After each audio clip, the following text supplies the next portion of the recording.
he probably does the other route. No, I'm doing right now. I'm doing Babby route for marathon. All right, he does a different route than me. Sorry. No, so, I do the main route normally, but okay, right now. that's fine. Yeah, it's marathon. So this warp warps you to World 3. There are corners in the map. Only in World 1. Uh-oh. No, that's right. I'm just. Now that trick you just did, is that I'm just teasing. I'm just design or is that just a glitch? It's a glitch. You stop for one frame on the corners, and the game thinks you're trying to enter stage, so it doesn't know where to put you. But only if you have only one Kong. All right. So the rest of this, he set up the split glitch. Dying was the second part of it. I'm sorry, I'm scared. And dude, I'm scared too. The second part of this is the invisible barrel. Now, the invisible barrel, you set up by walking this steel keg into a halfway barrel. And to do that, we're going to let Espresso take it with us. The barrel is going to disappear. He now has an invisible one, and the invisible one is going to basically, to explain it very simply, turn into the sprite that next loads on the screen. And he's going to manipulate the camera a little bit here to try to open the bonus with it. Or he's just going to walk right through. Okay. With this strat, you don't have to do the wiggle. Okay. Man, all these, I don't even know about these strats. And he's going to try to walk Diddy and Donkey into the... I'm a bit far from the TV, but that looks good. That looks good. All right. And yeah, okay. Welcome to World 6, folks. And to explain the rest of, that was only a fraction of what was actually going on there. So you can carry a steel keg with the bird or with the rhino too. With the bird or the rhino, I don't know about the frog, but you can carry, with the bird or the rhino, you can carry a steel keg by mounting them and trying to pick up the barrel at the same time, and you can carry it along with them. So the ostrich was not needed for that warp, but Donkey can't get to that bonus by himself. So the entire point of the ostrich was to get to the, was just to get Donkey over to the thing. And the hardest part is walking Donkey and Diddy into the bonus at the same time, which requires a certain frame. The rest of this pretty much is just all stages strats from here on out. There will be one special thing on Loopy. But oh, I don't know about this. It's okay. But hopefully he's better than me at these stages. Definitely, as you can see here, this is one of the few stages where I missed the setup. I was going to go for jump roll, but missed the setup, so rip. Oh. Weird setup, too. If people want like an explanation of this glitch that you won't even understand anyway, you can go to the website testvideos.org and find the DKC run by me. Yeah. And there's an explanation made by On the Grid.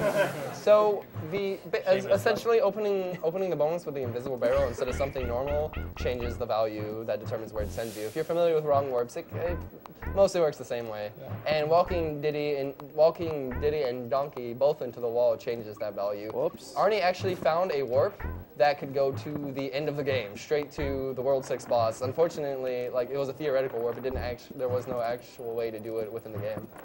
Yeah, Arn first found like if we can do this somehow in the game, we can warp to World 6.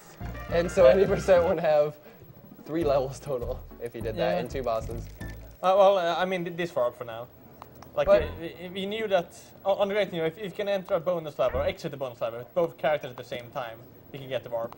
At that time, we didn't know if that was possible. So Arn, like, we were talking in the telephone at that time, and we came up like, oh wait, there's one bonus in the game that has a DK barrel, and it happens to be Orangutan Gang, the one you warp to from the map screen, which is quite nice. So that's the only level in the game you can do this glitch with. Whoops. And this is some new things here. I'm confused right now, but it's going to do the super jump. Ah, the super jump! I like. Does this say fun? No, this is actually 5 seconds slower. Okay, but unfortunately, we found setups for super jumps in a lot of stages, including a lot of the World 6 stages, right? Misty. Yeah, you can do them in Misty. I say we, but it was like Garrison and a couple Well, other I people. practiced one in Misty, but it loses a lot of time. This one only loses 5 seconds and saves me from playing on this TV, which is a bit darker than what I'm used to. So, and any second, Diddy, come on, come on. Oh gosh. Okay. There we go. You'd lose last second. I'm kidding. I held it a bit longer than normal to be super safe, but Yeah. So when I found like the bonus that can take us to the warp, you have to find a way. How do we get to the bonus with the invisible barrel? But guys, So you have to find some new glitches to do that as well. So. here's his chance to do what I couldn't. Second chance is my favorite chance to do a jump roll. Hopefully, he can get it on the first one. I love how different our strats are in a game that's supposed to be like very boring and samey.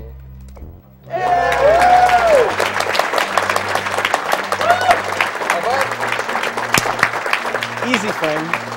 It's an easy frame. One frame, easy. See, I get every jump roll on the second try. And the thing is, like, with a one frame Super consistent on attempt 2. See, this is the only one that matters. This is why 4,000. This is why I have 4,000 attempts across all the DKC categories.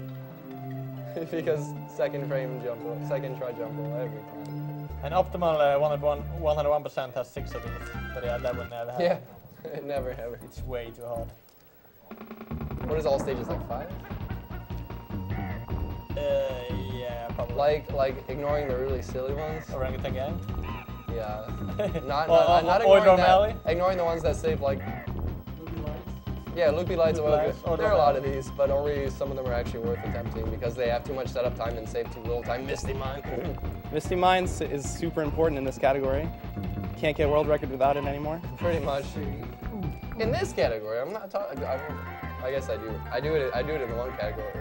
I do it when I do. So I can see on the map screen right now, there's nothing in between. Yeah, let's just pause for a second here.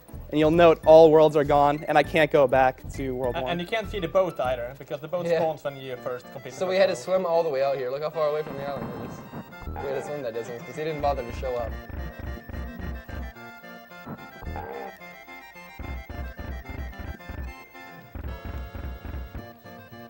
Unfortunately, I won't be able to stand on the board because I did not practice that, but... Second toe on the line that's just coming out the left of the thing. His toe. If you want to try it on the last one. Nope, wrong one. No, we're not gonna do that. Because the second one's different too. It's playing after that, and it's a little bit of a gap before the fight. Second toe at the thing. There's a line that comes out right at the left of the mast. We'll just do it nice and safe. And you put Diddy's second toe on it. Are you going to do early input? I guess commit suicide one too. Nah, we're just gonna finish the game normally. Yeah, you should do it. You just sit there. Nah, it's okay. You don't impress me. I didn't get to do it because I'm an idiot. I got hit. Otherwise, I definitely would have. Like that was like a whole 2 lines of commentary that I couldn't do because I'm an idiot. A lot of people keep saying that you can skip the fake credit spot here. No, I've done it a lot of time. The thing is, if you die on the second phase and then replay the level, you won't get the credits. So that's why it's skippable. You can't skip this otherwise. Well, if you find a way, please show me if that's the case. Even though I don't believe you. Let's see. How many times did I miss the first frame? Like 4 or 5? Huh? How many? First frame hit? Yeah, the first frame. I don't go for first frame hit anymore because there's that one frame before that where his crown is right here, but you still die jumping on his head. Well, I miss first frame here every time. It feels like a 9-9 or something. It took you a while to get the warp. Yeah, the warp took a while, and I'm doing Babby strats. I can actually show you a trick to work. That makes it a little easier. You basically, it's pretending to have a spoon. Oh yeah, pretending the spoon? Yeah. I was gonna get an actual spoon, but... For those days that Tampa is just really angry about it. Get ready for time. Time. Okay, that's bad, but...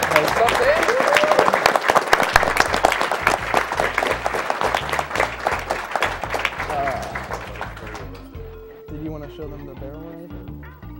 Did you want to show them the barrel or anything? What barrel? The boss barrel. Oh, yeah, I almost forgot. Oh my God. All right, we'll do one last thing here. Reset. All right, here I'm going to try to break the game. Do you have a game saver up here? I can't do it without There's one in the This other is my bag over there. Pucci, could you get my bag? Get the game saver out of it? Game saver? Yeah, well, it's a one-frame trick. Game saver. It's one. It's a simple one-frame trick. It's one frame. Hush, Tampa. What game do you play that one frames are a problem? Well, Right? in like Ocarina of Time and Mirror's Mask, those games run on 20 FPS. So when they say one frame, they actually mean 3 frames. So it's a lot easier. Yeah, in those games okay, compared to all right, like- Nightglier, thank you. Oh, make sure it's on. Okay. Just to point that out. Okay, so this, if you're wondering what this is, it lets me do save states on console. Miraculous, a gift from God for practicing speed runs without input delay. Down with emulators. Practicing for this category that I just did would be a nightmare without it. Yeah, oh God. Yeah, the game has become very popular among like all SNES speedrunners. So, in trying to create a DK only category, I found out there was a little bit of a trick that lets you skip the Diddy barrels, because theoretically you would just never touch a DK barrel. Unfortunately, there are some in the stages that you can't avoid, but theoretically you would never touch a DK barrel. Unfortunately, that requires a 1-frame trick on every boss fight, because you have to try and avoid the barrels. Now, if you remember the slide that I was doing in this boss, the one that I said was completely useless, well, it actually has a use. You need to sacrifice Diddy Kong first. Oh yeah, I need to kill Diddy off. The one time I will ever sacrifice Diddy. Great. Rest in peace. He got slammed. Banana slammer. Don't kill him. I wanted him to get smashed. Oh, okay. When do you ever see that? Smash, yeah. All right. Nope. So I have to hit Y on the right frame here, so I'm just gonna mash and hope the best. It might take a few times. Maybe somebody better than mashing than I am can do it. All You right. don't need to mash. One input. Shut up, Tompa. Profit. It's just 1 frame, dude. There we go. All right. So you don't grab the DK barrel. Dumb drum. Well, dumb drum's like there's not supposed to be a barrel. There's supposed to be a barrel here. I'll take its place. But I really want Diddy because Donkey's so slow, so I'm just gonna walk in this barrel. Bye, boss. Unfortunately, you can't skip. Unfortunately, it would be awesome if you could skip the boss that way, but it's never going to happen because there's no way to get out. We're trapped. But it's okay. We have all these bananas. Also, we'll end it on that note. DK is happy. Thank you all for watching.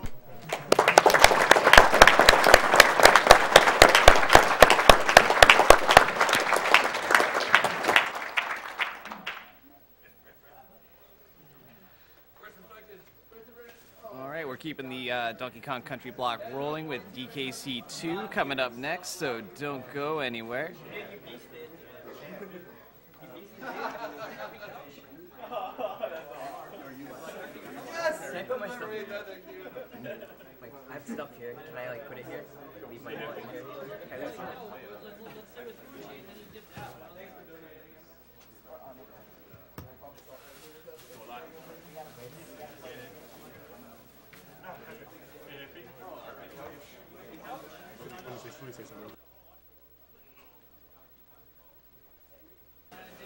Big shout outs to Everdread, the greatest gift maker in the history of making gifts.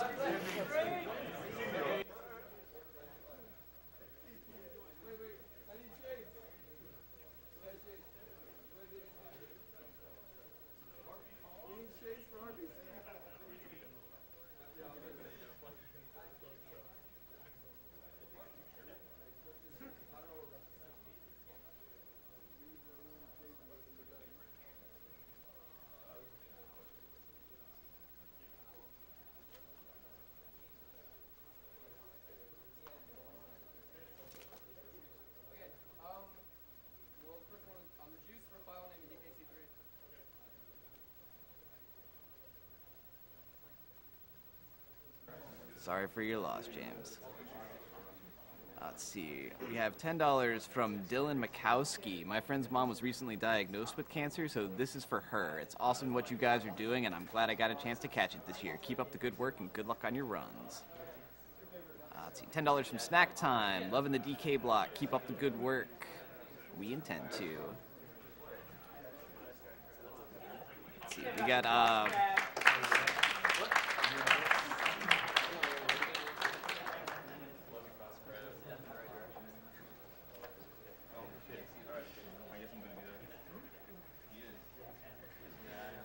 we have $50.02 from Steven Jazewski. He's donating just because he wants Breakdown to call me the man, so let's hear it. I guess we could do one for old time's sake. Sir, you and everybody else who's donated to this point, you are all the man or the woman, if that is indeed the case. So shout outs to all 10,000 of you. We really do appreciate it.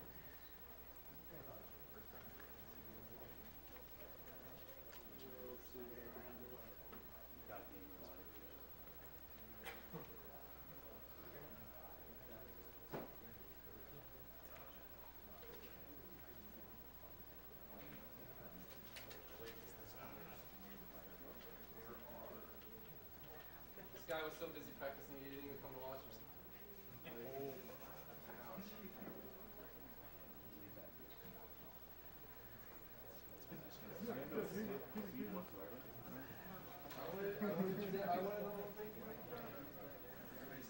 And we should also take a minute out here to remind you who we are and what we're doing here. This is Awesome Games Done Quick 2014, a live speedrunning charity marathon benefiting the Prevent Cancer Foundation, a nonprofit organization dedicated to preventing cancer through research, education, outreach, and advocacy.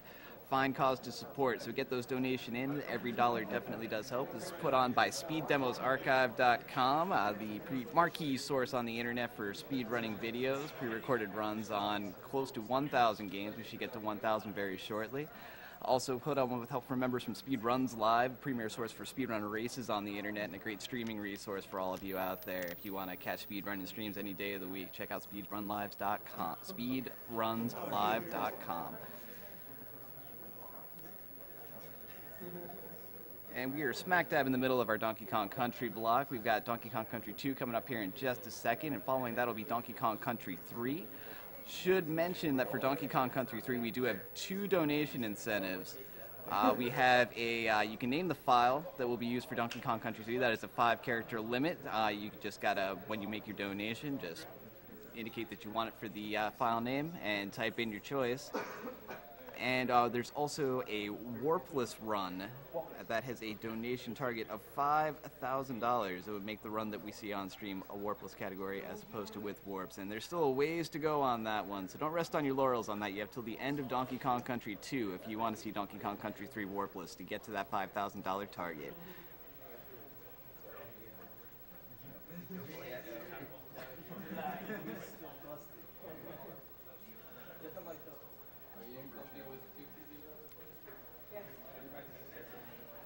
And during this block, we also do have a number of prizes that you can donate for. We have 2 art prints and a painted wood block that are $10 donation targets. If you donate $10, you'll be entered to win those. We also have a Diddy Kong plushie.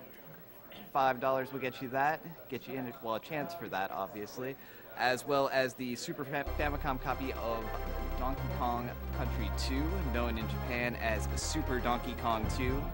Fantastic title. And $5 donation will get you in the drawing for that. So get those donations in. It's for a great cause, and you can win some cool stuff. It looks like we're about to get started here, so let's turn our attention that way.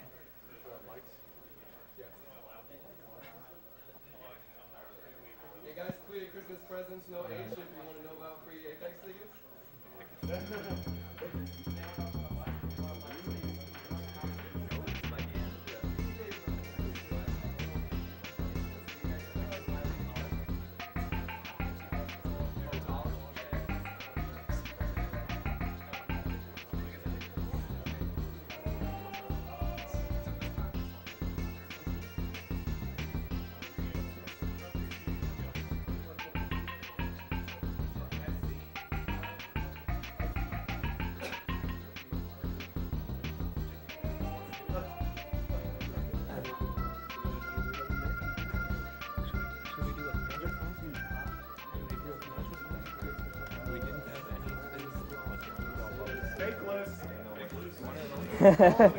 Pickless height.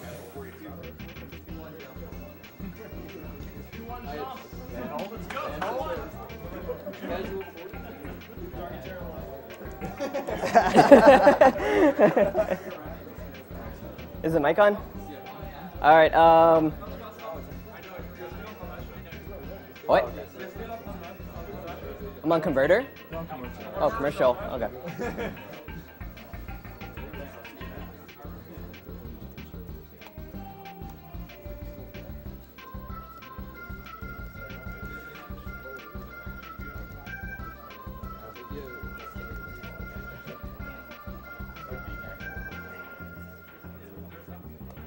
Maybe he's a slouch. Of course. We're good? We're not good yet.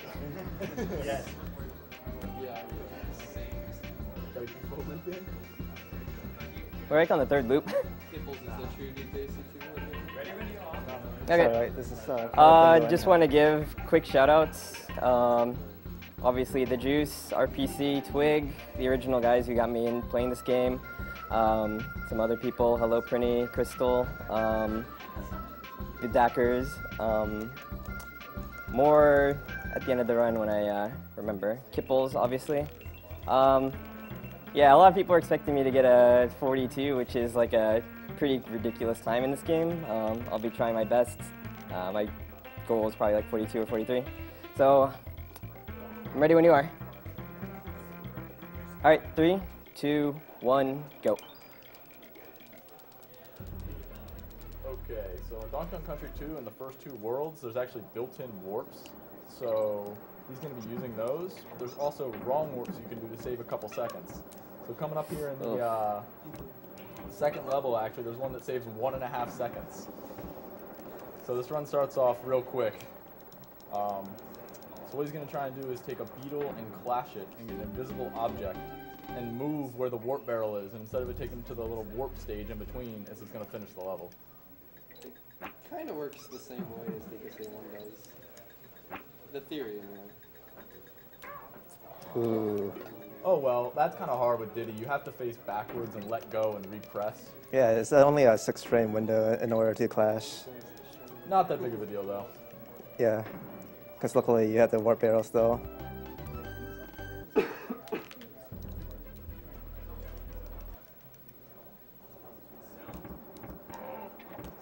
I have to get a extra barrel here, so I kind of have to go out of my way to reach this warp barrel here.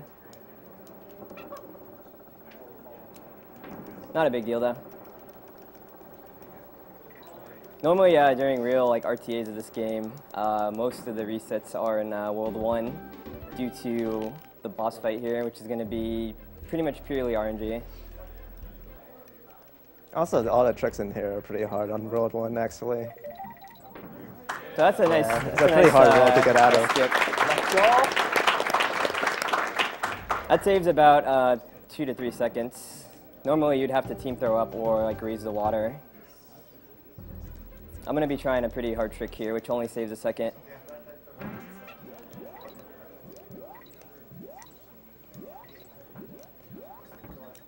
Oh. Not a big deal.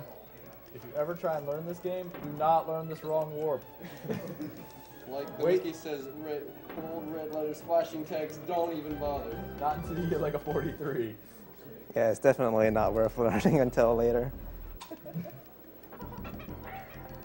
Like I said in DKC 1, if your game doesn't have a bird that totally screws you with RNG, it is not a real DKC game.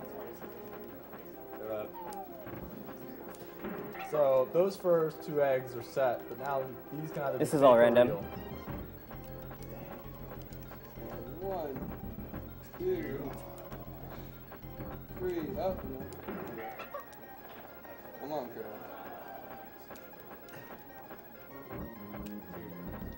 Not bad, not bad. So that was the first world.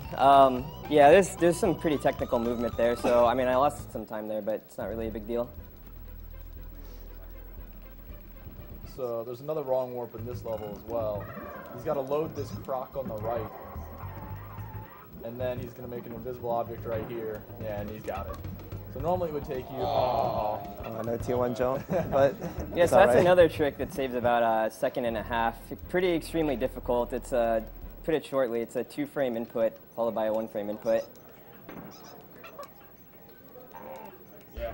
Nice. Big boy.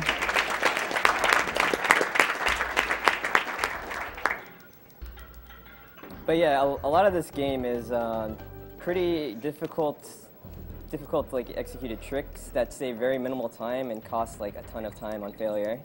So getting a good run of this game is extremely difficult.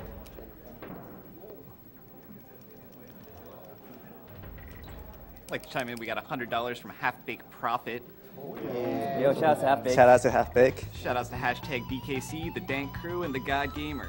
RPC raid, blat blat. Blat blat.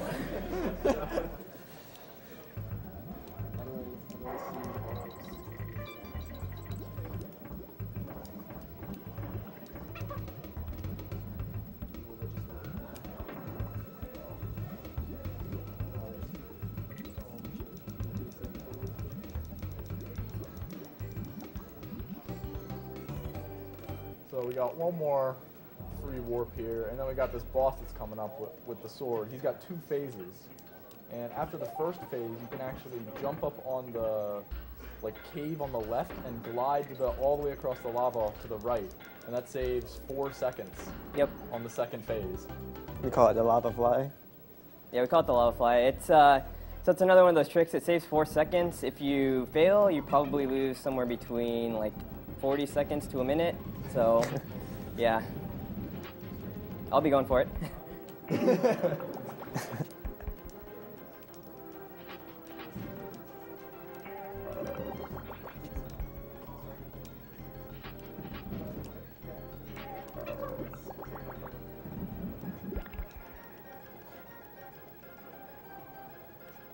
Nice. And he had to make sure the sword lunged at him, otherwise these hooks wouldn't appear. Yeah, so if you attack him beforehand, then those hooks won't spawn, and you can't actually get to the other side to continue like hitting him with those cannonballs.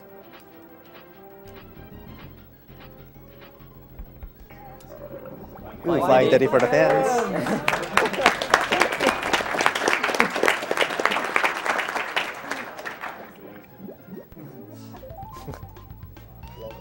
Alright, so this is where the game pretty much begins. The warps are done. There are a few other warps, but they're not intended. They're like the wrong warps. So you'll see that more when I get there.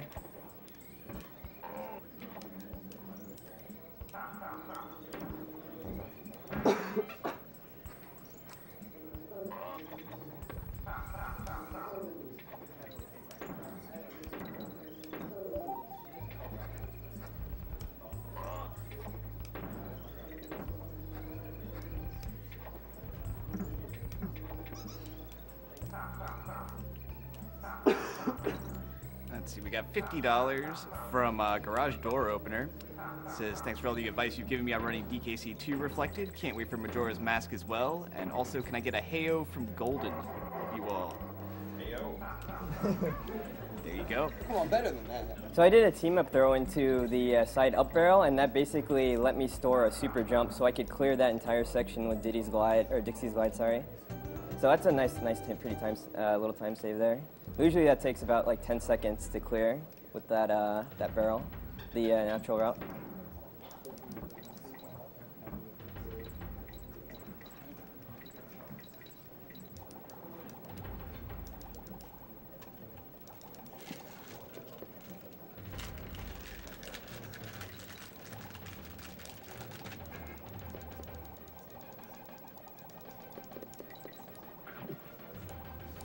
This level is actually deceptively hard. Even though it's a water level and you're not going to die, not touching any of the walls, whenever you touch one, you lose like 1 second.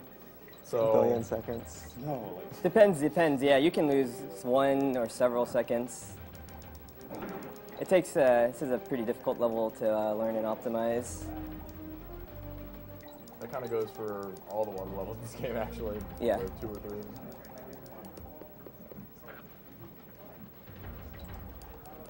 And he's going to go this lower path right here so to reduce lag. So like, I hit some walls there. Obviously, I lost some time there.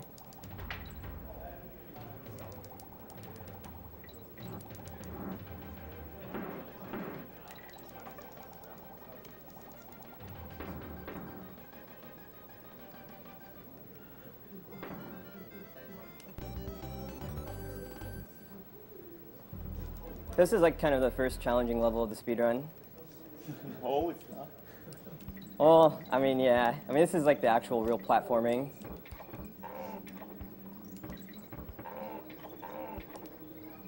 Yeah, so there are these croc heads that you can roll on. You can only really roll off their eyes and on the edge of them.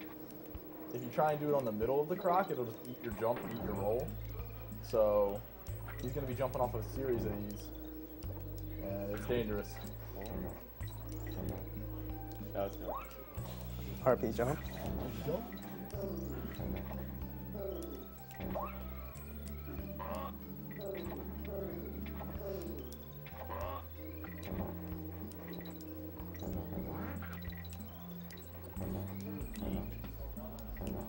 I had to back out there because my roll wasn't good. Otherwise, I would have died and clipped the alligator.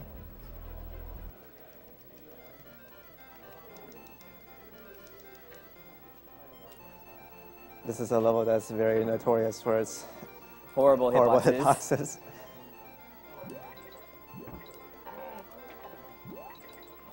Yeah, this game's animal friends do not have the best hitboxes or hit detection. There's a very good example of how terrible these hitboxes are in this one of these upcoming sections. Oh, there's a good example right there. The devil. So I'm just going to play it safe. Normally you hit that third crocodile and land on this plat, but I only have one Kong and I don't want to die.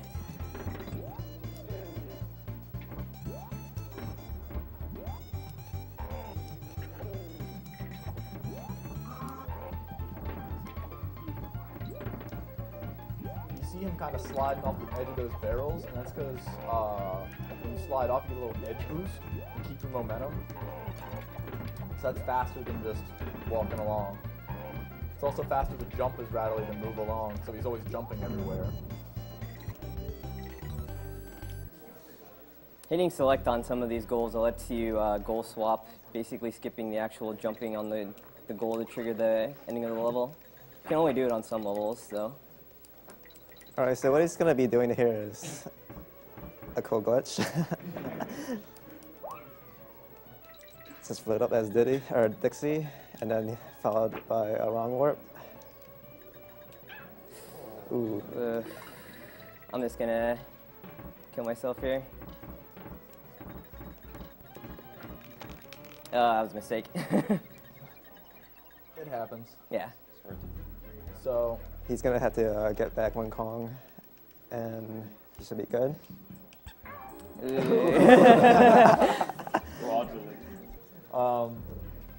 So with the glitches that Superfly, when you have two Kongs and one goes underwater and one is above water and you swap, the next hit you take messes up all the physics, so you go flying up in the air.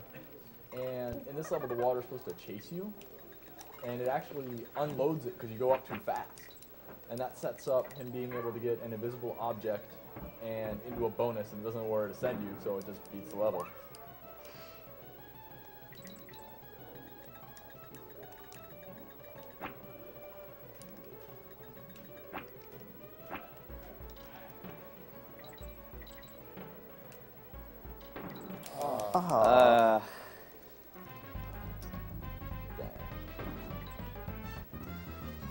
So now he's probably going to have to complete the level normally. Finish the level.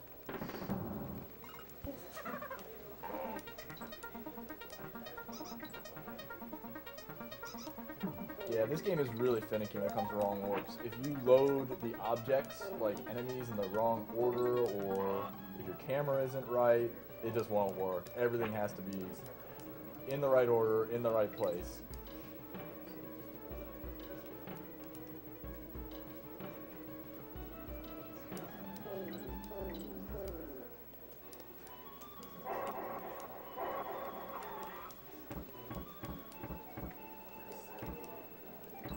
Just like to take a moment to say that our next run is Donkey Kong Country 3, and we do have a donation incentive to make that a warpless run.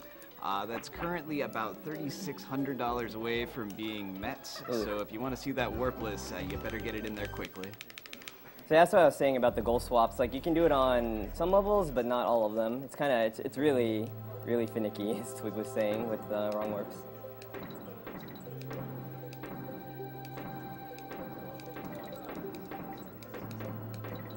I just want to note, when he's going through these barrels quickly, you actually can't mash or it's not effective, so he has to actually time each of these shots that are quick. So it's a little weird, because some are further apart and some are not. Yeah, so I missed two there, which is alright.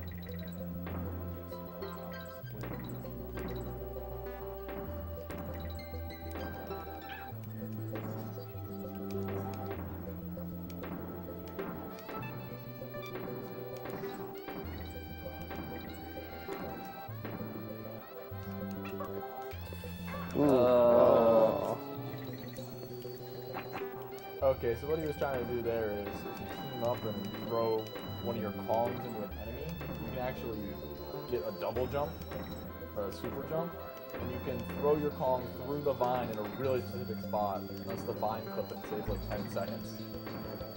But his input got eaten. Yeah, unfortunately.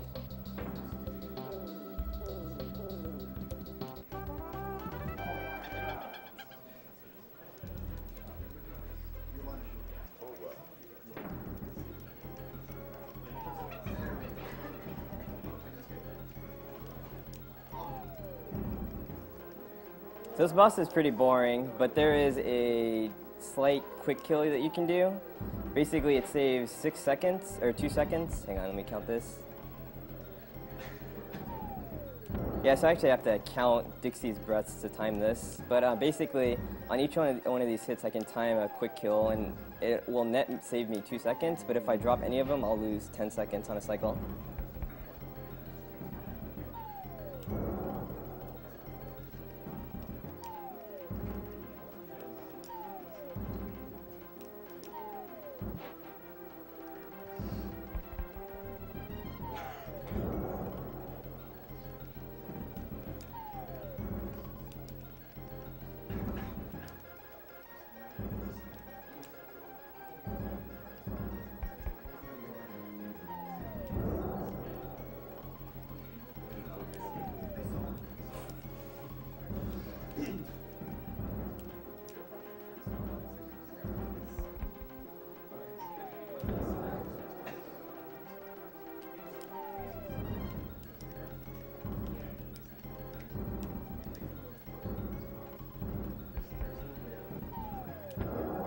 Very nice.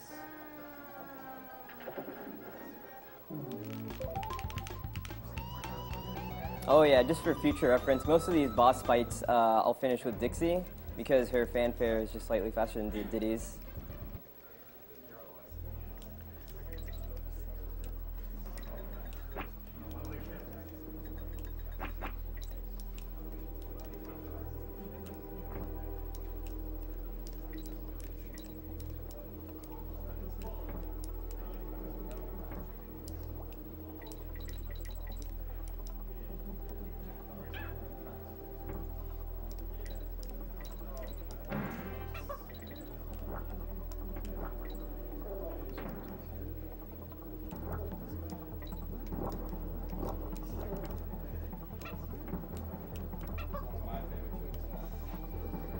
Okay. Ooh. Yeah. Ooh. Yes. That's scrolly scroll. That's the reason why he took a little detour to go grab that spider. For some reason, when there's a hook and you jump off the spider right onto the hook, and then jump off of it at that specific place, it scrolls the camera really fast to the right. So using that and teaming up so you don't get stuck in the honey, you can skip that entire section and save like 5 to 10 seconds. One thing to note is if you do it wrong, you can soft lock the game. Yeah, if you do it wrong, you can actually get stuck in the wall because you're like traveling so fast, and if you make a wrong jump, you can actually just get stuck in the wall. And in a speed run, you have to reset, and because you never save, then it's pretty much over. You gonna get the life ref? Yeah. The swag balloon. Going in for it.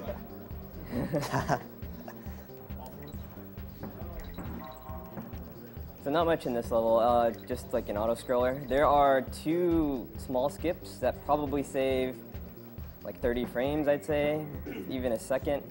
Kind of risky, kind of not, I don't know. Here's one right here. I skipped that that mosquito right there. If I screw it up, I'm dead. And I wasted probably like a minute. If I get it, I'd say maybe like 10 frames. It's a good, good trade-off. Good trade-off.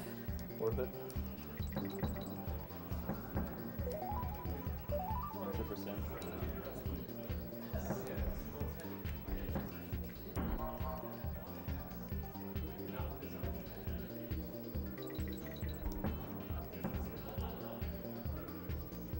There's another one coming up here. If you bounce at the edge of that last mosquito, you can skip the other mosquito. All right.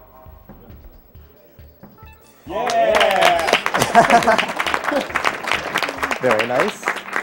Yeah, so going for that in a real run is like absolutely pointless. But, you know, whatever. Thank you, Raf. No problem. Okay, this is the run killer, basically. Bramble Scramble. I'm sure if any of you played this game as a kid, you've heard this theme a million times because you got stuck on this level. At the beginning there, he actually did a little moonwalk and scrolled the camera right with that barrel, and that let him skip that B cycle in the beginning because they were in a different spot.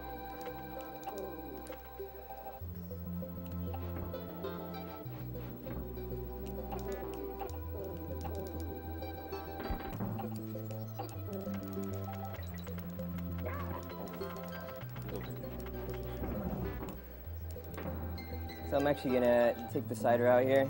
This is a bit slower than the other section, but because I lost the Kong, I'm just gonna go ahead and take this route. Yeah, Dixie is actually really slow on ropes, and that was a whole rope section.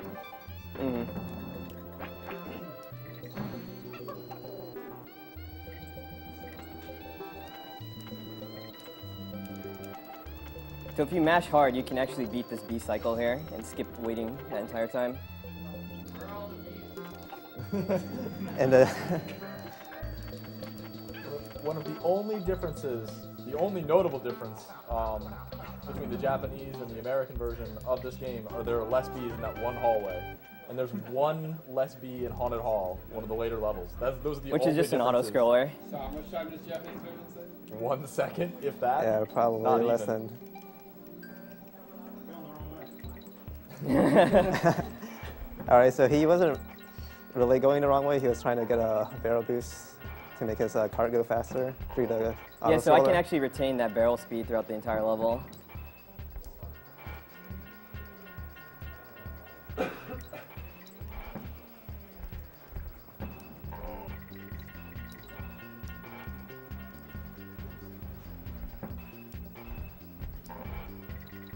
We got $15 from Mago. It says, DKC, one of the best games of my childhood. Good luck reflected. $5 from Demigod. Shoutouts to Lemmings, reflected and broken for the win from the Gear Squad.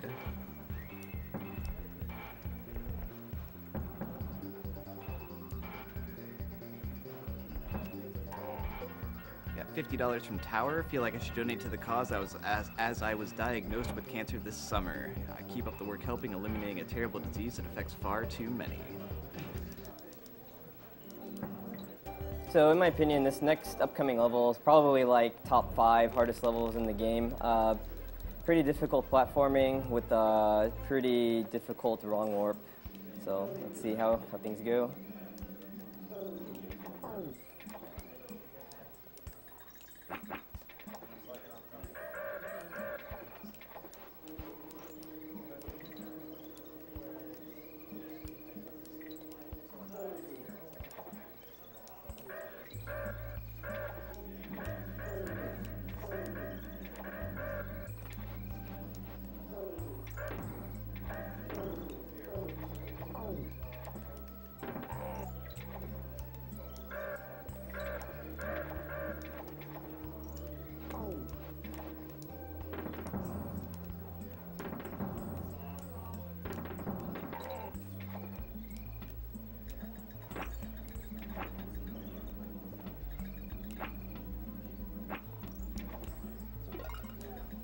Not sure if I'll get this. Ooh, very nice.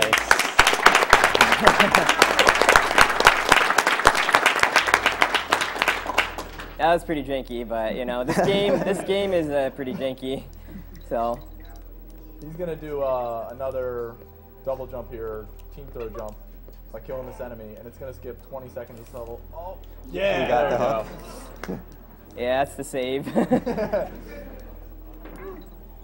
So yeah, that skips pretty much all of the normal section that you're supposed to platform through, and basically brings me directly to that halfway point.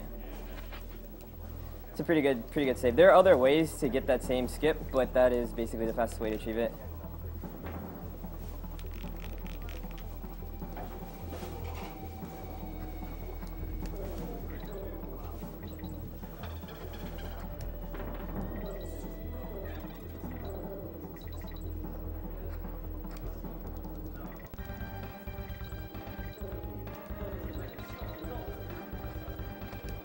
So this isn't really hard. You kind of just charge and jump. Ramby's hitbox is like, or his hurtbox rather, is like ginormous, so he'll like kill anything. You saw that at the end you did a Ramby double jump. If you, I think it's like press left and jump at the same frame. Yeah, so left and jump at the same frame lets you do a double jump with Ramby, skipping that up barrel. Another one of those saves probably like half a second tricks.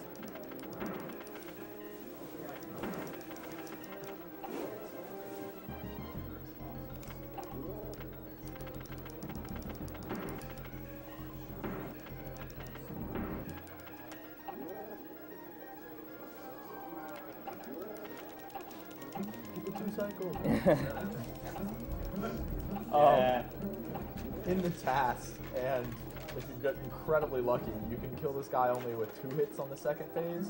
And all the runs I've ever seen, I've only seen it once. I've never gotten it in a real-time run.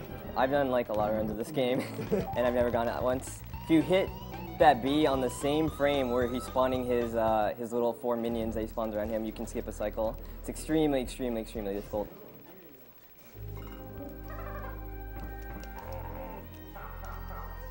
World 5 is kind of the make or break for this game. Every level except for the auto-scroller coming up next is either intense platforming or a gimmicky stage that is just tough. Extremely difficult world. Probably the best world in the game though.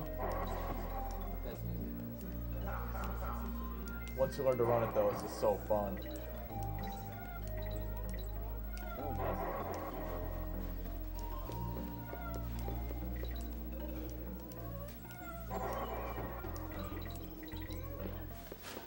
You can actually roll over top of those guys as long as you wait until you're on top of them and they're turned the other way.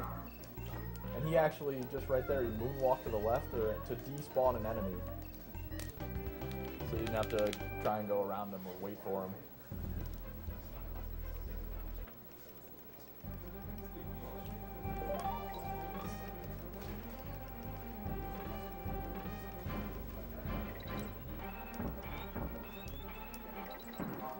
Another auto-scroller, not a lot in terms of time saving. There is one thing, you can basically just jump up slopes and jump down slopes and save some frames. That's all you can really do. Everything else is just auto-scrolling. So that's what I'm doing here and right here.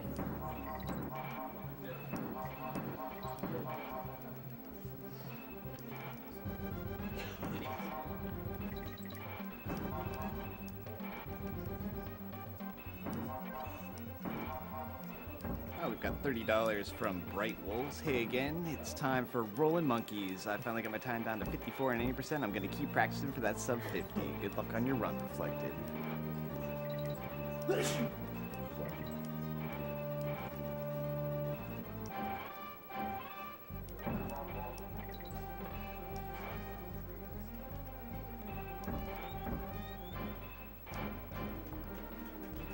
So in the US version, there are 2 Bs right there. Yeah.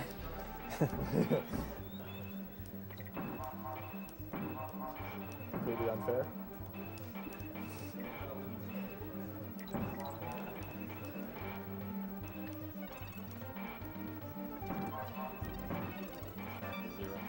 Oh, one thing I forgot to mention, with the wrong warps, it actually only works in version 1.1, which is the later version.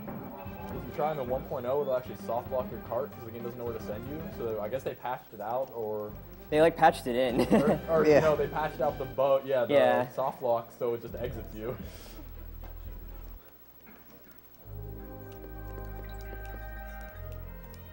I can't think of any other games where you have the latest version to play it. Yeah, that's pretty interesting.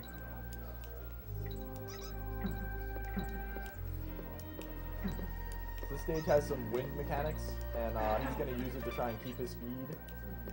And he can roll really far under things because of it. Yeah, it's a pretty good level for speedrunning. Oh, the roll. Yeah, he was trying to land on the edge there and not grab the barrel, so you have like a really small It's a pretty tight window, but you can basically roll off that ledge. It's a little bit faster. Name for it. Roll, The rolly roll? Yeah, the rolly roll. It doesn't say that much time though, but it looks cool. So yeah, the two upcoming stages after this are probably some of the hardest stages in the game. I'll be doing some pretty difficult strategies on both of them. Not like Twig.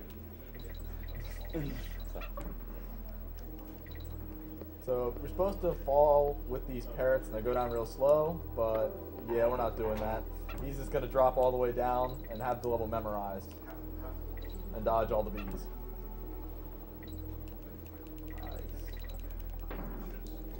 Let's get the midpoint parrot.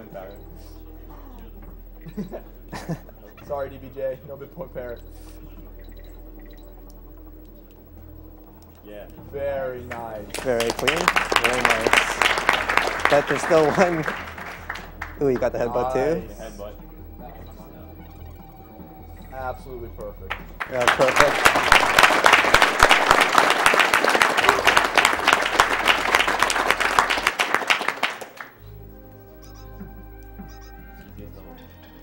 All right, so Webwoods, hardest level in the game, for sure. To do this optimally and even casually, it's pretty ridiculous. Yeah, it's very demanding. It has killed many runs for many runners with this game. So with the spider, you can make these platforms. If you jump and press both the triggers, L and R at the same time, you can make a platform underneath your foot. So you can jump again. Whenever you take damage in this game, you can actually jump. So in this later section of the game, he's gonna purposely jump into enemies, jump again, and then do a quick platform. If you're too late, you're dead.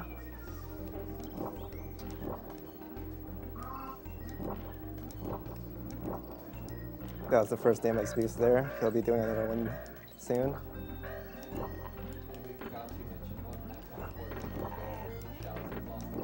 Yeah.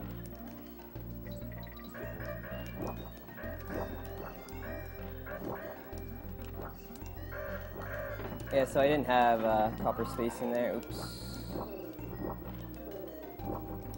So I kind of got hit there unintentionally, and I can't do my damage boost on this last section here, unfortunately. So I kind of have to just slowly plat through to the end. Yeah, it's really easy to lose a calling there with all those birds and the cannon guy. Yeah. Flat, flat. Flat, flat. But yeah, we made it through. So the only RNG in this game is actually on bosses. And this crow boss, he can either give you a barrel on the left, middle, or the right. And you can lose like 5 seconds if you get all lefts, if not more. Ooh, good luck. The one that matters the most, though, is this second phase. Yeah, so this cycle is pretty important here. This eagle, the real eagle, is going to be on the right side, and I want this barrel to land on the right side, and I get the left spawn, which is what I usually always get when I do play this game. So, yeah. No surprise there. So I would lose probably like 3 or 4 seconds just because of that spawn right there.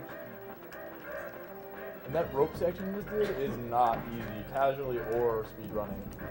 Yeah, because those eggs always will track to your location, no matter what, no matter what part of the ropes you're at. So you have to like pretty much move all the time. And if you're not doing like speed jumping, like rope climbing strats, then it becomes really difficult to like kind of navigate through. And this is arguably the worst level in the game. Yeah, so I talked earlier about how janky the hitboxes are in this game. Like, depending on how this level goes, you will see my point.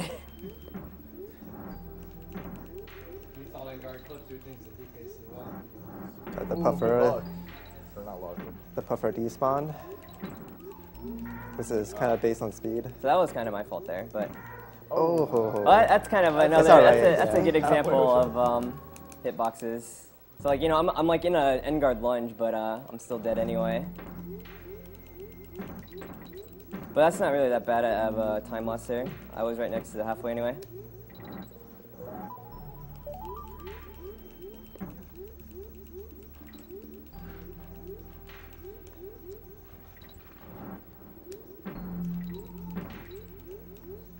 The way he's getting out of that charge is he's actually tapping right and then left again. So it doesn't even look like he's moving or changing directions to keep his speed. So I want those bananas because I want them. So wait, can you explain that?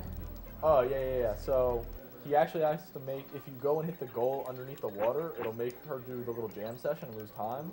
So he makes the water go down a little bit, and then he crouches into and falls into the water, and then he can hit the goal without having to hear the little fanfare at the end.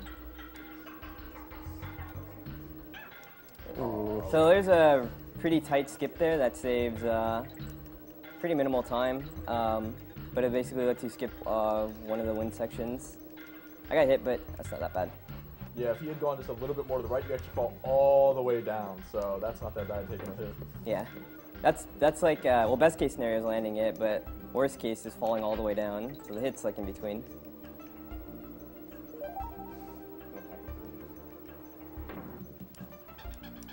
So there's a barrel here anyway.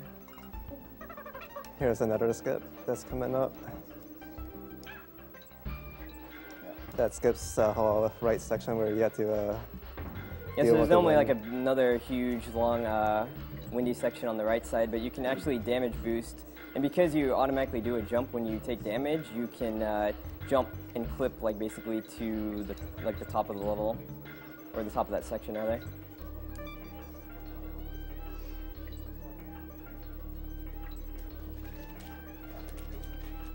Yeah, it's really nice that he kept the wind right there. Sometimes you'll fall if you go too far to the left. So that saves another second. There's all these little small tricks like that. It's really important that he kept both Kongs, because for the next level, he needs both of them, because he needs the DK barrel and 2 Kongs to do this skip. Yeah, so there's, this is probably arguably like the most broken level in this game. This is about like a 5-minute autoscroller, and this trick will save about 3 minutes, roughly.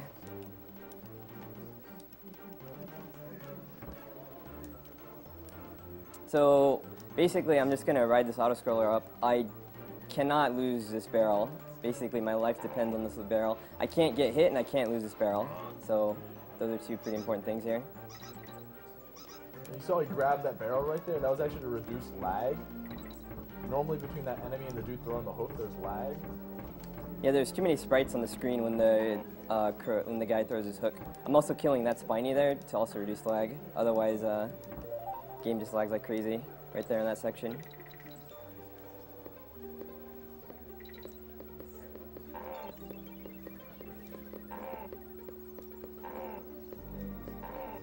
Okay, so coming up in like 20-ish seconds, he's going to drop this barrel on the left wall and re-pick it up. And he's going to get hit by a spiny. And for some reason, it's going to load the top of the level on top of him. It doesn't look like it, but it is. And the goal is going to magically appear, and he can jump on it.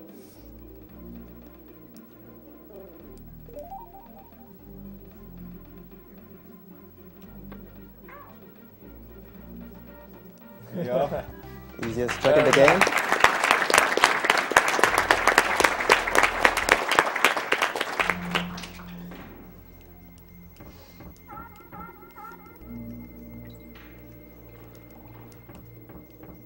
Yeah, so he just skipped one of those clappers that makes the water ice.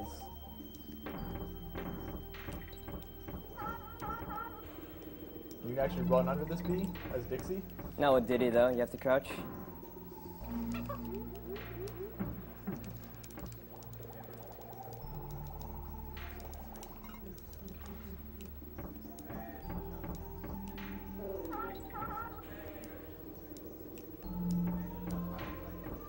Coming up is a very tight window to, well, we'll see. Yeah, so I grabbed the invincibility there to land a pretty long roll here.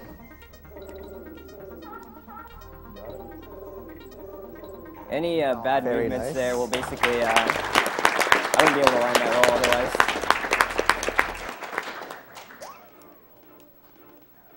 So this level has another wrong warp coming up. It's just really finicky. He has to get an invisible object by aggroing a little barrel guy with the cannonball, grab him at the same time, and then make a cannon appear and go into it.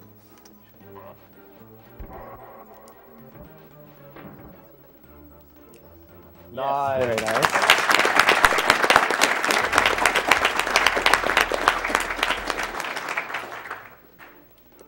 All right, so this is probably one of the most demanding levels coming up, or this level specifically. All these double jumps are 3-frame windows in order to do them.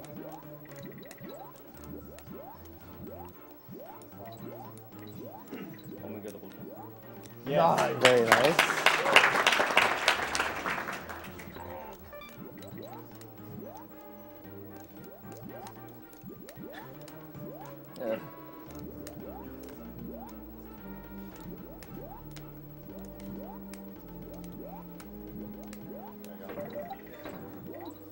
That's usually the easy one too.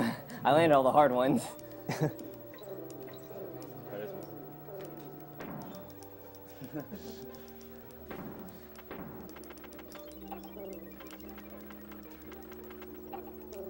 so speedrunning this game is really hard because in the last 3 levels you have Wrong Warp, probably, in my opinion, the hardest level in the entire game, Toxic Tower.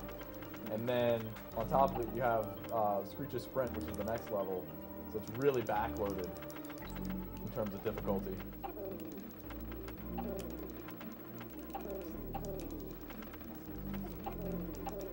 Yeah, we call this the final gauntlet because these last 3 levels in the game, excluding Up in 3. Up in 3. But yeah, these last 3 levels, excluding the boss fight, are extremely, extremely difficult. Any big mess ups here, I mean, basically results in an end of a actual RTA. I'd like to go over the open donation incentives we have coming up around now. They still have the Donkey Kong Country 3 file name. You can choose to name that with a 5-character limit. There's still the warpless run for Donkey Kong Country 3 if you want Donkey Kong Country 3 to be warpless. It's not looking good, but it might have a savior at the end here. It's at about 1,600 out of 5,000. And that's it's coming up shortly, so if you want to see that, get it in now. Let's see, Diddy Kong Racing's after that. We have, there's a glitch text storage. It's a glitch that messes with the in-game text. Sounds interesting. If you want to see that, that's $5,000 Normally target. the race is supposed to start, but he just went away without him. Yeah, you can skip it with a damage boost there, or you can do a very, very precise movement and skip it without actually getting hit. But since I got hit, I'm gonna go ahead and loop around here and just get an extra guy.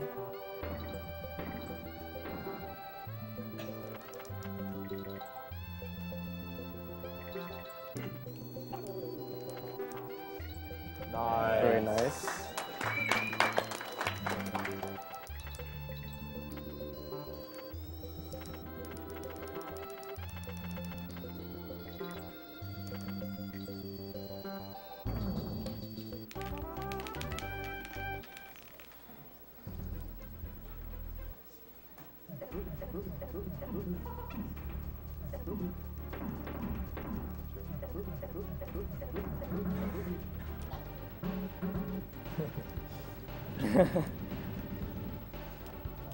So on each one of his, you throw the ball into his gun, he like sucks it up. On each one of them, it's a different timing on when he starts that animation. So Reflected is going to try and throw it at a different time every time to minimize the dust frames, as we call it. The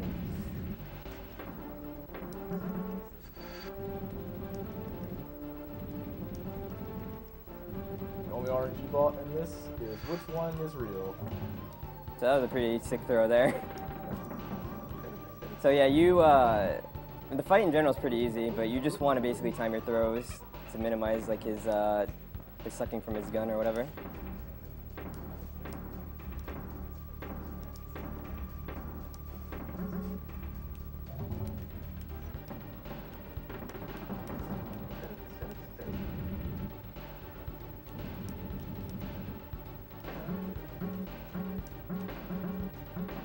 This fight is 3 minutes and 20 seconds long, done optimally.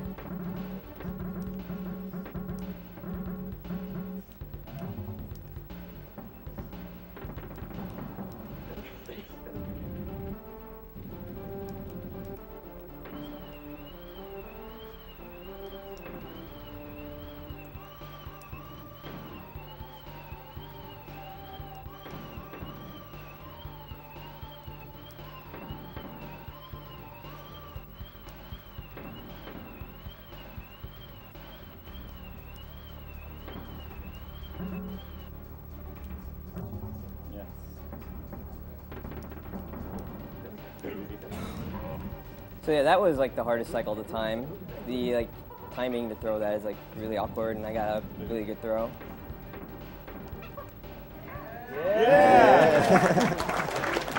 Blue Diddy.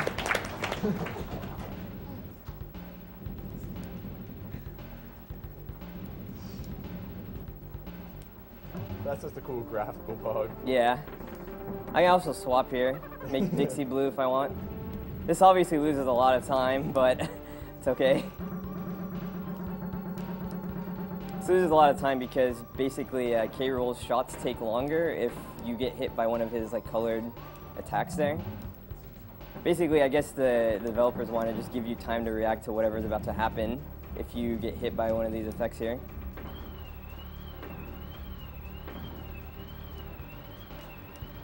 You can just clear that entire section with Dixie's glide. And if you're Diddy on this final section, you can just hold Y and left in this corner, and he can never actually kill you here. But Dixie is a bit weaker, so you actually kind of have to struggle out of there. Time's about to come up here.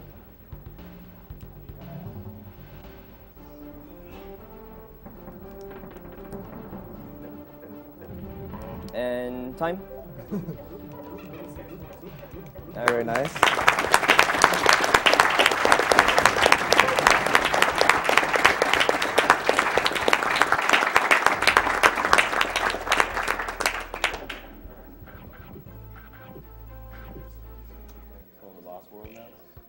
Nah.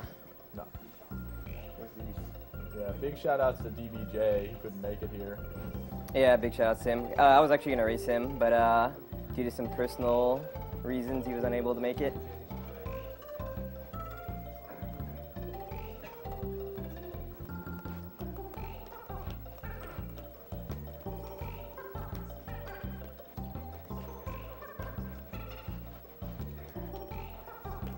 Closing remarks?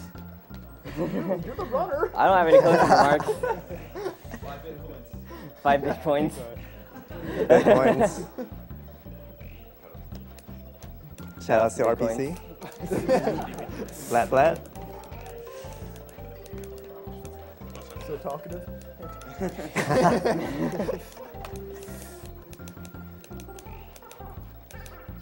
That's the end of the monkey box. You guys win. Nah, you No, all not should. this year. You should all stick around and watch GKC3. It doesn't have as many glitches, but it's some solid platforming. There are some really cool levels with the parrot. So Thanks for the promotion. it's good. It's got a purple parrot. It does, man. Actually, speaking of DBJ, we did have a donation from him Ooh. sitting up here, $100. And he says, "Hi, all DB Joseph is here, but you can call me Dragon Ball for short. It sucks that I couldn't be there to race Reflected to give my speech this year, maybe next year. Shoutouts to my great-grandmother, shoutouts to RPC, shoutouts to Money, shoutouts to the Chilean crew, shoutouts to SSBM and his waifu, The Couch, and shoutouts to streamers doing Manhole. Put 50... We don't have to see where it's all going, but... Thanks, DBJ. Oh, he says he'll also donate another 100 if Chris tells the world how much he loves Midpoint Parrot. Midpoint parrot. Worst thing ever. Wow, Chris. Don't ever get Midpoint Parrot. Please, it's for the good Yeah, we're cause. done. It's for the good cause. Did you just deny PCF $100? Wow. Why? Why are you so greedy? That $100 donation actually RPC gets to decide where the money goes. RPC. It's going to Bitcoins. I don't know for sure. It's Yeah. anything. Anything Twig wants. Put it to the juice on the file name. The juice, yeah, the juice. Wasn't that what this one? Twig to decide as well. Twig, what? We got $20 for you to decide as well. The juice for the file name you get here. Nothing else water one. Actually, I already have that. Yes, so 21 All right, coming up next is Donkey Kong Country 3. I think we're going to take a quick commercial here, and we'll see you back in a second. Don't go nowhere.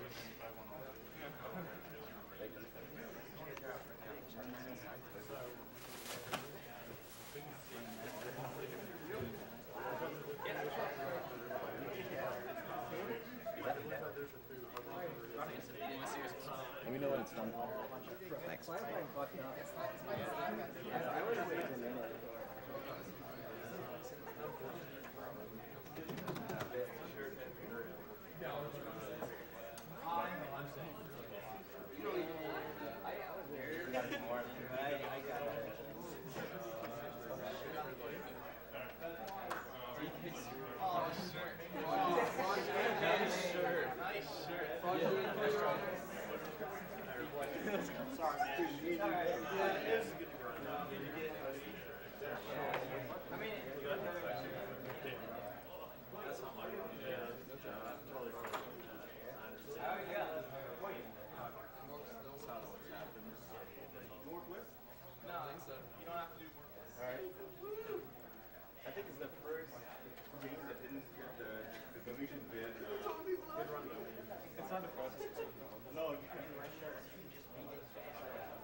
Let's sneak in a few donations here before we get DKC3 started. Let's see, we've got $150 from an anonymous donor. It says, we don't know anyone with cancer, but let's keep it that way. Shout out to the original Quake Done Quick team. What is your choice for runners? Oh, yeah, it's Minecraft. Okay. $10 from Suki Kaji. The Donkey Kong Country SNES games are still some of my favorites. Thanks for running all 3 this year. Congrats on 300K. Keep smashing expectations and crush cancer.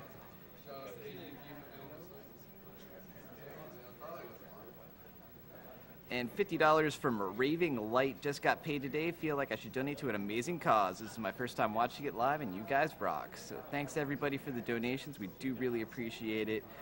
Plugging right on along here, but still got a ways to go till we get to that goal of $500,000. So anything you can give helps along the way.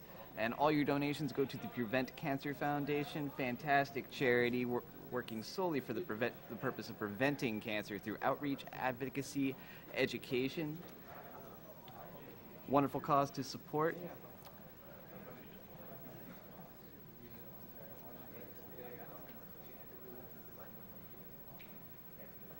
It looks like we're about to have Donkey Kong Country 3 underway here. This is going to be a any % warps run.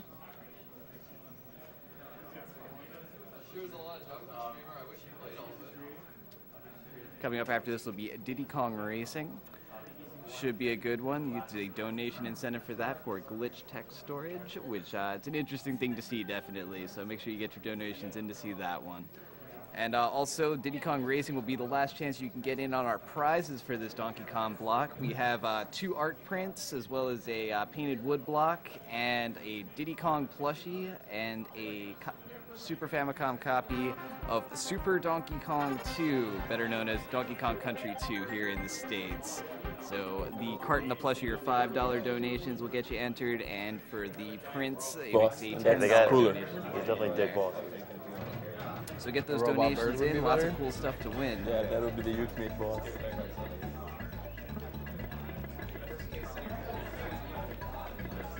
I want to say special shout outs to the French Restream. Petit bonjour de la part d'un cousin québécois. Right. Shout outs to Canada as well, I guess. Right. There was a donation incentive for the file name. Juice. Juice, all right, cool.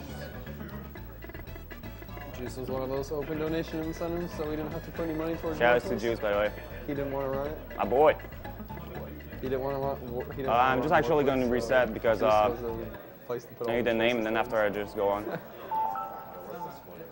Voulez-vous réinitialiser? Reset already? Yeah. Okay. I guess we can get a roll call. Present yourself. They already know who I am. No, I don't. Yeah. New Hager for VP in the back. We got Lipe Pereira right there, and we got right here Clear Tonic. There's not a bunch of DKC3 players right now because I don't know, not a lot of people prefer this game over the others. It's actually the first time that DKC3 is in a marathon, so I'm pretty glad to speedrun it for the first time. It's going to be on 3, 2, 1, go. Before this starts, I'd like to give a shout out to the DKC trilogy, DKC 1, 2, and 4. This is my first time ever watching a full DKC 3 marathon, so I'm on the couch for subjecting myself to this torture. Willingly. I just wanted to explain a glitch that happened right there. It's called a wrinkly skip. If you hold the buttons and left at a specific timing, you skip wrinkly stacks quite fast. If you miss it, it's like 10 seconds lost. So it's going to be any person category. Well, I'll take warp barrels in the world 1 and 2. So there is really nothing much to say. There is no wrong warps in this level, so in this game. So it's pretty straightforward. Yeah, after 2 games where I learned how to program a game. Yeah. Well, no, they've been working on that for like 5 years, so this was before any experience. Yeah. So as I said, there's a reason why this game wasn't in any marathon before that, because at first there was no runner running this game, and then I just arrived saying that it was my favorite game, and they told me about the world record, and I just went crazy on it, and finally got a world record some months ago. But it was a real train wreck. But apart of that, it doesn't have all the technical stuff that DKC 1 and 2 have, and it's mostly straightforward, though there's a lot of gimmicks in this game and some tricks that are pretty cool to watch, so that's why I still play it. That's a mechanic that was introduced in this game, is the water jumping. Yeah, the water roll bounce. And jump on the water with Giddy. I never once knew you could do that in the game. So there was this bonus there with bananas that clearly implied you were supposed to balance, and I never knew what it meant. It's only with Giddy. Ever. In this stage in particular, I need to get more on the right, or else the warp barrel right there won't spawn, and I'll just throw in the air, and I'll get a warp. So basically, as I said, it's pretty much straightforward. If there are people that are going to commentate on this run as I speak, you may go, but I think it's a pretty good moment right now for donation sayings, I guess. Let's see what we got over here.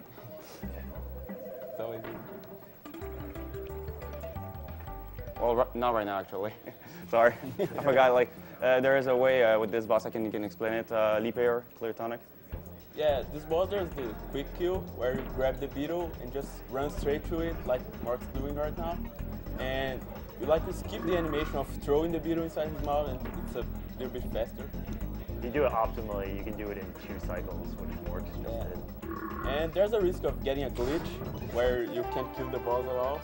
You have to kill yourself? Yeah, the glitch, actually, there's 2 ways that the glitch can happen. What actually happens is that if the teeth just come out of the barrel. Teeth just fly away. Yeah. Sometimes it soft lock the game, but some of the times you can still beat the boss, I guess. I just don't do the start to do it, because that would be bad if it was soft locked. So, Morks, do you have anything else to say? Right now, I don't think so. Do you want to say something?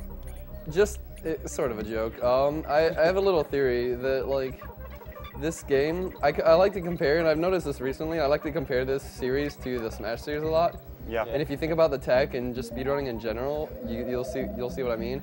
If you're familiar with the Smash Bros series, so Smash Bros 64, a lot of the physics like Z canceling and such are really simple, but they were broken and it made the game really fast.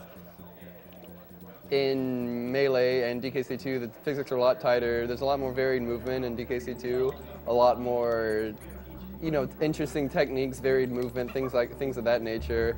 And it even has the elitist community and everything. DKC2 players hate like every other game.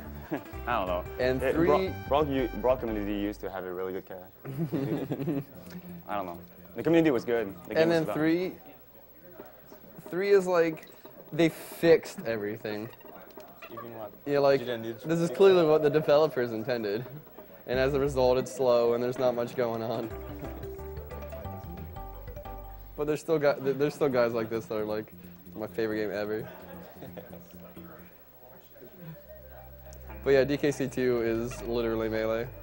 Tonic, can you give me some sunglasses, after Eric? Yeah. Cool. And the banana as well. Yeah.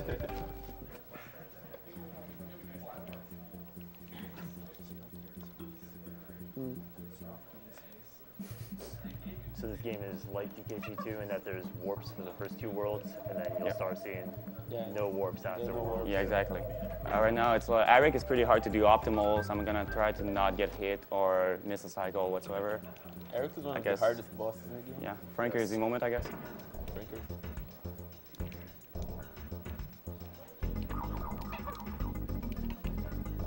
So they had this crazy spider boss, this huge thing, nothing you've seen before. They had a chance for a cool boss, and you know what it does to you? It spits peas.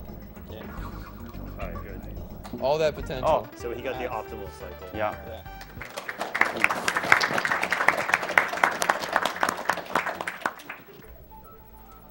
I'm gonna get the banana hat right after.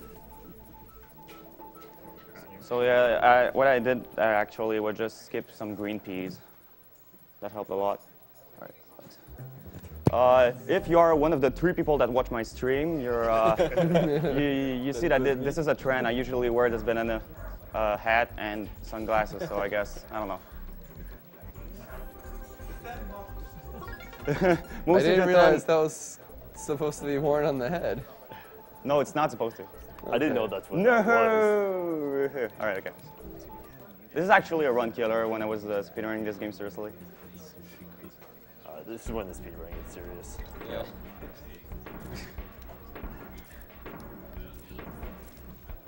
All right, so like 10 minutes in, it's time to start the game. Yeah, this is the first level without warps. Yep. There's a way to catch the ropes there instantly, though it's like it has to do with when you jump and when you go to the court, but it seems random to me. Like maybe a task player would probably, a task maker would probably make it all the time, but personally, it just doesn't really matter. I lose frames if I don't make it all the time, but it really doesn't matter.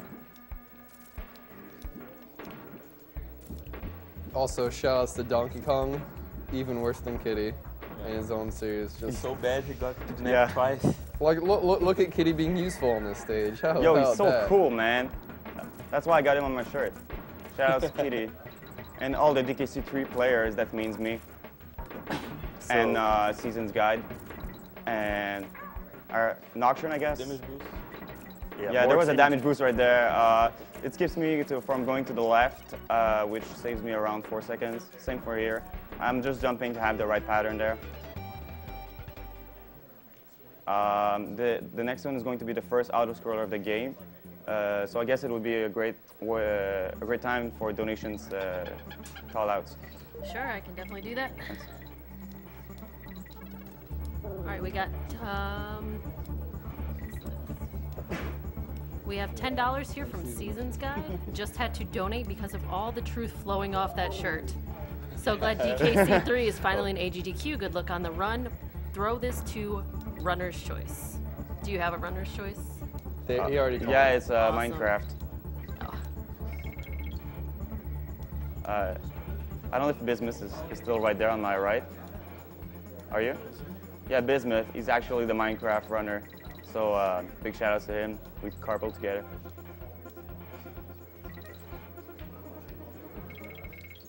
I raced Minecraft with this guy. That was my first SRL race. Oh, really? It's kind of embarrassing. That was your first SRL race? Yep. Yeah, I don't know if you were there, but it was the Make an Iron Golem one, I think. Kind of embarrassing, but I was like, hey, I don't need to know anything for this game. Turns out it's actually a Really pretty hard. cool speedrun. But whatever. I guess speaking of first races, shout outs to the Juice. He was actually the first person to accept my race on SRL, and that's why I got this good at this game. So big shout outs to you, my boy. Juice. Juice. So right there, it's another auto-scroller. Another reason why people despise this game, I guess. But what I'm going to do here is that, I'm just climbing up right there, and it looks like I can climb up like all the way to the top if I wanted to. But thing is that there's nothing to stop you, but there's nothing there also, so there's no reason. Yeah, not like the platforms don't load until the seesaw reach a certain point. So like I can't just really climb all the way to the end. That just doesn't work. That would actually, be a really cool No. level if you could. What? You wouldn't be able to see anything and it'd be terrible, but it'd be fun. Yeah, but it would work, I guess. Well, on 6.2 in the test, you can do that. Yeah, this is the only way it works, but it's like frame perfect jumps all the time. So yes, I don't know. I may be a speedrunner, but sorry, I'm not perfect like that. Well, you can't even see what's going on. Yeah, exactly. This will be useful at the end of the level, though, Yeah. so, because I'm going to get the flagpole as soon as it spawns. One thing weird about this level is the size of that saw. They are monkeys. Who is sawing the tree like Well, that? if you've noticed, DKC and Diddy, I mean, DK and Diddy are also really tiny. Like, I know it's a gorilla. I know it's a gorilla and all, but the bees are bigger than they are, so this only makes sense. They're pretty minuscule. It's still a pretty big saw. I like to think of it as the guys from Link to the Past. The guys sawing like 3 trees at the same time. Yeah, that's true. There's an example, I guess. I mean, they've just got better at it. It didn't take them the whole game to cut down a tree this time. Just one level instead. Yeah.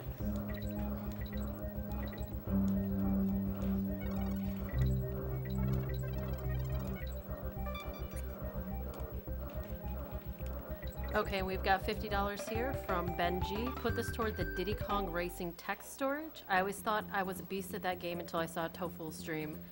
I'm throwing that out there just so everyone knows we're still trying to, I don't think we've actually met that goal yet. What goal? For the one for Diddy Kong Racing. The glitch text storage, we're at about $579 out of 5,000. So if you guys want to get that met, that's the next game. So we're going to need to put pretty much everything towards that at the moment. Donate towards that. It's actually a really cool glitch. I really want to see that as well. So please do. Actually, hugging a wall right there saves you some seconds as well, or else you would have have the whole animation of just going up and land on the ground.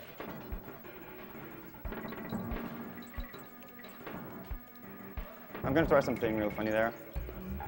No, it's not gonna work. Never mind. Sorry.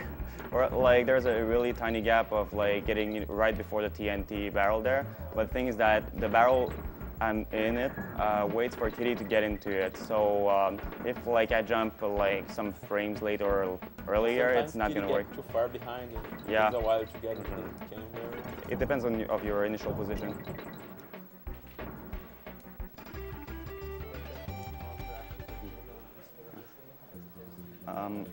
Yeah.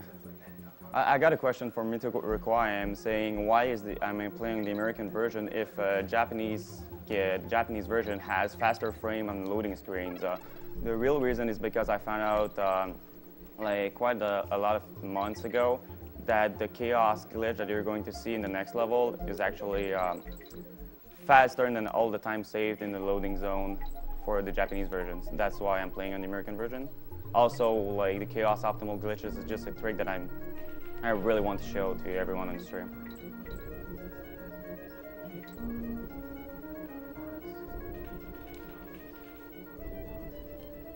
There are some tricks with the garage. It's all about positioning, going through the bees like that. There are some spots which is more tight, but it's still possible. Yeah, because the hitbox of the garage is actually only his body.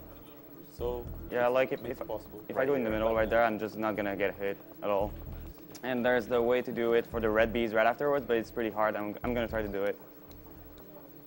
Yeah, you got 2 lines. There you go. Yeah. All right, nice.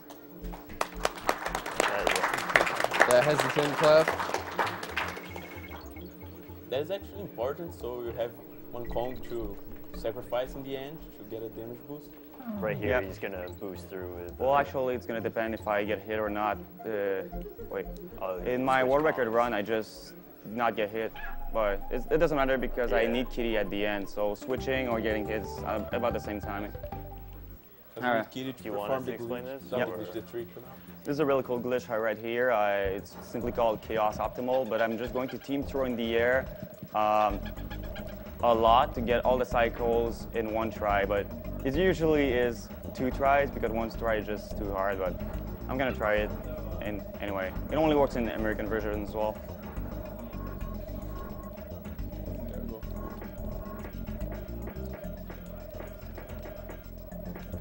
So all he's doing is repeatedly team throwing in the air, something you can't do in the Japanese version. That's 5 hits. It's okay, I guess. 5 hits out of 6. Actually, it's really good, but like if I get like 4 hits, it would be the same amount of time. It just there was a way to do 6 hits, but it just like insanely hard. I only got it like 4 times. That's the biggest time saver in the American version. That was good chaos. Yeah, that was really good chaos. One thing I really like in this game is the ability to teabag all the time. Yeah. Teabag live.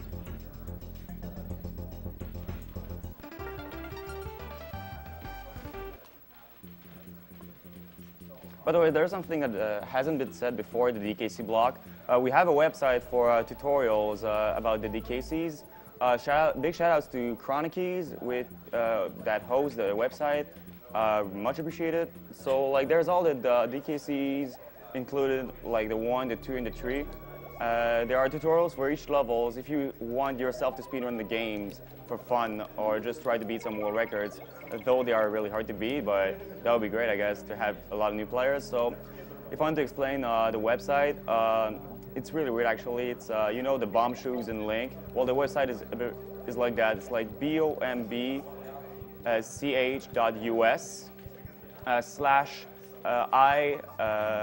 like undercase I Little and I, uppercase capital P. So like, if I want to repeat it, like it's undercase I and uppercase P. So if you want to learn any of the DKCs, you go there. That's just a hyperlink. The actual website is chronicies.com/DKC2. I'm really? sure somebody can post it in chat. Oh, I'm sorry about that. Yeah, that's just the URL shortener. Okay. So chronicies.com/DKC2 for all the DKCs. Yeah. It was originally just the DKC2 site. Yeah, exactly. And PP and I worked on DKC1 and DKC3. Oh, sorry about that. Okay, It's a good place to start if you want to speedrun the game. Yeah. Don't watch the DKC1 videos. They're really bad. Just watch a replay of like read the stuff, but don't watch the videos. They're so outdated for DKC1. Yeah. I really gotta update them. Oh my god. I made them almost a year ago.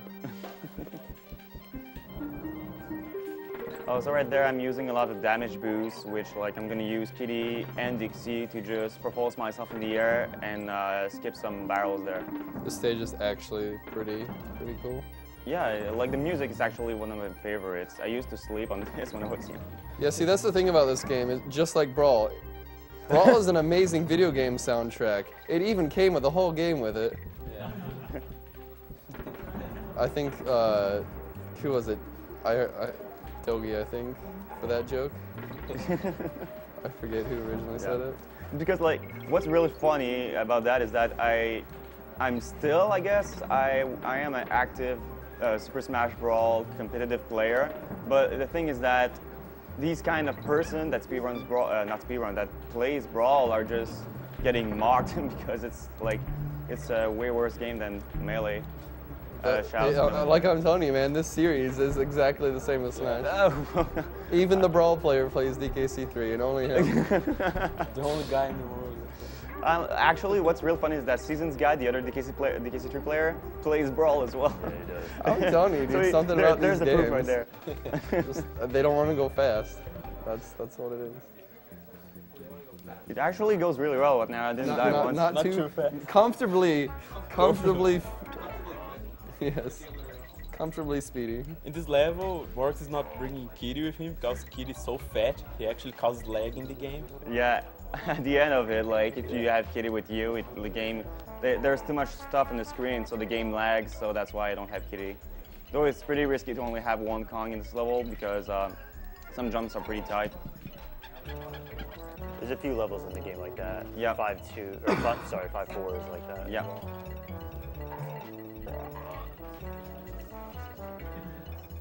Love the music, so fun. Okay, I've got a $50 donation here from Nicholas Taylor. It says, cancer may have taken my mother from me, but that doesn't mean it's time to stop fighting. I love what you guys are doing and will support it to no end. Thank you. Thank you for your donation.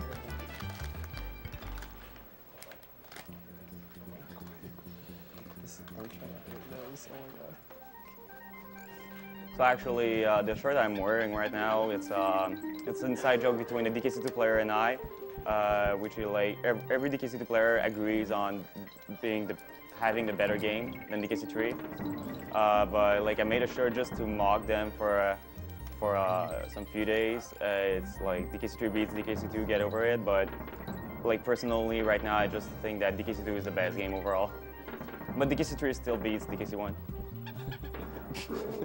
And I just want to hear EP in the back. This dude just hates going fast, man. Yeah.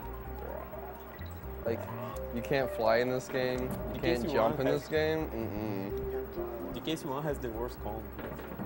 Like he's playing a Kong game without Diddy. See, DKC1 might have Donkey, but it also has Diddy. Yeah, and like I said, Diddy can jump better than Mario. He can fly better than Tails, fly better than Spyro or anybody. You saw that jump roll. Yeah. Throughout the entire stage. Though there's a really cool glitch in Super Mario Sunshine where he flies up really high for yeah, like yeah, 5 I know minutes. that one. So you can do it once. I can do it anywhere. There's RNG in this level. The fish that is right behind me has 3 cycles where he becomes like more intense shades of red, and at the end when he's completely red, he just decide to eat one of your Kongs. And sometimes, like, it really depends on where I am. And if he's too far from me, I can sometimes lose it, and he comes back at the end eating one of my Kongs out of nowhere. Whoops, sorry. Go ahead. No. I just hope it doesn't happen anymore in this run. This fish always reminds me of a pet snake I had, like harmless snake and all. But you know, anytime you have a pet snake, like, I never understood why we got it. Like, it wants to kill you. You might feed it, but if it's up on your shoulders, it would go around your neck and like constrict a little bit. It depends on some snakes, I guess. I got one as well. It was pretty chill. Pretty chill. Yeah, I mean, for like 2 months, and then after he died, I killed it. No, actually, no. No. Sorry about that. Oh wait, I'm gonna lose a Kong right there. So let's wait here. Yeah, because like sometimes he just doesn't eat the fish right behind me, so I gotta wait. Sometimes he's just blind and can see the fish around. Yeah. It's really depending of your initial position, and sometimes you know, it's some like I guess pixels difference that makes it like that. So they kind of randomly give you a DK barrel at the end of this level because there's no DK barrel at the beginning of the boss level. Oh, well, I think so. It's mostly because like the fish has more chance to hit you at the end, so they give you a barrel for that. Yeah, but you're going straight to the boss. Yo, it's in French. Oh no, I'm sorry about that. The reason why it's in French is because I'm used to it. It's my my main language, but I'm really sorry about that. If you can't understand what's going on the screen, I guess like you don't really mind because you're used to I know Japanese games. Yeah. Shout out to Prince for streams. I guess they had a donation incentive and didn't even know it. Because they're the only one. They always win the language donation incentives anyway. Yeah. Might as well just give it to them at this point. C'est votre moment de gloire, alors profitez-en. There's a really cool setup right there. I just position my trump right where the water is, and I just hold up and right and R at the same time. It just instantly shoots the water. Shoutouts to Riz. He shoots while it was sliding to the right. Yeah. Switch to the other eye. Okay, let's make a sea creature boss now. What can we do? The Kraken? No, we're just gonna make this guy spit water at you. Yeah, it's probably one of the worst bosses in DKCs in general. It looks stupid. And if you catch the ski and land in the pit, you can actually cause it to lag more. Yep. So you have to try to avoid that. Hey, tu as trouvé 2 skis, top méga groove. J'ai maintenant tout ce qu'il me faut. Attends une minute, Kong. Je t'apporte ma dernière création tout de suite. Why? Actually, what he's saying is just like, you found my skis, so cool. Here's a new ride. I hate that boss. Navigating those hovercrafts and skis are a little tougher than big shout outs to Nocturne right there. He found some strats that are really faster, but just completely insanely hard. This is actually a run wrecker in world records attempts. I'm gonna try to do it at least like all the time, I guess. There is backup barrels in case I miss it. Man, I hate when people ruin comfy stages with speedrun strats. God. Let's go. So more tries to stage Dixie. Oh, I got it. Yeah, that's pretty cool. Nice. Yeah. Come on, clap already. But Dixie's much faster at climbing ropes than Cutie. Yeah, like compared to all the other DKCs, the horizontal ropes are actually faster to climb up with Dixie. They're just really fast, but in virtual cool ropes, I just can't climb them as fast as I can. That's what makes this level really cool. Yeah. Really fast pace. Yep. I do. Ropes are like the only thing that are best in this version. Ropes and DKC 1 are dumb. Yeah, I know, right? Oh my god. Those vertical ropes. Fast-paced and boss music is just DKC. Yeah. I'm actually on point for 49, but I don't think I'm gonna get it. No mess ups yet. You shouldn't have thought about it, man. Another auto scroller. So. I just jinxed it. So another auto scroller right there if you want to do some donations. Sure. I mean, some donations, guys. Yeah. That guy, donation from that guy for $75. Hey, this is a shout out to Morks. I make this donation in your name so the guys back at home can't call you free anymore. Looking forward to seeing you rock DKC3. Best of luck, have fun out there, and remember, no Johns. No P.S. When you get back, let's grab some poutine.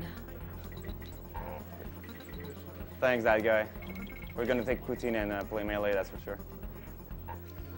Or Project N. $100 from Hallucinogen. Congratulations again to Morks on the world record, and best of luck on this run. Hopefully this will get more people interested in running DKC3. Thanks, dude. Much appreciated. Not on my watch. PP's actually trying to learn DKC3 for some trilogy races. But I will play DKC3 only to race the trilogy, and only because SRL probably won't let me race the true trilogy. Yeah. This is a really cool trick right there. I'm going to do a lot of team throws to get to the end of the level. There's one that's really hard, so I will try to get it. It's like I gotta learn two first anyway. I'm only like halfway there. This is definitely a run killer. Really precise.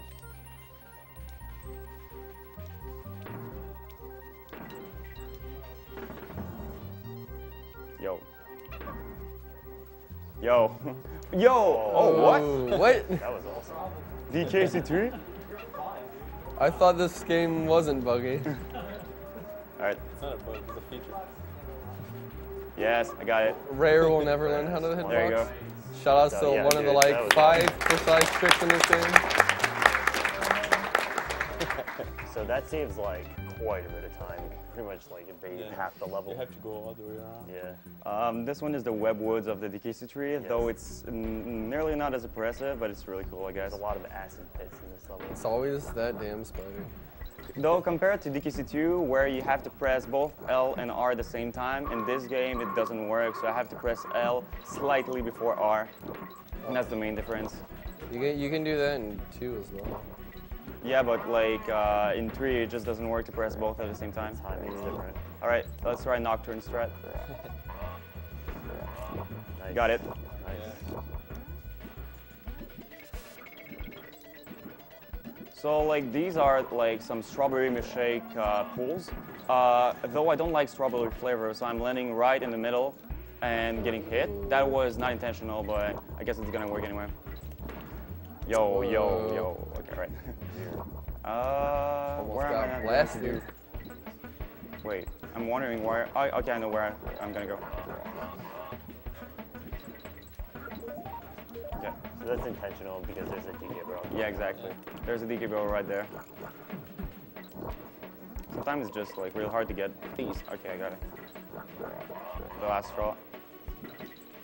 Nice. If you jump right in the middle of them, you won't get hit. Yeah, exactly. He did that a few times. Even though spiders almost entirely. Yeah. That was good. Well, I guess you can go. All right, let's go. Don't be shy. It's a hard level. You can title that one Agdq's opinion of DKC3. Right now, Yeah, sure, why not? I'm not supposed to have Kitty because Kitty makes the game lag, and I don't like him. So there you go. Bye bye. See ya. See you, dumb character. You don't want to do this. Still not as bad Though as the game is Donkey really Kong. like right now, it's just really risky with Dixie, because the hitbox of the Lemminguins right there. Shoutouts to Season's Guide, but like they're just really. Like sometimes the hitbox are just completely weird. It's just like the level in DKC2 where there's a snake. Oh, that was weird. Yeah. Yeah. Sometimes you just run on them and they die. Sometimes you have to go. You jump on them and you die.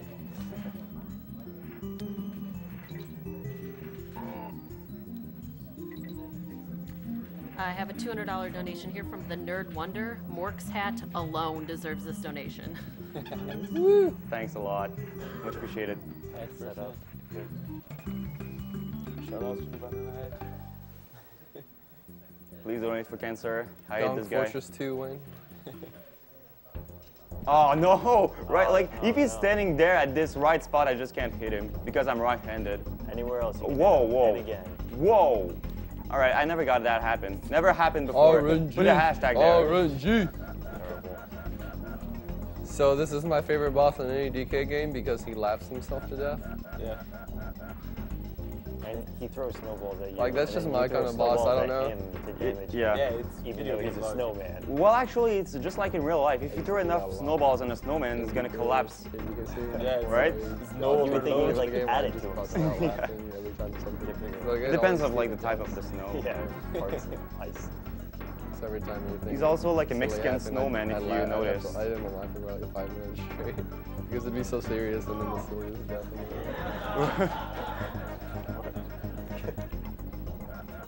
Wait. Shout out to the Mexican runners, I guess. The Mexican runner, yeah. Actually, he's a cool guy. Yeah.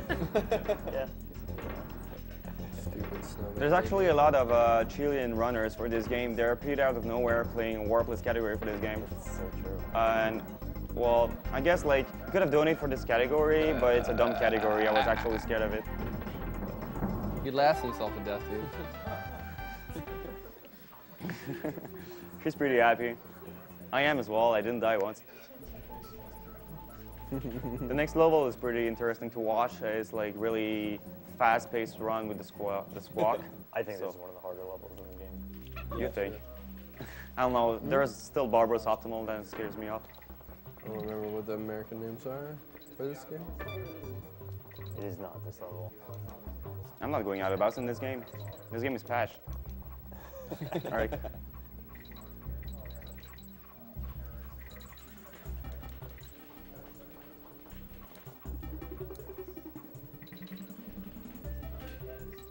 This game is just this thing with the pitch box.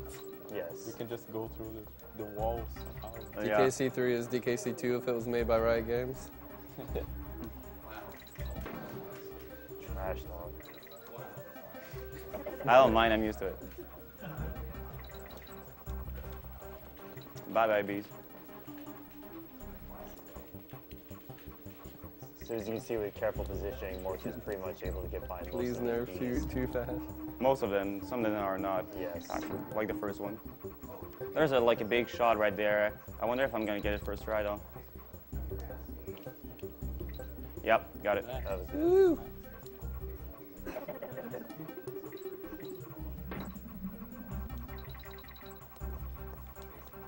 Let's try this as well. Yeah, cool. good. All right. Boom. Have you ever died there? That guy. Have you ever died there, Morks? Nope, never. Seasons guy did though. Shouts to him. So embarrassing. Dang. Fun fact: in the American version, the bear sequence here is 3 seconds faster than the Japanese version. Télésiège de Béni, if you don't know how to read French down there. This is the best level in the game. No, I'm just kidding. It's the worst. So if you want to do some donation, Hype for the last auto scroller. Yeah. Yeah, I have $170 here from Burned Head, donating for Glover costumes. Go gloved or go home. I just want to bring up, there is a donation incentive for Glover. It's coming up. Oh my gosh, it got met in the past 5 minutes to have everyone in costumes. There's also a hand cam for Glover, which is at $85 out of 1,000, so there's quite a bit left on that. We have a couple coming up between then and now. We have the Diddy Kong Racing messing with in-game text, which is only at about $675 out of 5,000, so we got to get that in soon. And then Bloodlines, we have Morris and Lacard. You can choose between the two. Just so everyone knows, Morris may have the possibility of a world run record if you guys want to donate for Morris. Huh? I don't know. I didn't hear that quite, but okay. Thanks. at least Rare was smart enough to put the best music tracks on the slowest stages. Yeah. Yeah. But not every time. Shoutouts to Ice Cave Chant. It could have been like a really glitchy music, like no. It's got to be good music. That was DKC3. beautiful, Marks. It's true though. You should. You should serenade me after the run. Yeah. Wait, what? I can't hear it quite well. I'm sorry.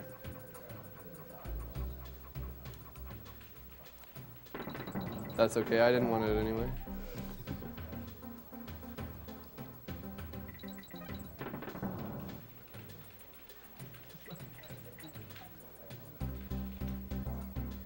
I have $100 here from an anonymous donor. DKC is a game I can remember crying over as a child. So awesome to watch the speedruns. I've been tuned in all week. Love that it is for a good cause. Seems like everyone knows someone that has been affected by cancer. Thank you from Biocraft. You know what game I cried over? Frogger on the PS1. That game is worth crying over. That game's a nightmare. I might actually speedrun it after the marathon. Nice. Like, it's a really cool game that I played in my childhood. I never finished it though, but it looks really cool. Neither have I to this day. Couldn't do it then, can't do it now. Shoutouts to Cade.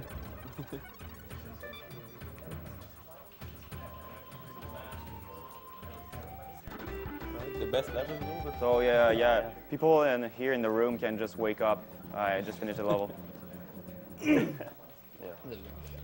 Like if you say, welcome back to speedrun. Yep, that's the intermission. Welcome back, folks. Not really, it's a water level. Never mind. In this DKC3, actually, when you just spam the attack with end guard, you just never die. You just go through everything. Though these spike balls can kill you if they're close, so I'm really careful about that. DKC3 in guard is actually the best in guard. Fixed both the clipping, although as cool as it was, fixed the clipping and the dumb hitboxes. So there's a 102% category for this game, and as far as we know, there's a few people, I guess 2. There are Tekio and Raikou Rider. Shoutouts to both of them, especially Tekio, since he's actually the really first one that made me speedrun games. So big shoutouts to him. We're gonna take a poutine and kiss you on the chip. Yo, if you think this game is dumb, do not play 100% because half of the bonuses are RNG because of those green bananas. Those yeah. redacted bananas. Yeah, Tekio is like a really skillful speedrunner. He just I couldn't use the family-friendly curse for that one. Did Tekio get the world record? No, he's 8 seconds apart of it. That run was so close. Yeah, actually he made a lot of mistakes. He could be like 2 minutes over. Yeah. Under, I mean. Yeah. At World 8 though, that's tough. All right. Also, he and Raikou Rider routed the entire game. That's right. Yeah, Tekio mostly routed. Then Raikou Rider arrived with some strats, especially for the coin route. I mean the bear coin routes. Yeah, because Riz has no videos. Raikou, when are you gonna cut the one? Yeah, good. That was good. So you can see on guard being OP again. I'm gonna read this comment. $100 from Game Breaking Glitch. Hey guys, Game Breaking Glitch here again. I apologize about this in advance. I wish the audience would stop donkeying around. Can't they see Morks has to concentrate on what he's doing? It's not a...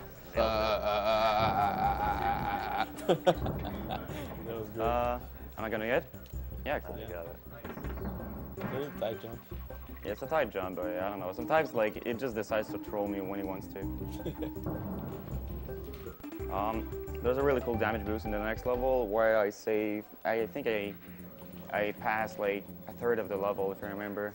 It's been a long time since I did the part without the damage boost. So yeah, it's significant.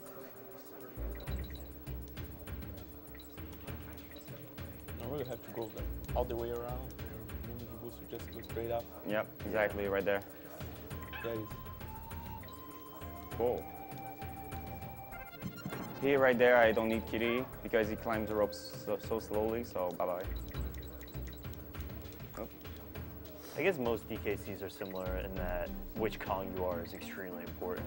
And Wait, well, Kitty and Dixie are just like the same speed. Sometimes I really need Kitty because of his Like sometimes the rolling animation, like if I just have to roll in a level, I would use K. Exactly. But Dix is significantly faster in the roll. Yes. It's a hard decision when you don't have Diddy in your game. There's a really high part here where it's a Japanese You strat. actually have to think about. It's really hard to get. It's like I have to get in between Barbos' second phase, and it's actually really hard to input, so I'm gonna try to have it. Or else I just do it normal way. Oh, really great spawns. These spawns are random. Yeah, those are good. So look at this crazy boss, giant spiked shell crustacean thing. Okay, so it's really spiky, so how about we make it charge at him or something and be really fast? Let's just make it shoot. Yeah! Squids That at you. was very tough, but that was good.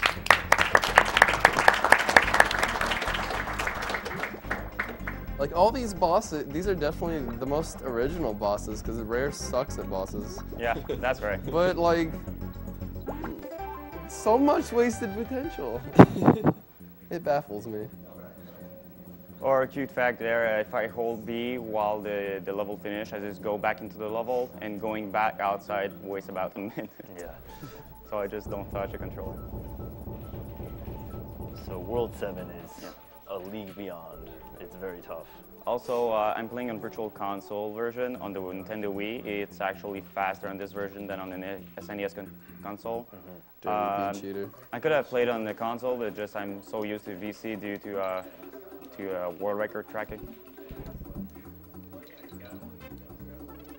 One of the really fast-paced level as well, this one. It's really cool.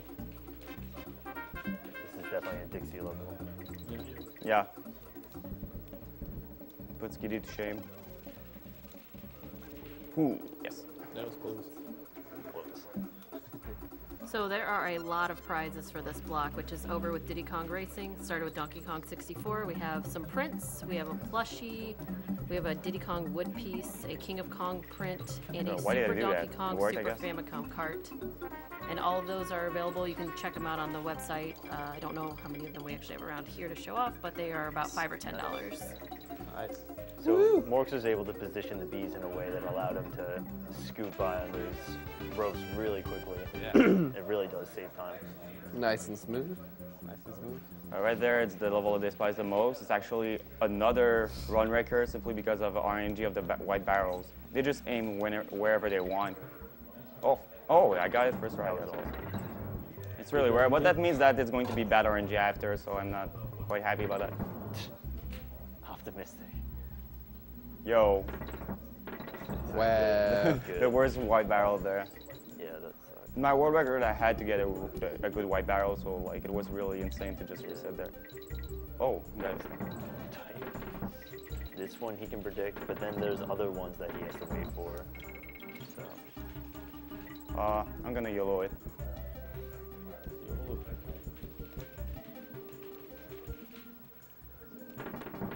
Nice. That was good. This one was good, yeah. Oh, gosh. I'm sure that like one influenced the other, but like this is not a real explanation of how they go in certain directions. The one that really counts is the one at the end, actually. Yes.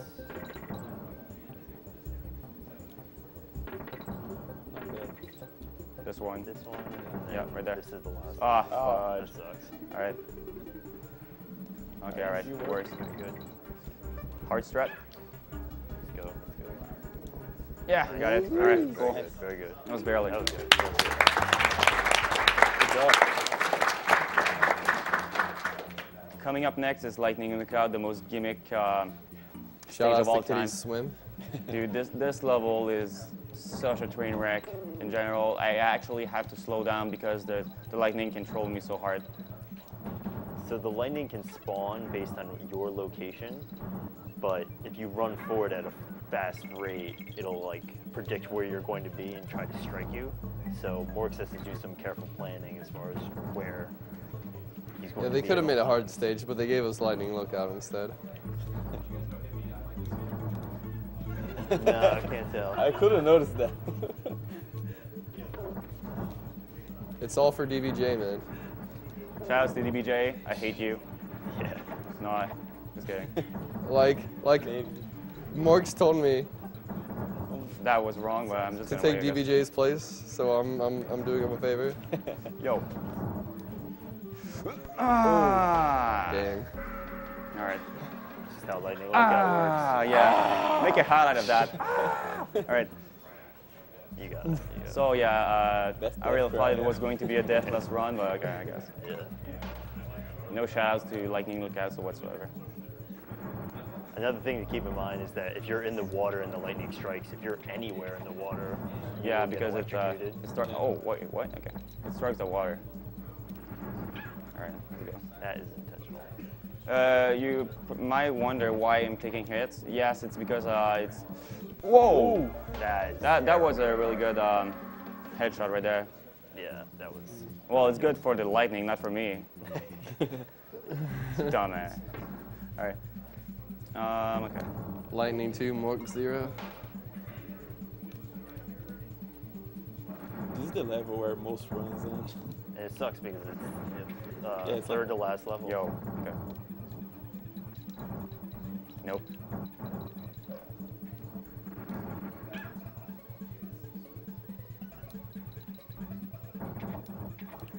Where is it?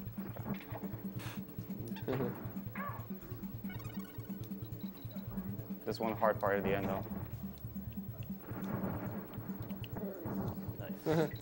Oh! That sucks. Thought you made it. Oh, no. This just is not a level that you can really play safe whatsoever. You just gotta gun it. Yeah.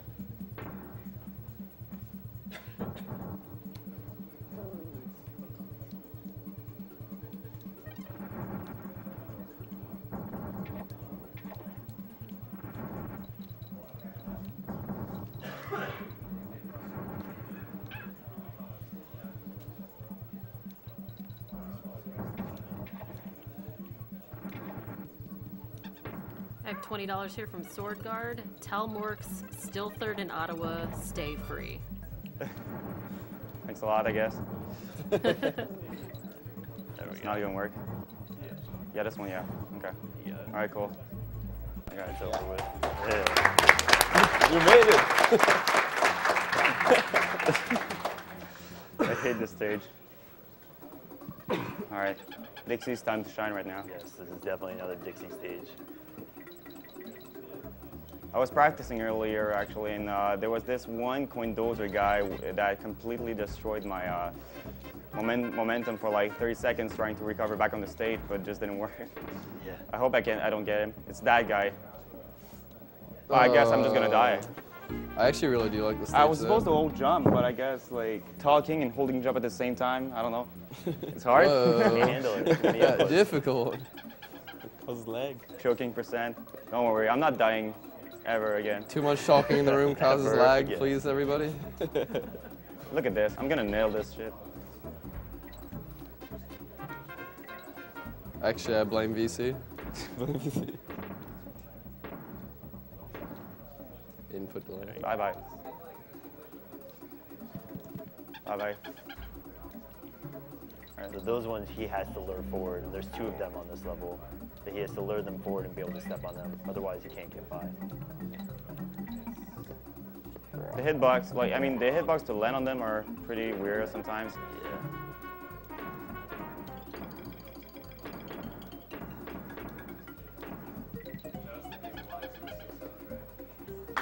Yeah. I love you, David Y. Fisher, Evelyn homo. Fisher made almost all of this game, I'm pretty sure. What? Yeah, Evelyn Fisher. Evelyn Fisher made most of the music in this game, but David Y is kind of well, I don't want David Y to did talk the off credit. my ad, but I'm pretty sure he was really included in this game as well. Mostly the DKC2 though, and DKC1 as well. If you don't know who made the music, here's a pretty much an easy guide that's accurate for the most part. David Wise made all like the anthemic melodic tracks and all the really ambient ones. Or Evelyn Fisher. So Or I Fisher. actually prefer Evelyn Fisher's music, to be honest. Just because of the ambience. Oh, dude, I thought I had that. I love Wise's music. I think Fisher's fits the levels really well. And for people who don't know, in this level, you actually press right to go left and press left to go right. Oh yeah, that's something I should say. Good mechanic. Yeah. Like, actually what he said. I mean, when you hold left, it goes right. When you hold right, it goes left. Just this level, though. But the part of that is pretty easy, like when you get used to it. Yeah, you don't even think about it. Because this is under the K-Roll's laboratory, and who knows what's underwater. Whatever. Yeah. Carol's dumpster is pretty toxic. I have a $1,000 donation here. Ooh. Ooh. It is from an anonymous person who just wanted to say Donkey Kong Country 3 is better than Donkey Kong Country 2. Hell So yeah. there you go. Money talks. Show the money. All right.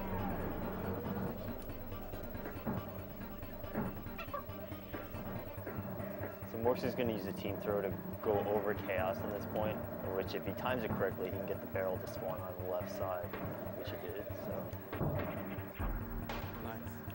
I got to switch to DC right there. There's a really cool trick if I just stand here.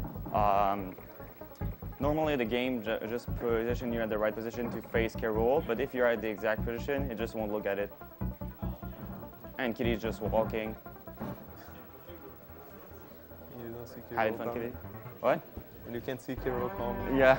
Well, you can see his hands. He's like, yeah. Hello. I present you air. All right. This is almost as bad as DKC1 K-Roll. Not quite that.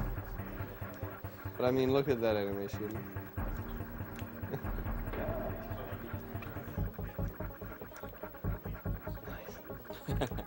All right, okay. Shout out to Seasons Guy. I told him I would do that. It's pretty precise, actually. It was really risky. Oh, wait, what? Okay. I'm supposed to just hit the switch and go right there, but I guess it's going to be like that. So he's going to use some tricky platforming to basically do this as optimally as possible. You could wait on the right platform and watch K-Rool go back and forth, but if you use the correct timing on your Dixie jumps, you can speed it up the process.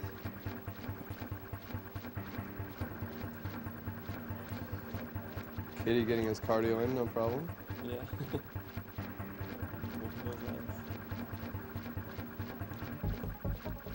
Does that happen in 2 at all anywhere?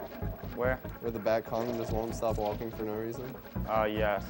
It's actually speed walking in 2. It's really weird. I don't know the setup for it though. Prepare for time is going to be when I get the coin. It's pretty fast though.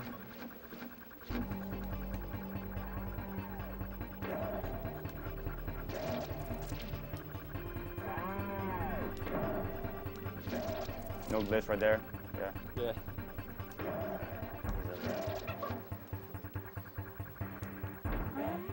Wait for it. Wait for it. Time. Oh, nice. Cool. All right.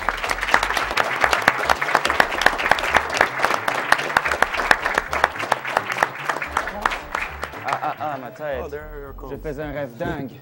Any of this is like fan fiction? J'étais devant une énorme tas de bananes. This has one of the longest credits of any game. Puis tout d'un coup, je suis devenu un It's like 12 mégalo. minutes. Tabarnak. Mais il me semble que tu t'es bien débrouillé sans nous. C'était grandiose. Même Cranky serait impressionné. Hein? Cranky, je sais pas. Ben, pas vraiment. Cranky is a meme? Quoi? Bird? Eh bien, tu vas par ici, Kitty, et moi j'irai par là. Tu peux pas frapper quelqu'un qui porte tes lunettes. Go on the front tree. And that's pretty much it, French yeah. sounds nice and all, but they're not saying anything. I just think. What he basically said is that Cranky is mad because he's always mad. Yeah. And that's pretty much it. You're gonna beat his ass. Yeah. I don't know if there's still time for it. There is no donation for it, but I could show a glitch or two if people want it. It's like 5 minutes. All right. Okay. Cool. I'm gonna hurry, I guess. If they're cool. Well, some of them are. Well, actually, all of them. I can't complain. I did the same thing. Since there were donations for it, but I just thought it like right now that it could be a great idea. All right, I got a 45. Juice. It's actually the SDA time. Well, you lost like 2 minutes on Lightning Lookout. Yeah, I know. Still in the 52s. Yeah. Okay. There was one right there, yeah. There was one in the Japanese version, but I'm just not going to show it. Switching is just dumb. Shoutouts to Hibu89. He's Mexican or Chilean. I don't know. I don't remember. Sorry. Glitch hunter, and he actually found some tricks, especially for DKC1, where Hippie did a trick, and it's actually Himu that discovered it. All right, I'm gonna try it first try. Yeah. Okay. Super yump. Yeah, what that does actually is just like it goes like really straight up, but the thing is that it's going to stop at some point, and I'm just gonna die. There's a way to be upstairs, up right if there. Only but it just, was useful. The The seesaw stage would actually be cool. The seesaw is just going to wait there until like the normal cycle appears. So that unfortunately doesn't save any time. That DKC was that close to being a real speed game. You could almost skip one of the auto scrollers. Yeah, almost. That would be great. But no, unfortunately, there's one right there. It's probably going to be my last one, so let's go right there fast. Yeah, as ZP said before, try to team up in the slope. It just doesn't work. And somebody's got to find a way to make that useful. That's so tasty.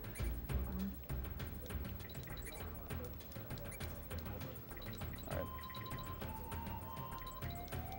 Hey.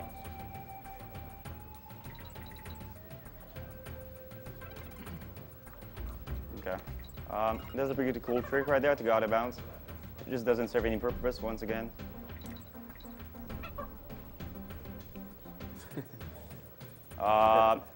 I think I can go there. Yeah. Oh, come on. All right. But it doesn't like it stucks me in the background. I just can do whatever. So like when there was Himi that found that once again, I really tried to get like right there. And if you look on the right, you're not going to die whatsoever. But it's just like, wait, where is it? No. Wait. All right. Like that and that. Ah, no, please.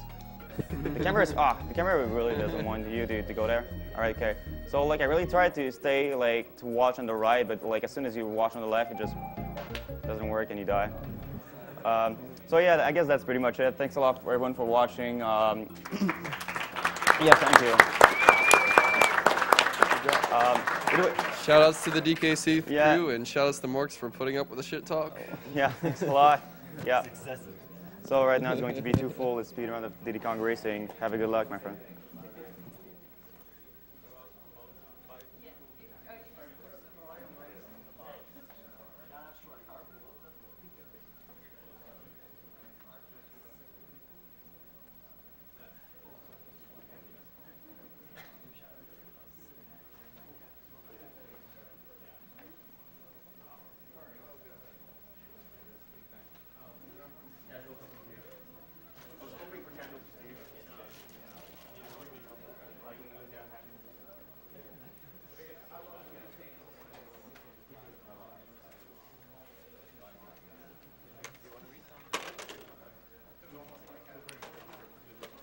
So next up, we have Diddy Kong Racing by 2 Fool. After that, we're going to have Castlevania Bloodlines and Castlevania Symphony of the Night. So I'm going to read a couple donations real quick. Donation of $100 from Browntown. Shoutouts from Chris Fish, Astro, V115, Black Twins, and the rest of the Toronto Brawl crew. Keep up the great work. Also, shoutouts to Fedora Wolf, Bop Bop. We have $50 here from Adam Dziansky. Sorry if I pronounced that wrong. Really enjoyed the event thus far. Makes the workday fly by. Still so many goodies to come. Can't think of a better way to spend this $50 this week and support a great cause at the time. Thanks to great efforts like these, I continue to have high hopes that we will find a way to put an end to this terrible affliction in our lifetime. $50 from Sylvain Gerard. What a good idea. This is the ideal project to have all these young people gather together and make a difference. Our son is one of the participants, and we are proud of him. Well, thank you for all your donations, everyone.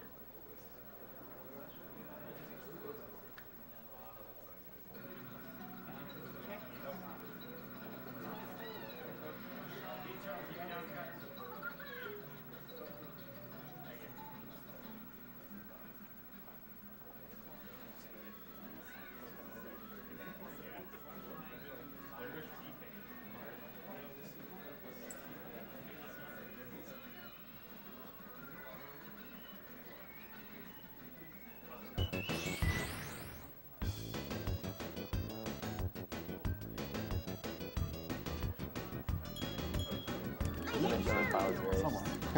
Okay.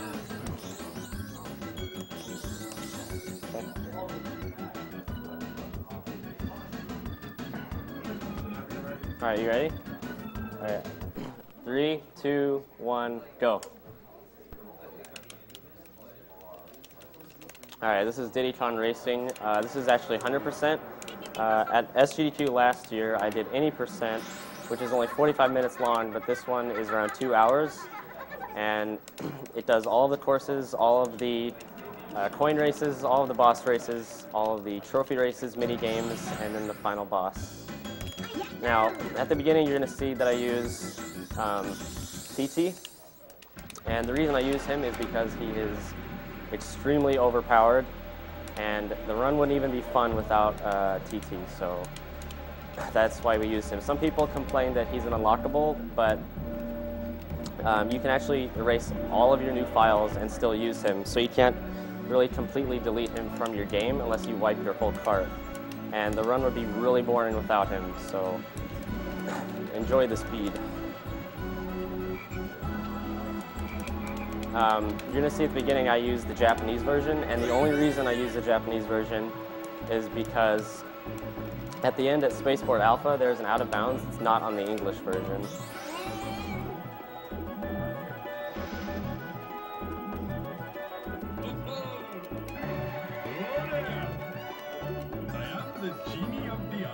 I like how he still talks in English.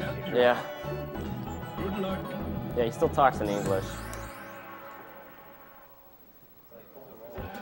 So at the beginning here, we're going to talk to Taj, turn into an airplane, and grab the first 4 overworld balloons.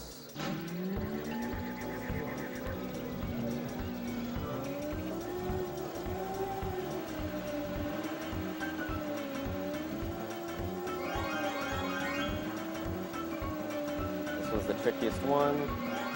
Oh, okay, we're fine. I'll explain the plane physics later once I get into those races. Oh. You're doing my strats. Okay. That was in a different position I usually had it in, so that's fine. Alright. Now the first world is Dino Domain. You're going to hear me tapping the A button a lot in the cart, because when you tap about 5 times per second, then you actually go a lot faster than you would if you would just hold down the A button.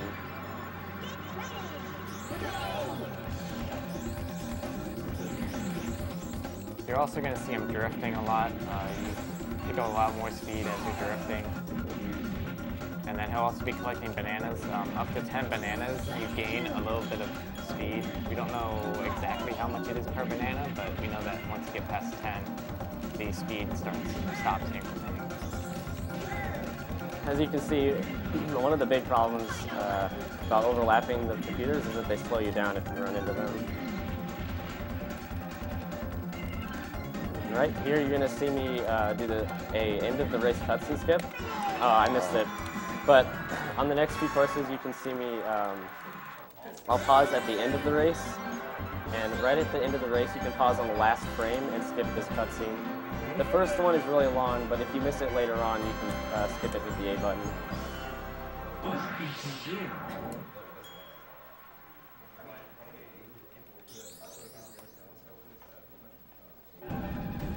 Oops.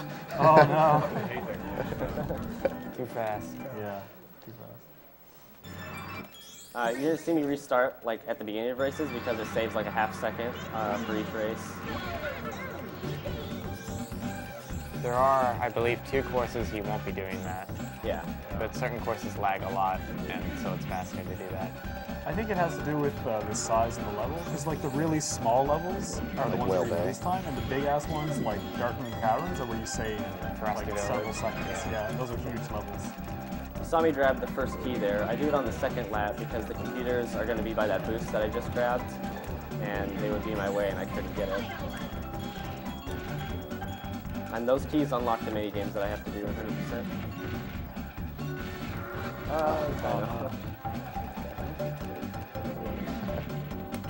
Alright. you just saw me skip the Taj cutscene of him giving me the balloon.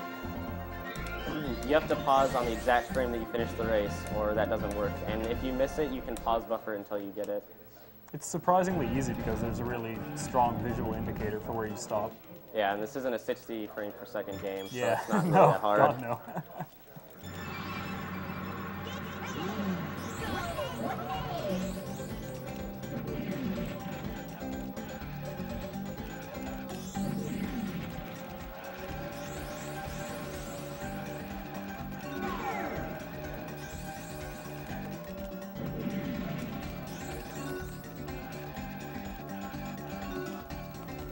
$10 here from Rack Joe or Mitchell Chohan. Shout out to Tofu, caught him streaming just before AGDQ and wanted to give him some love from home.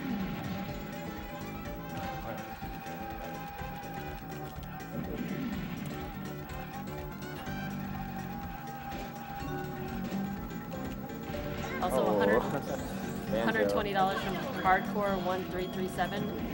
What's up, guys? Hardcore here. I really appreciate what you guys are doing at AGDQ, and I hope there'll be a lot more. Speaking of Banjo, this game was actually released before Banjo-Kazooie, and not a lot of people know that. It's a little interesting fact.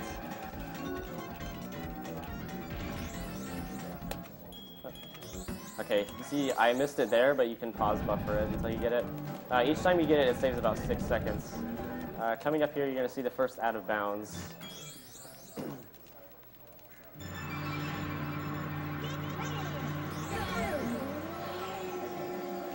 So I'm going to grab a blue balloon and barrel roll out of bounds because there's no floor under the lava, so I can just get out of there. Now I have to hit a few triggers, and then I can just turn around.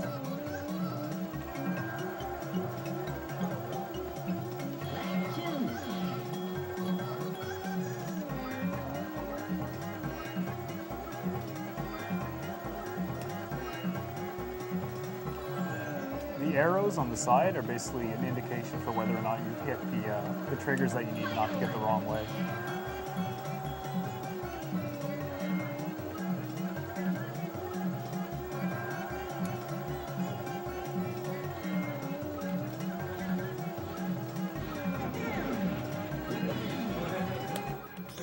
Okay, nice.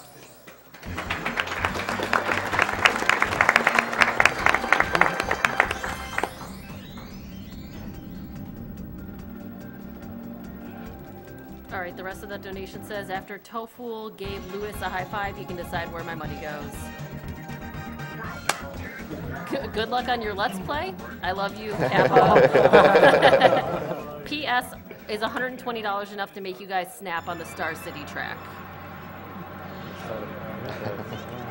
Got a couple zeros on there. Well, you heard them. Gotta donate more now. Alright, so this is the first boss race. You can't do cutscene skips on here because it won't give you the piece of the amulet or the silver coin challenges. So I won't be doing that. And this first one is just like a drift session. You're just going around in a spiral.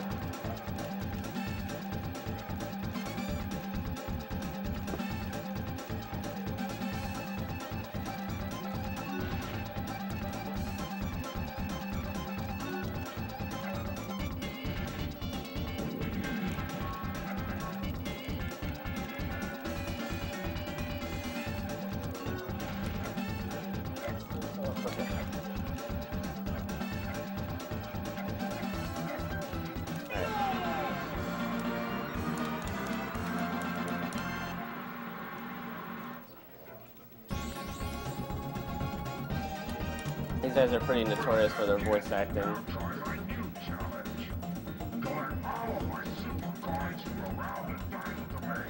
You must find 8 from each level and win, and then come back to see me.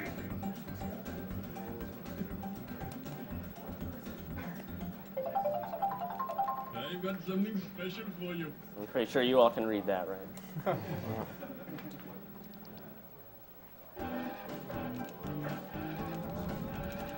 Alright, here's the first mini game. Now, if I get a really rare bad pattern, then this can go out of hand, but we'll see how it goes. Basically, you have to get 3 eggs into your spot before anyone else does. I'm gonna wait for Conquer to get. Okay, now I can steal that one.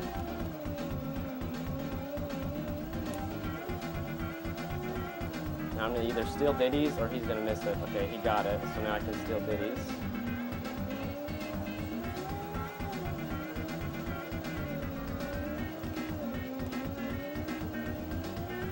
Alright, so now that I have 3, I'm gonna turn around and just kind of guard it. Alright, no one's even coming over, so that's pretty good luck. Really good luck. There you go, cool.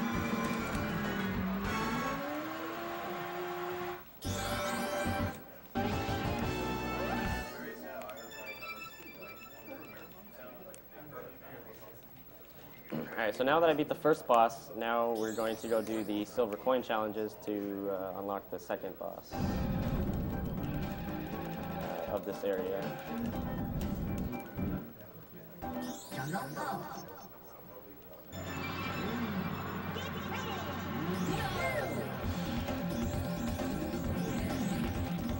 The silver coins are a little bit more interesting because the general idea is to get more bananas than coins on the first lap so that you can go quicker on the next few laps getting the silver coins.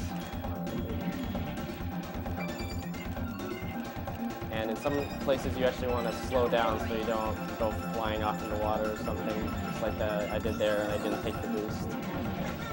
Oh, scooters.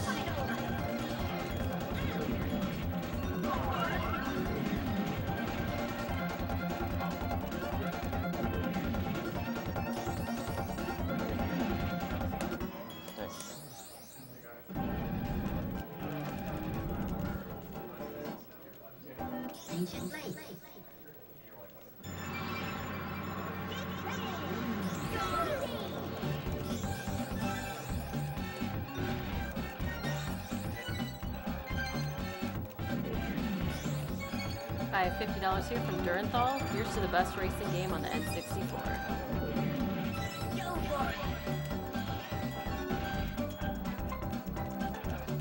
Alright, here I actually want to slow it down a little bit. I don't need to now. Sometimes they go quick enough so that they take that balloon and it's actually faster to slow it down and grab it than it is to not get it at all.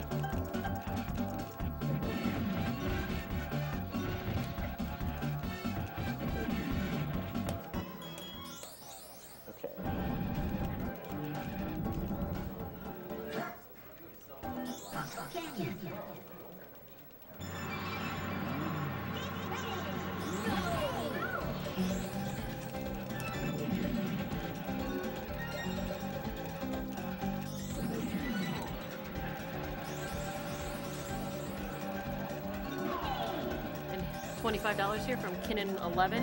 Hey guys, Kinnan11 here. I just want to say I love speedruns!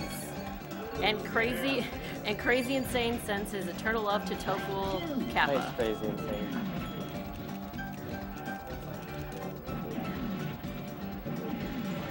Okay.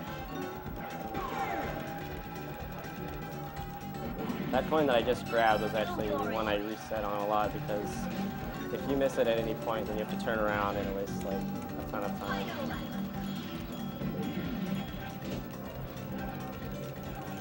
Oh.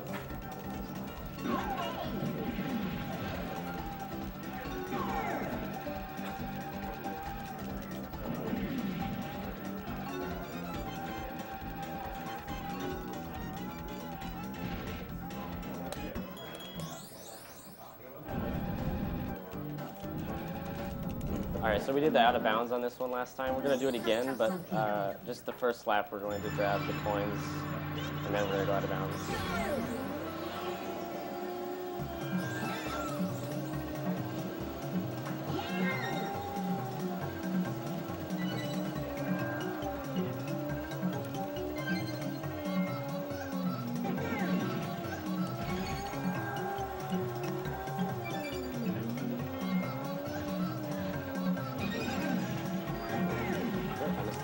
I can get that one at the end, so.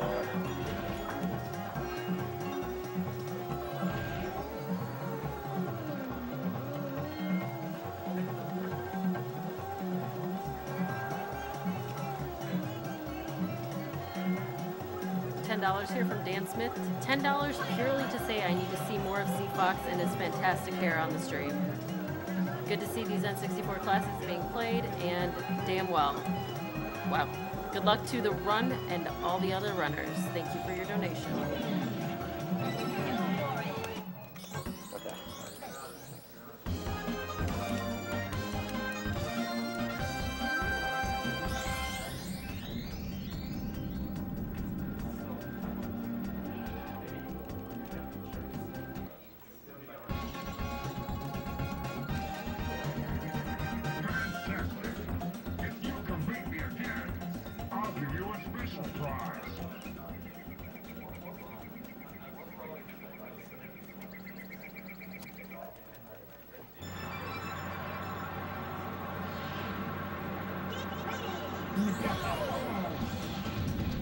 I'm going to do something just a little bit different on this second time around here when I get the boosts. And I'm actually not going to take the shortcut because on the second part of this boss, the zipper is actually taken out. It's kind of something to fool you if you found it beforehand. And it's actually slower to go through there now.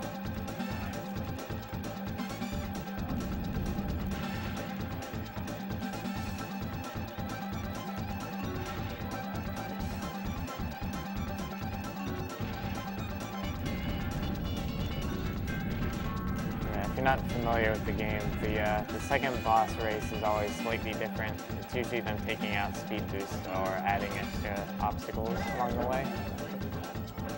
If you don't have TT and you don't know speedrun tricks like tapping, the bosses are actually really difficult.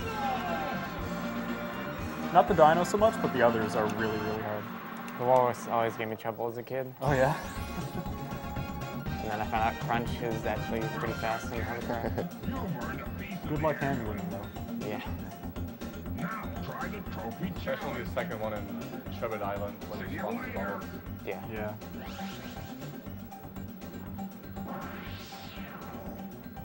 I never even beat the dragon until I learned about tapping.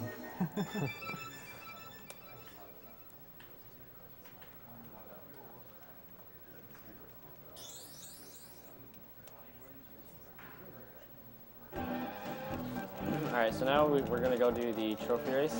What the trophy race does is unlock, once you do all 4 of them, it unlocks future fun lands, which is required to 100% this game, and beat the game. So in any percent, what we do is we go to Dino Domain and do all the races, but after that, once we get to the trophy race, we do something a little different.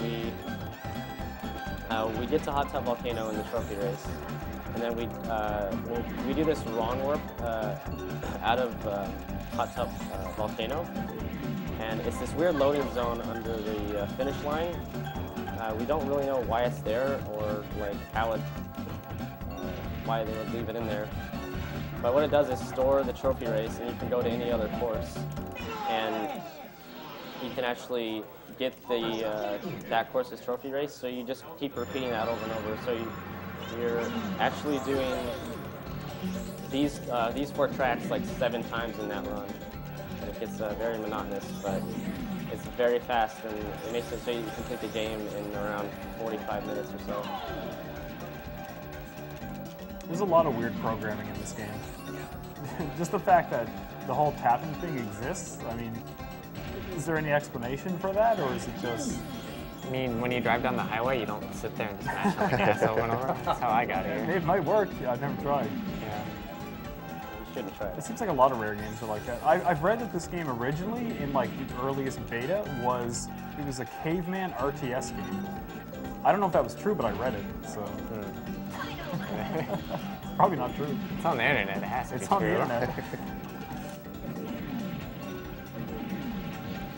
Another thing to note about trophy races is that the computers are actually a little bit faster than they were in the other races, but it's nothing really noticeable except their positions for when I'm speedrunning it.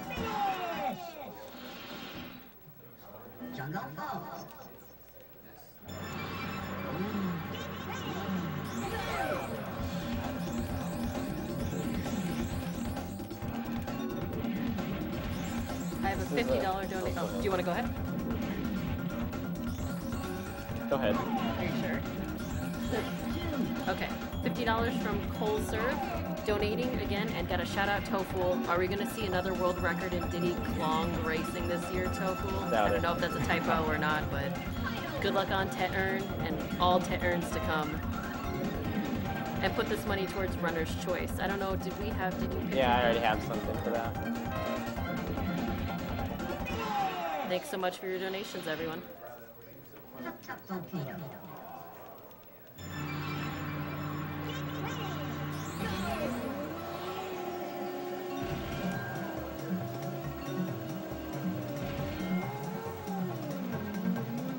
Going out of bounds again.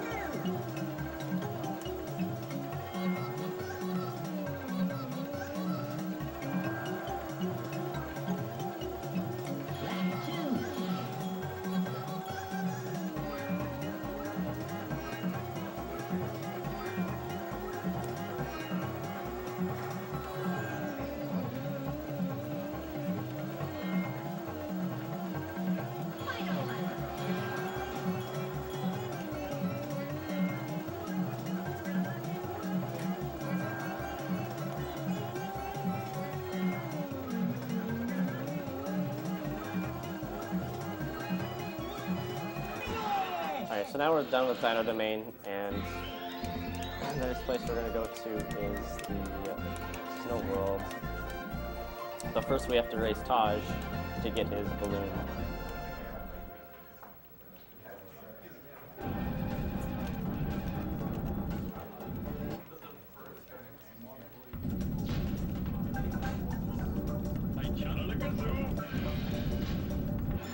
Hardest race. This one's always pretty amusing the first time you see it. These races are like the definition of filler, I think. Yeah. There's absolutely no point. We don't like the number 44, let's make it 47. We're gonna kill any frogs today. Oh, rip.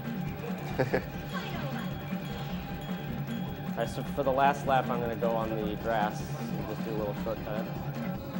And it's actually faster to hold A instead of tapping A on any terrain that isn't the track.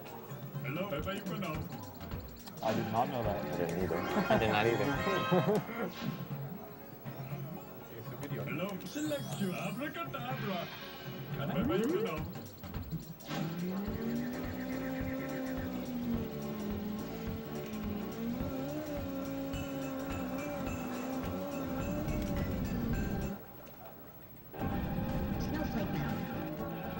Alright, here's one of the laggiest levels in the game. When you reset the course here like this, it saves 3 seconds because of how laggy that cutscene is.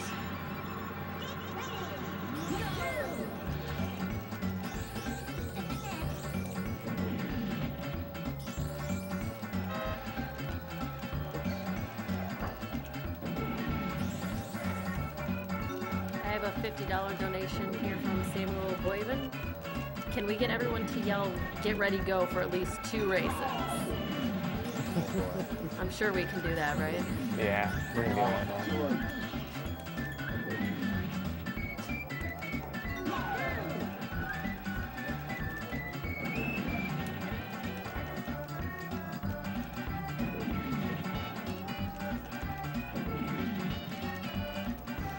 One of the really cool things I like about speedrunning this game is the music. The tunes never really get old to me. I'm always sometimes catching myself whistling them when I'm streaming.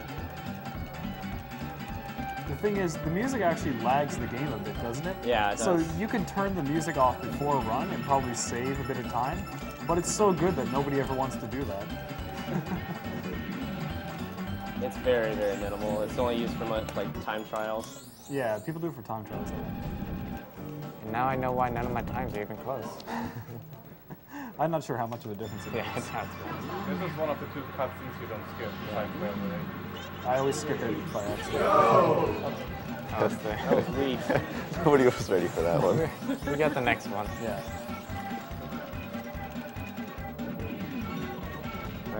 Alright. Coming up next is the next key that I need to get. I want to boost. Okay. So I can boost out of here. Oh.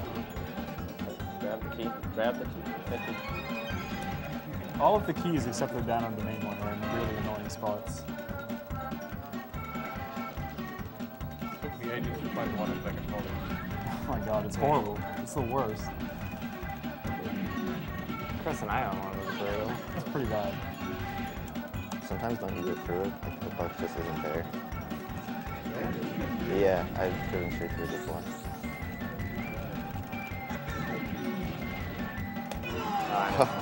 That would have been sick. That one's kind of hard because you come around that turn so fast. Yeah.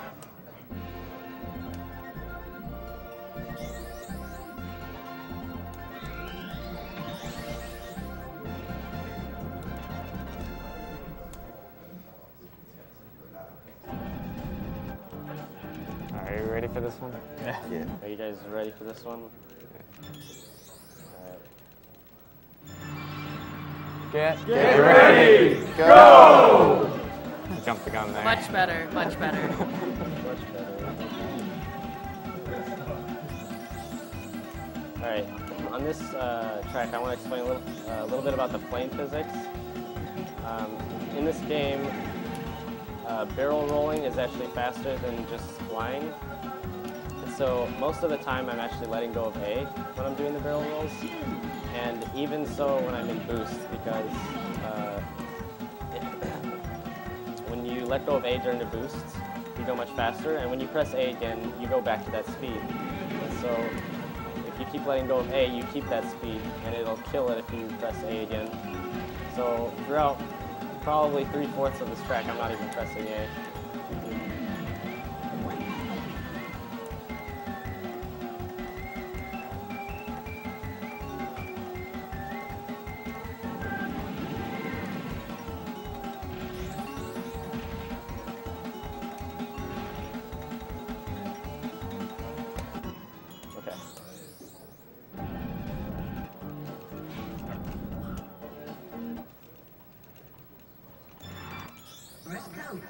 This track is pretty laggy as well.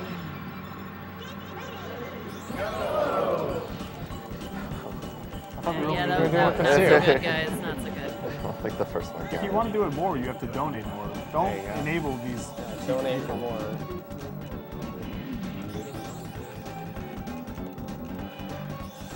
And I just want to remind everyone, we got about an hour and a half left of this run, and when this run is over, that's it for the Donkey Kong prizes. Like I said before, there are a ton of them. If you go to gamesdonequick.com and look at the tracker, you can see all the prints, plushies, all sorts of crazy stuff, Famicom cards. They're $5 or $10. So if you donate that, you get entered in. You don't have to do anything special to get entered, just donate. I'd say like 500 would do it for the rest of the game. 100, 500. Sounds reasonable, I think.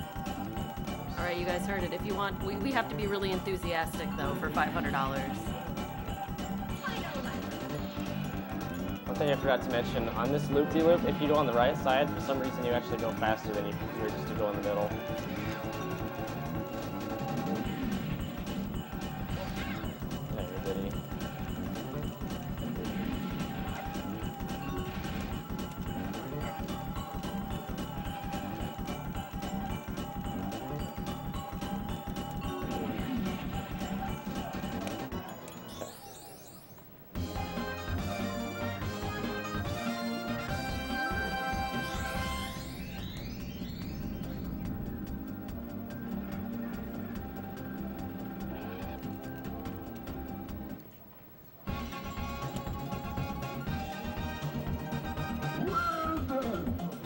Now I challenge you to a race.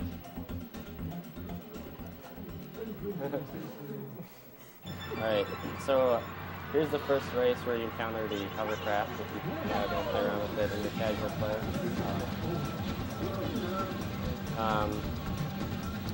You'll see me going this side to side a lot. That's because if you hold R and weave back and forth like this, which is called snaking, then you actually go a lot faster than if you don't do that.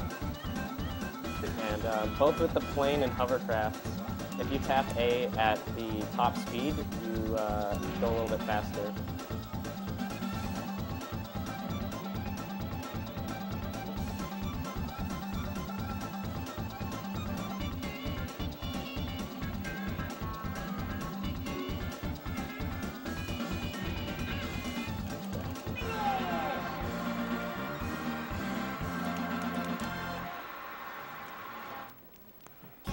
You may be asking why he's not doing the pause, return the lobby on the bosses. I believe the cutscene is actually the trigger to get you the item, so you have to watch these cutscenes. Yeah. From each level and win. Then come back and see me.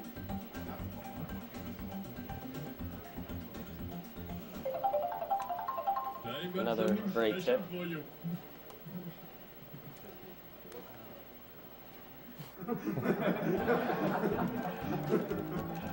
I have $10 from James Rodriguez. Ask Tofu what he wants to put this towards, saving or killing the animals. Killing. So we got to put $10 towards the opposite. And he says, see that, Tofu? That's what you get for saying Pipsy is the worst character in this game. Alright, so this pattern on this minigame is all random, and this is it's going to be a big problem, but we'll see how it goes.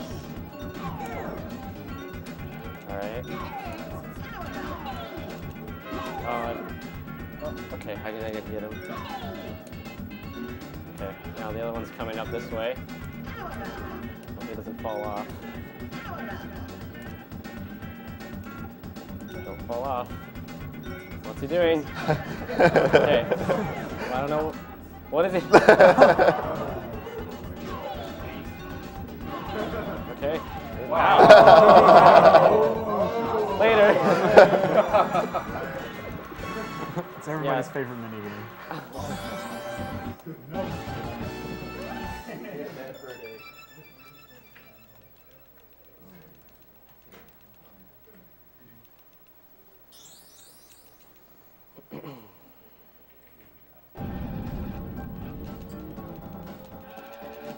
Alright, this is one of the tougher silver coin challenges. Because they're in weird spots.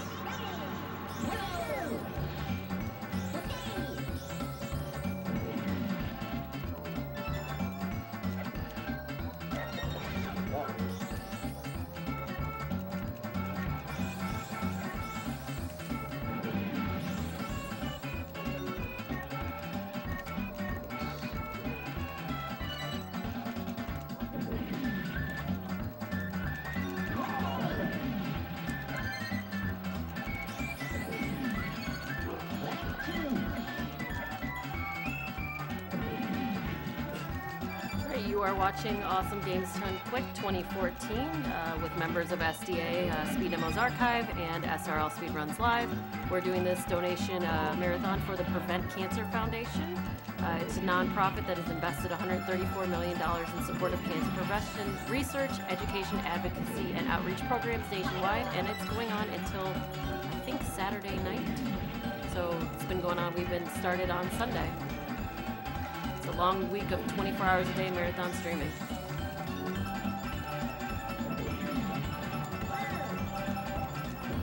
Contra does not like me today.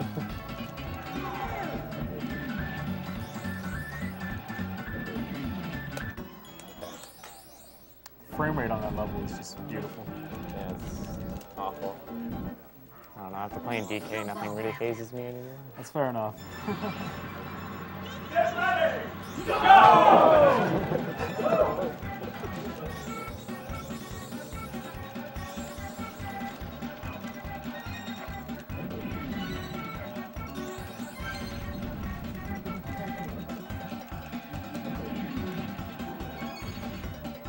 I actually have to go back here because I forgot this one.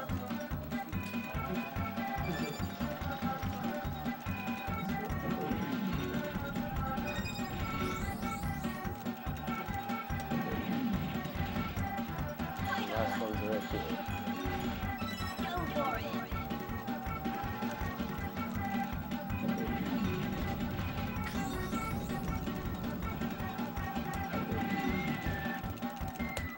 Okay.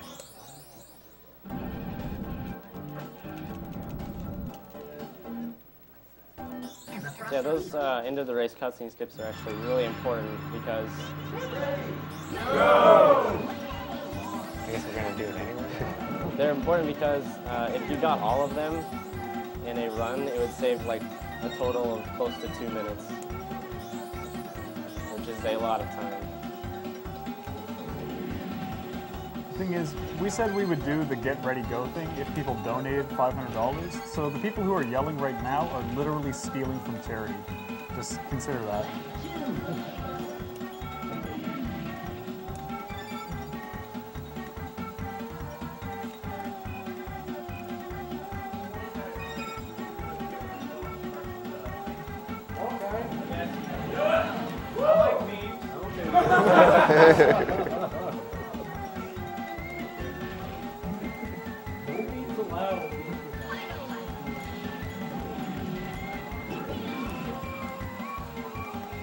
The whistling, man, literally mirrored.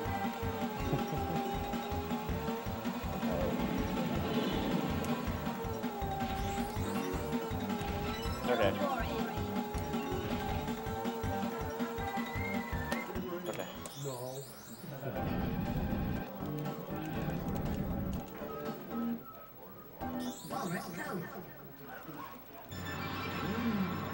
Ready, go!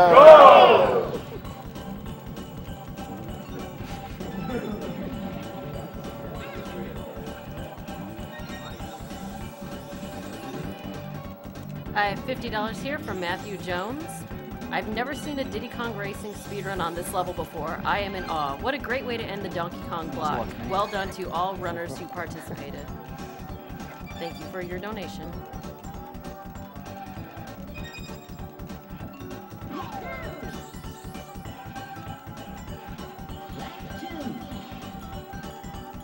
Also $10 from Snow Plays. Hey Tofu, it's Snow. This is just to wish you good luck on your run. Hope you get that world record. No stress or anything though, Kappa. Thank you, Snow. Okay. Oh, gosh.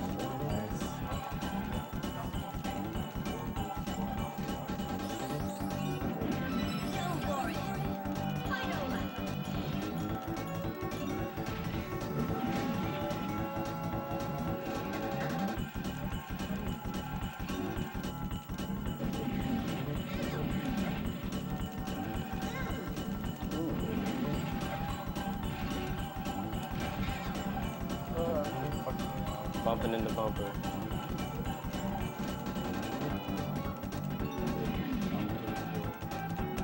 Okay. Second boss time.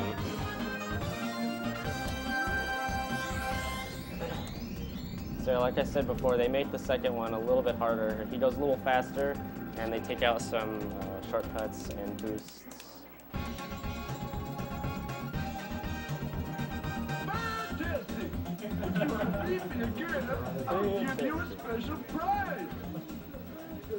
Doesn't this guy have 2 voice actors? I don't even know. Get ready, go! So why are we doing it now?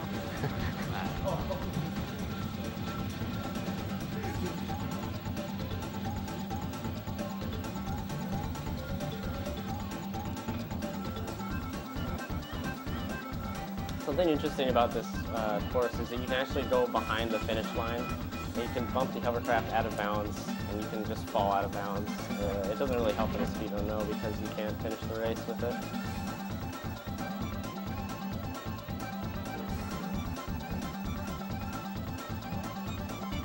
I got $50 here from an anonymous donor. A wonderful thing you guys are doing. Thank you so much for giving back to the world. Thank you so much.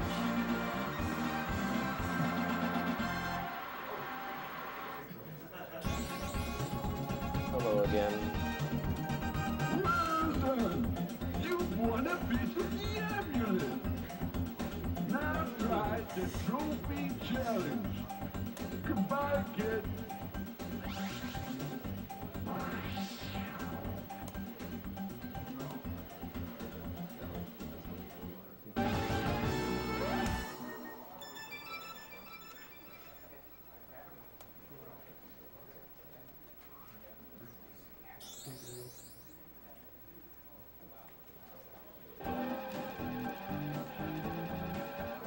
And I've got $10 here from Nami. Hey Tofu, just wanted to let you know bread is poison. Good luck on your Let's Play. So many shots fired.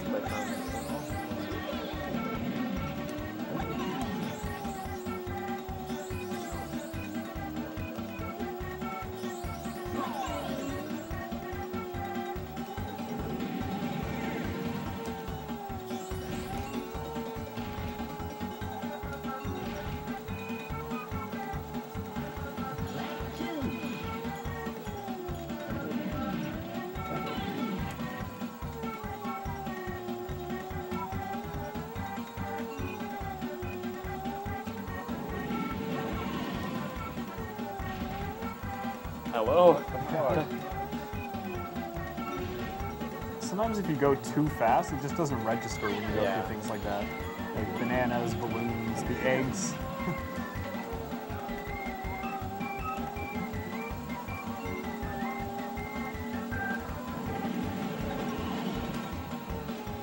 $20 from Ringman. Fantastic. Diddy Kong Racing rocks. Can someone get really close to the camera and say I've got something special for you with their best Taj impersonation?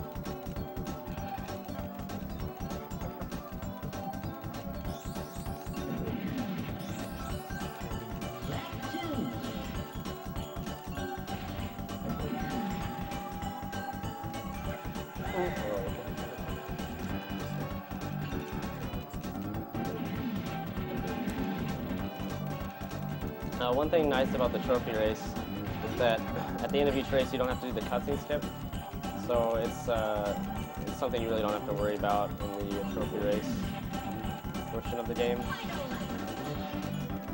It's a nice little breather.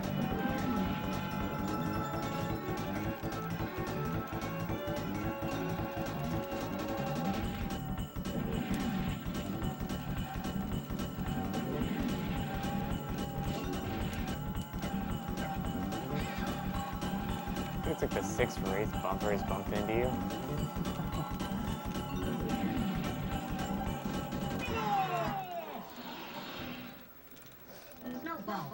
I like how the SDA run of this, the guy uses bumper.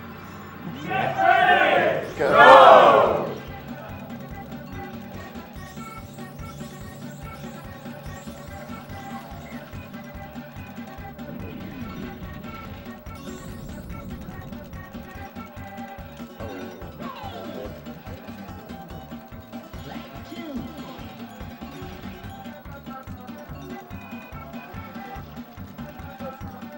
Nice place to put that.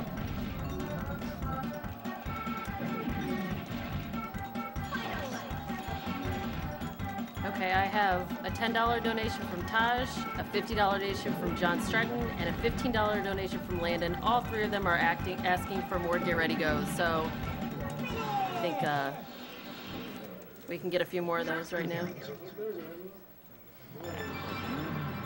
Get ready, go! That's such a headache after this one.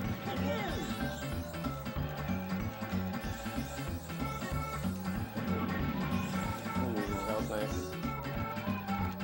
Oh. It's not gonna happen.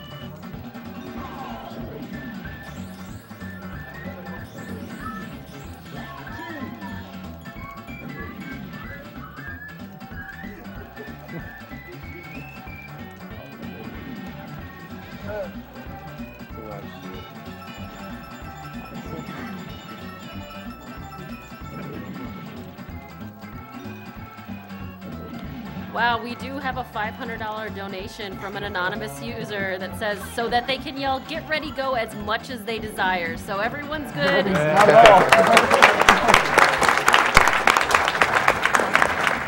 So no one has to literally steal from children anymore. God help. We're good. Wow. Also, $50 from Action Bastard for more Get Ready Go. So I think we're good.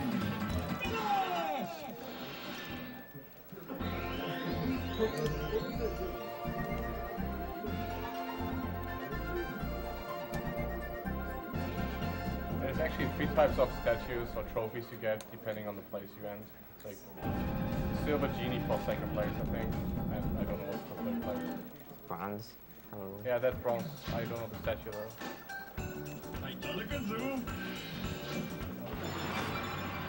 Hey, this is it. Go! Oh boy. This race is actually really hard on my thumb because it's just a minute and a half of me going side to side on my control stick.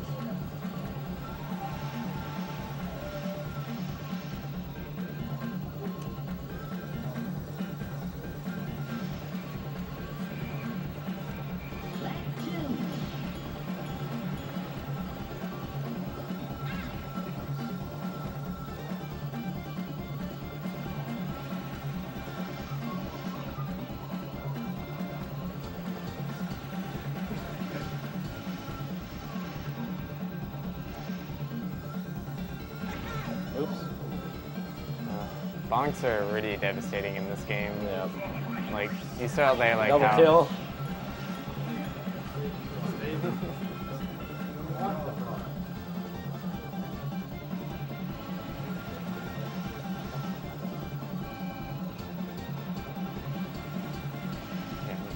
An airplane hopefully doesn't happen. It sends you back like 20 feet, knocks you to the ground, and then it takes a while to get going again. Basically takes all your steam when you bonk. Yeah. Hello, bye for now. Hello, bye-bye.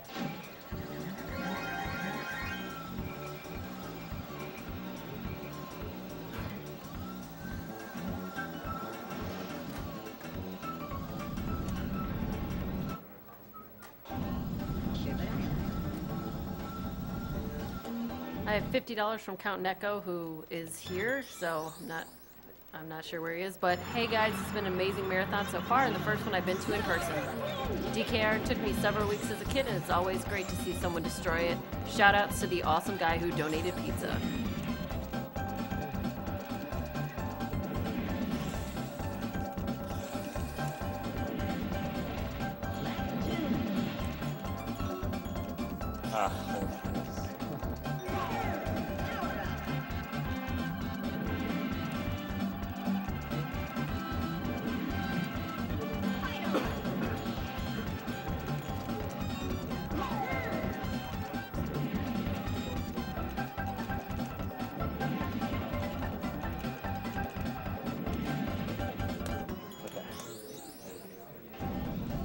Probably the fastest level in the game.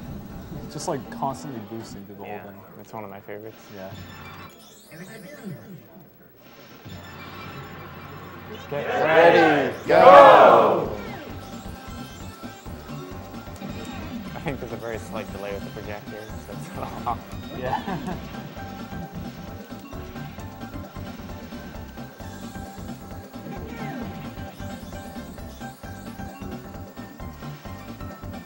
So we do have a lot of donation incentives coming up that need to get met. Like I mentioned before, we have Castlevania Bloodlines, we have Morris versus Lacard, and like I said, Morris right now is winning 275 to Lacard's 100. Morris has a very high chance of getting a world record at the marathon if you guys pull it through for Morris. We also have some Mario Kart 64, Toad's Turnpike in Extra Mode. It's at 655 out of 2,500. And there's a couple of really great Contras tomorrow morning that are coming up. Pew Shooter Only, which is only at 145 out of 1,500. That run is great. And of course, Shirtless Percent of Contra, which is at 281 out of 1,500. The only way the game was meant to be played.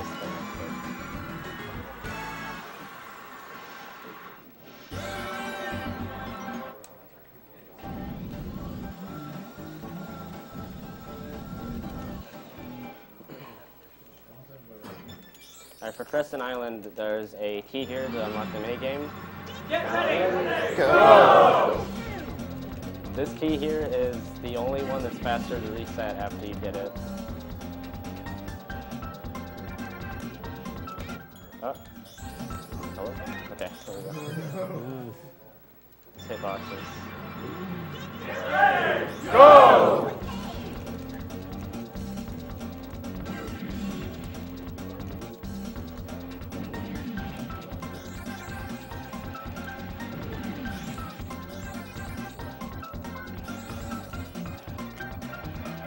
Looks like the F-Zero GX, neither of those have been met either. We have a Deathborn 25-second head start, which is at 838 out of 2,500, and very hard mode, which is extremely hard if you've never seen it before, which is about halfway met, 2,500 out of 5,000. So if you're donating and you don't know what to set it to, you can go ahead and throw it on that.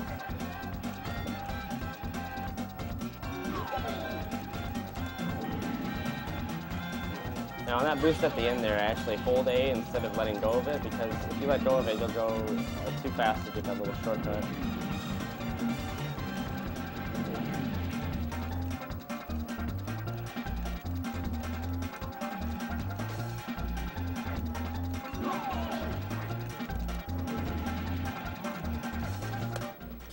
That was good.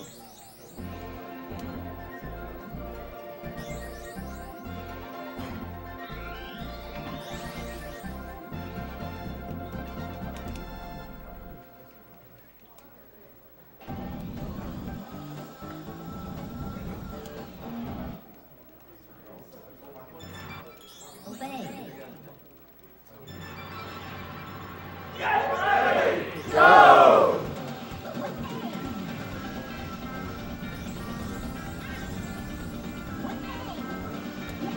Something about boosts in the plane and hovercraft, it's actually faster to be parallel to the boost, or else it like stops you for a second and then boosts you. And for the hovercraft, you actually want to press the brake button, just like tap it right before you enter the boost, because you go a lot faster.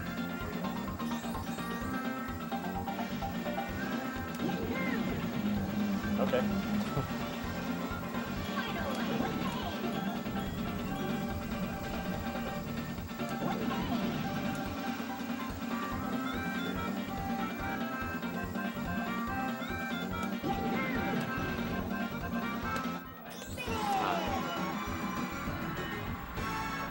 I think that's the first one you missed in a while. Yeah.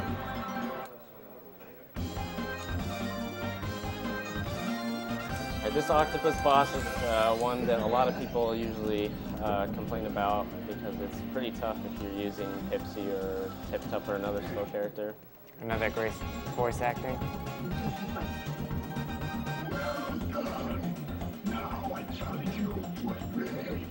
We've got a $100 donation here from Fergbot. I'm going to try and pronounce this right. I'm very sorry. Tofu, why didn't you fly your scooter Fash here with your Twitch bucks? Put this towards killing the animals for my boy Kyle. Love, Ferg. Thank you, Fergbot. He was referring to a Vidicon Racing player and glitch finder named Fash. He's found almost every sequence break in this game that allows us to have a 45-minute any percent, and it's a big shout out to him because he's found a ton of glitches in this game. He went into my chat one day, and when I was at the end of one of my 80% run, back when the 80% was like 2 hours, he told me, hey, you know you can skip that door. And I was like, no you can't. And he's, yes you can. And then he showed me, and then it just kind of went from there. He's still finding things to this day.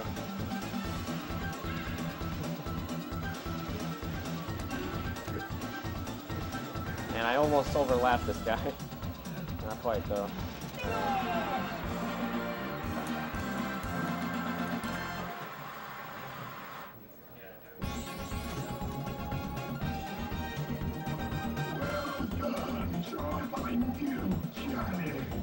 Collect all the silver coins from my world.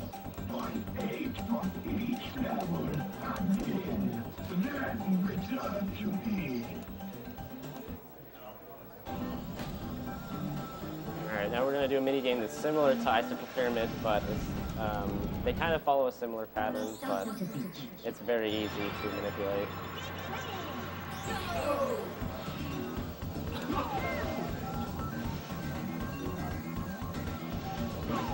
Oops, I missed them. That's fine.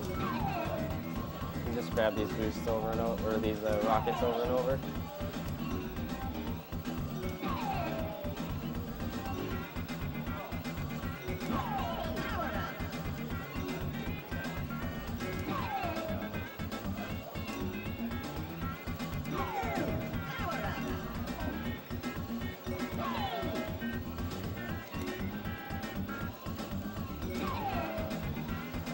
They're actually killing each other for a second there.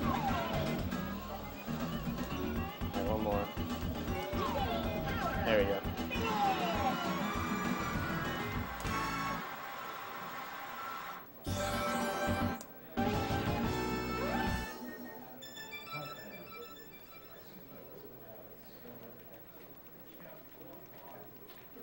I've got $50 here from Disco Quincy. My second donation of the week. Took the week off to watch this. Keep up the great work. $50 towards everyone shouting, "Get ready, go!"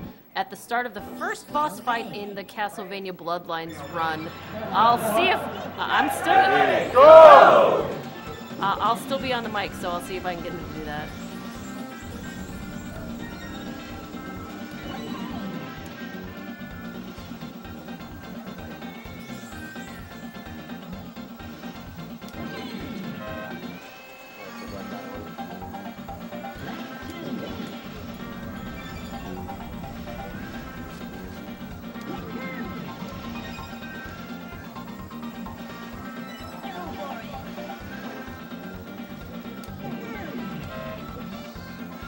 That boost there is kind of tough to grab.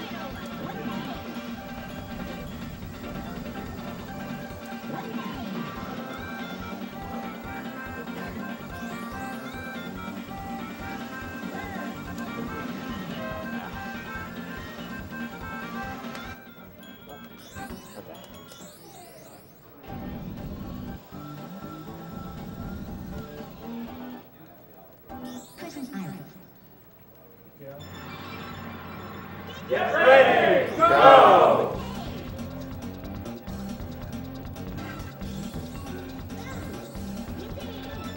I feel bad for the people upstairs. What the hell is going on? I feel bad for Tofu. He always gets stuck with this kind of thing during his runs.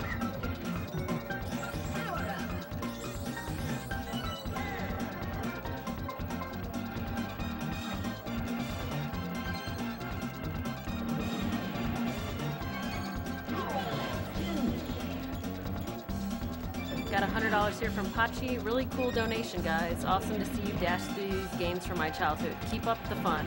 Well, thank you for your donation. And I've got $50 from William that just says, "Get ready, donate."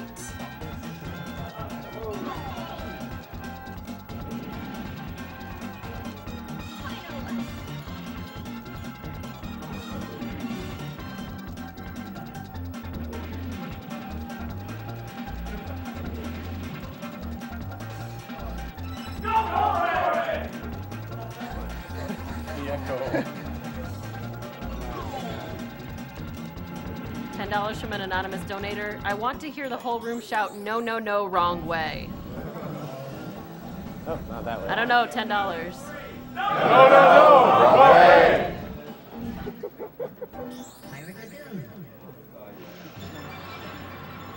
Go!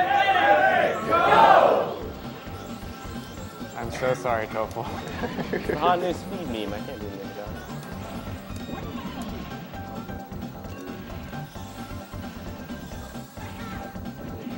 This is what you get for being a meme master, Tofu. We've got a $240 donation here from Voulagen, who ran Bastion earlier, if you don't know. Voulagen here, I felt bad about picking the wrong ending in Bastion earlier, so here's enough money so we can pretend that I picked the right one. Thanks, Voulagen. I think we'll forgive you.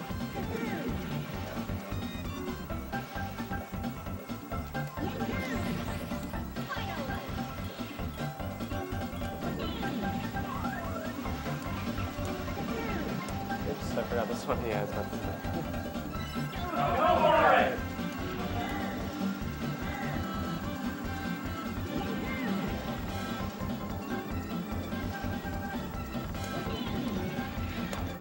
Nice. Wow.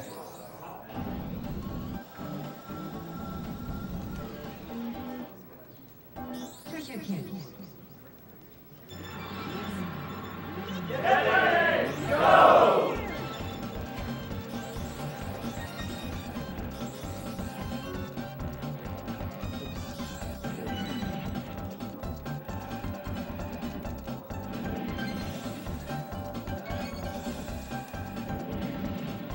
If you haven't noticed, the hitboxes on these coins are actually really big. Well, that was nice. So you can grab them pretty far away.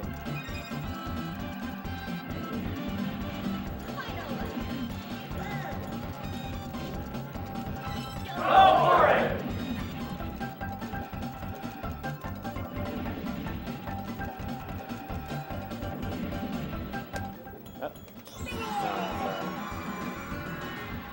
Can we do another $500 donation to stop doing it? Yes, you are encouraged to counter donate if you want this to stop. We've done this at many marathons. If you hate it, well, I think it would be more than 500 at this point because there was a bunch of littler donations too. But do it for Tofu. I beg you. The man deserves better. You heard Tofu. He's ready I for got those 5 counter for donations. stopping. No, that's it's got to be like 100 people 500. just like you.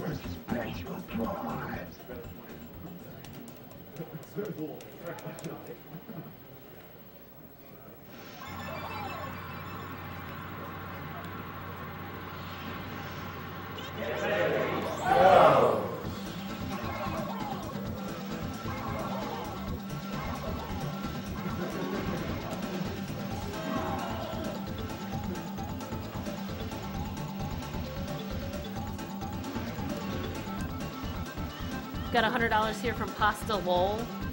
Diddy Kong Racing is one of my favorite games. I thought I was quite fast at this game, but when I saw Tofu play this, my jaw dropped. It's a good game to end the Donkey Kong block with DK playing it himself, the Drift King. By the way, Pipsy for best Diddy Kong Racing character. I'll have you know that is the slowest character ever. I'm pretty partial to Banjo myself. I always used Pipsy as a kid, I don't know. That's probably why I sucked at this game. It's not very good. He had such good handling.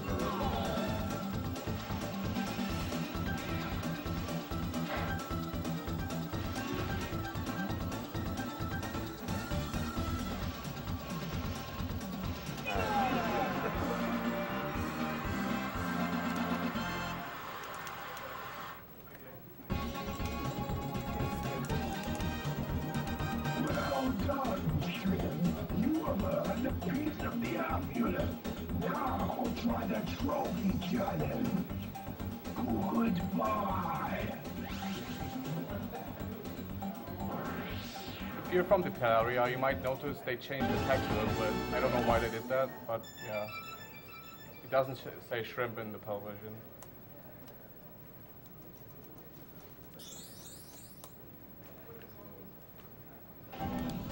Does it say prawns instead? What? Does it say prawn? No, it's like kid. Oh. Trophy race. Whale Bay. Go!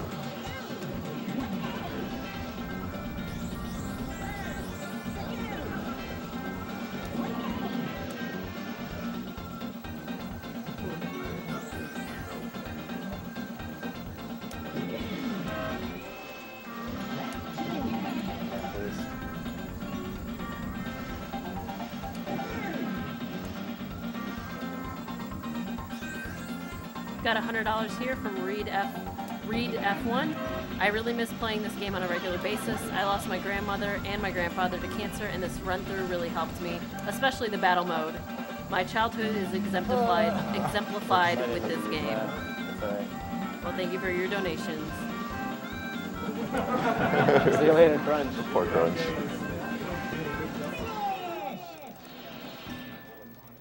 Pirate Lagoon.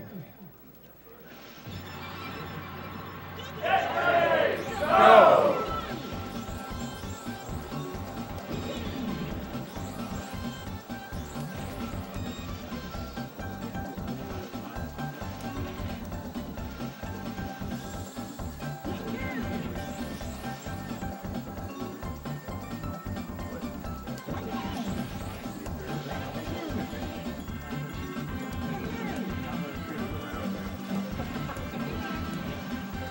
All right, I've been informed we only need $300 more to stop the Get Ready Goes.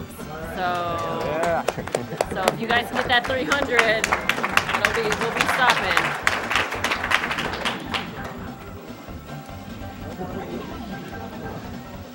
No means 2014. Tofu, would you say that Diddy Kong Racing is a meme game?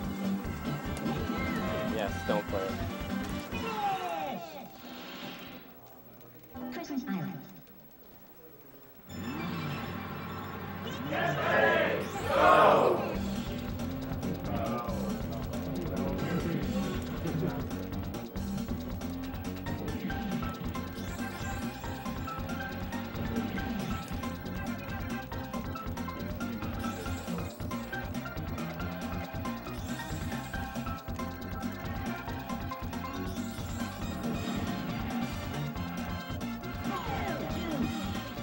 So on each course, there's usually a set pattern to get 10 bananas before you do the next few laps, because the faster you get 10 bananas, the faster you go for the whole race.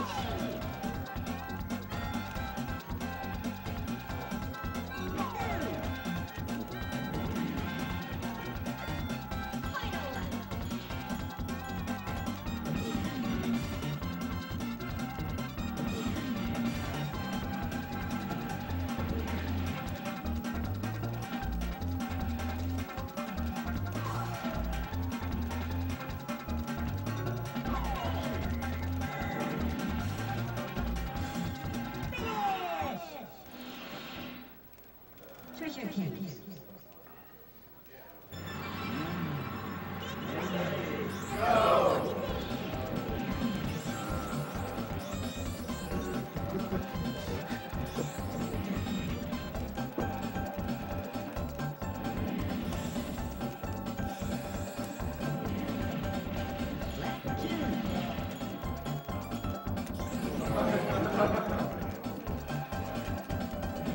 I love that.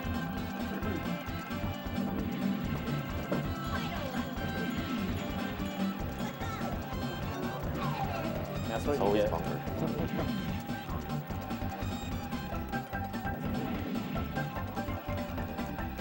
And we're done with Sherbet Islands.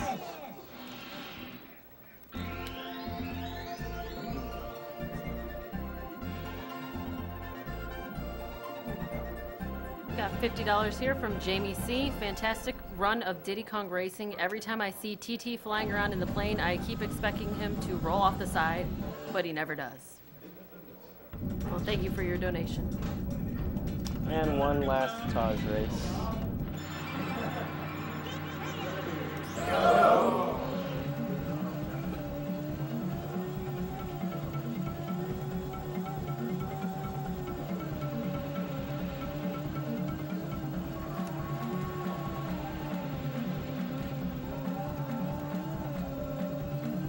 It's just a bunch of barrel rolling.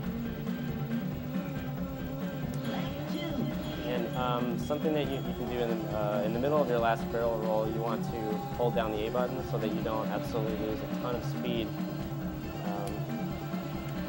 when you start flying normal again. I'm trying to figure out that timing for a year.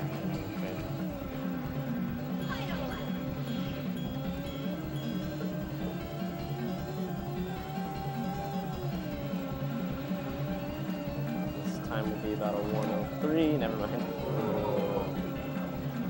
Yep, there you can finally see it.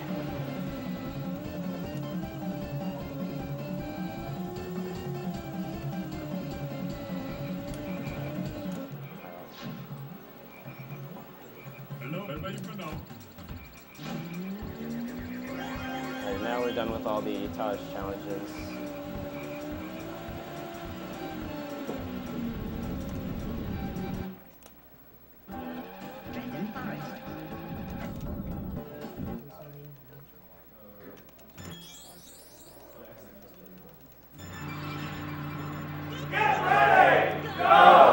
Oops.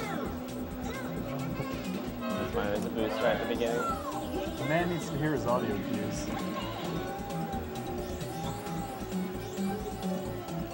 I've got $20 here from John Miller, or Matra. Matra again, who's on donations? Well, this is SS Skinner. He says, I've heard the voice before, I don't know who it is. Also, absolutely do not stop the Get Ready Go. I don't know. Seems like it's getting close. In fact, I don't know how long it's been since we've announced who is on the couch. If you guys want to do that, if we have a second. I'm C Fox. Skeleton Bill. Elmo. I'm Lewis.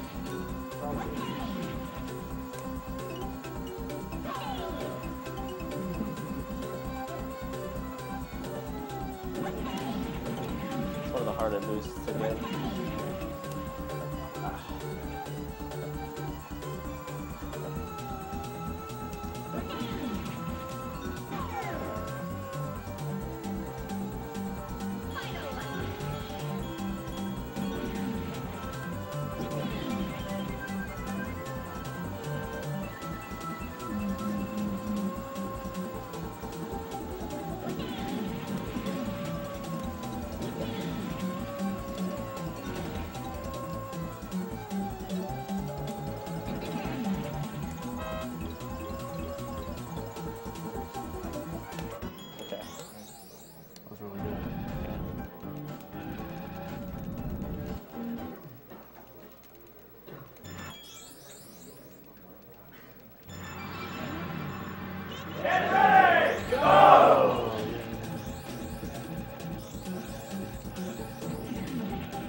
can see that little well there. A lot of people think that's a shortcut, but in speedruns, it's actually a lot slower to go down there.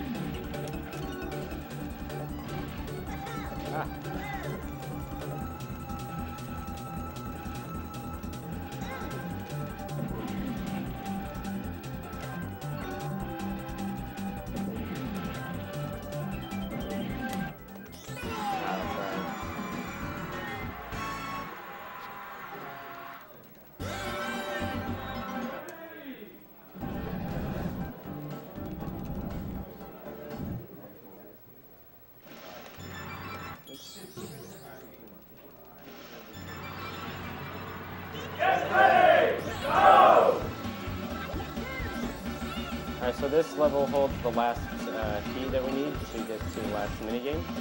And it's definitely in the worst spot out of all 4 keys.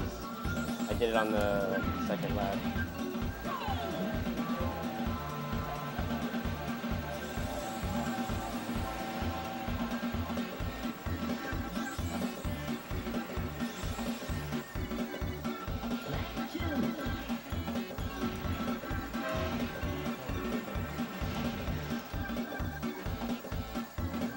So I need to grab this boost, turn around and ring the bell to raise the drawbridge, and then boost up there to get it. All right, nice.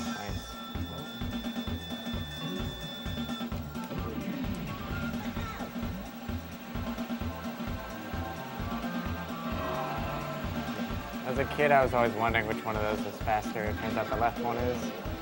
So you can always see them going on the left. I think, is there a coin on the right one? I don't remember. No. All right. You're on the left one. Yeah.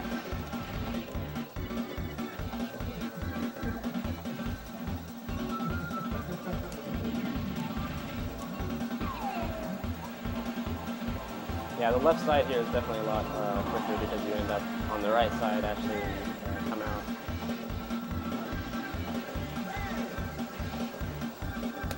Nice.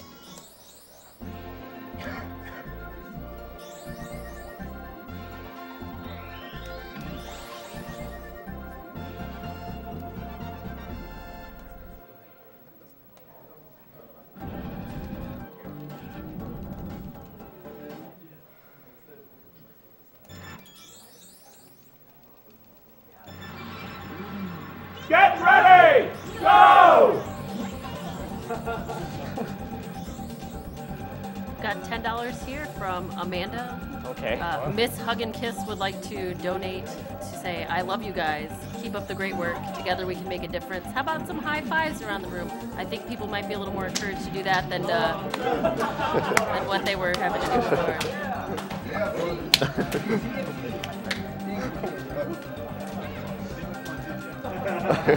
Don't leave me hanging. Oh no! I tried. It was worth it.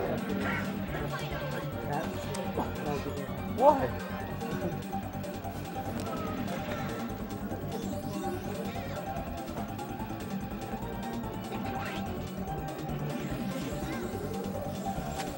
Alright, here we go. Nice.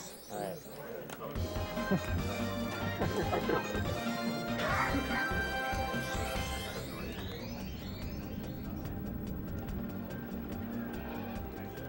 Alright, if I don't get in front of this dragon boss right away, it can be kind of difficult to deal with, but it's not too hard, so I should be alright. Now I challenge you to a race.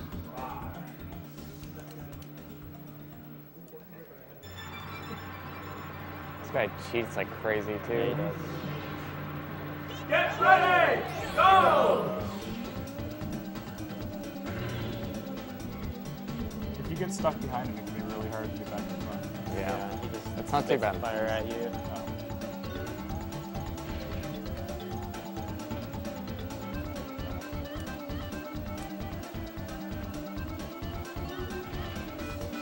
As a kid, I could not beat this guy the second time, no matter how hard I tried.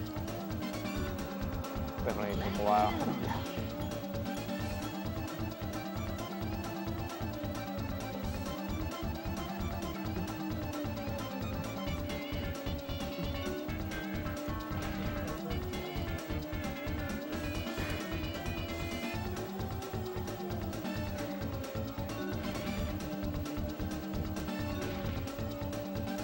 Got $15 from Seth Townsend. I had the choice of watching this or Fast and the Furious 6.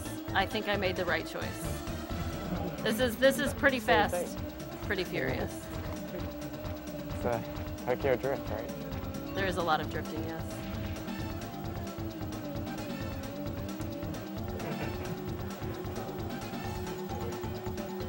God.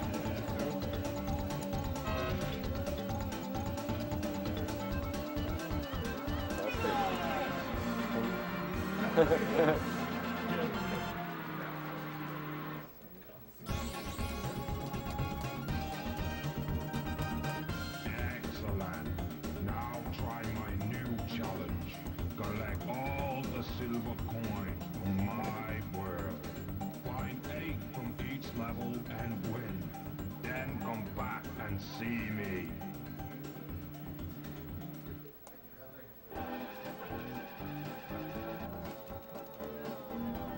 Alright, so here's the final mini game. It's just, it's a little unique from the others. It's just collecting bananas and putting them in your chest. But you can follow a certain pattern and it's really easy. Oops.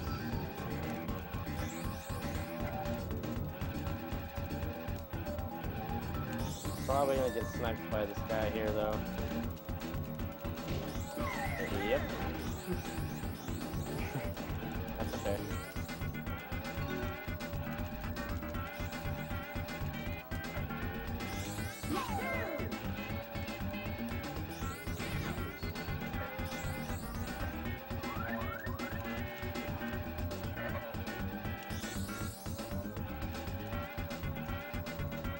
Basically getting these two and then switching between those 2 bananas and the ones that I'm about to get, and that's all it really is.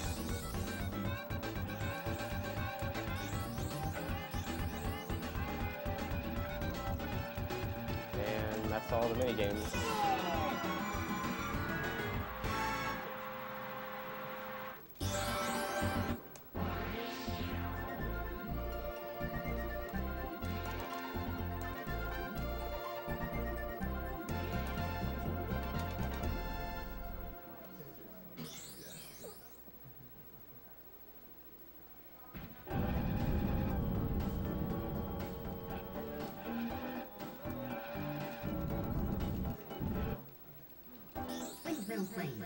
Now, just the silver coins. Get ready! Go!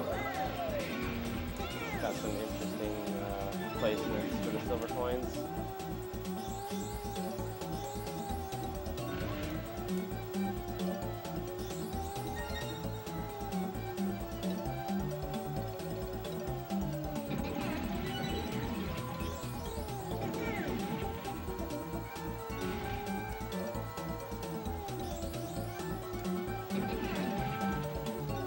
Got $50 here from Cold Death. To get ready, go, and kick cancer off the track. Loving the runs. Wish you all the best in reaching a high donation amount. Thank you so much for your donation, Cold Death.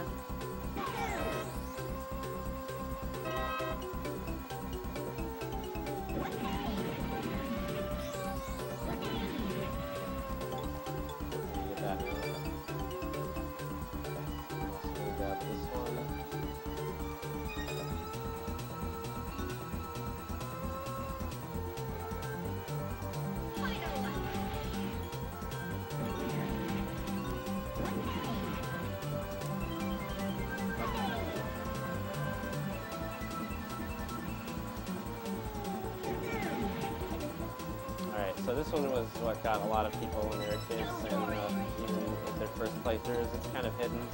So thanks to Check in that waterfall.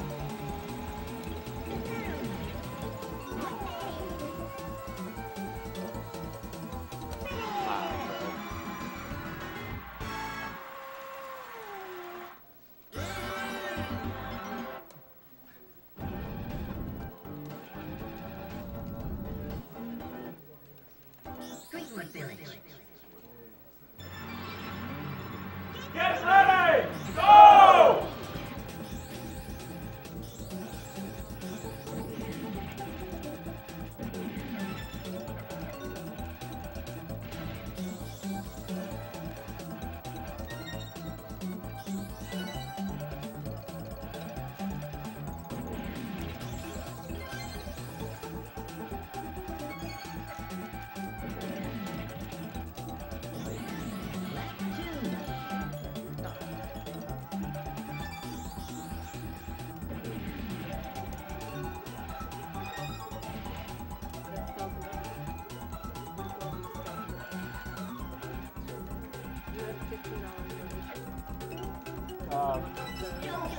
Put it on my tab. I'll decide later.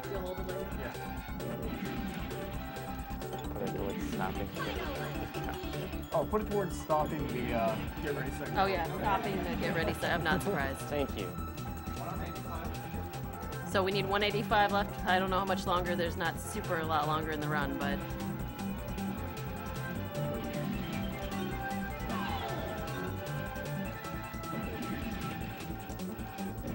And ironically enough, I have $20 from Wonder Boy that says, Skeleton Bill, I think on the next race, you should be the only one to say get ready, go. Good luck on the run. And Timber is the best character, according to Wonder Boy. Get ready now. That's close enough, right?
Drumstick, man.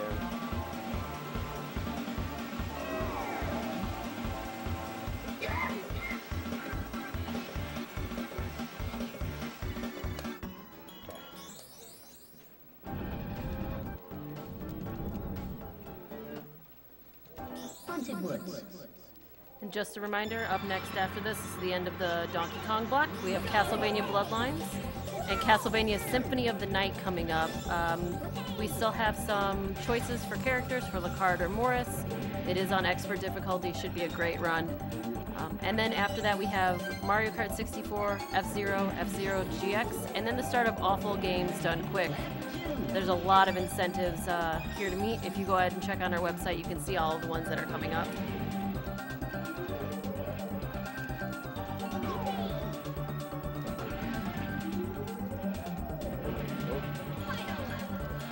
This is such a hard level to do well. Okay.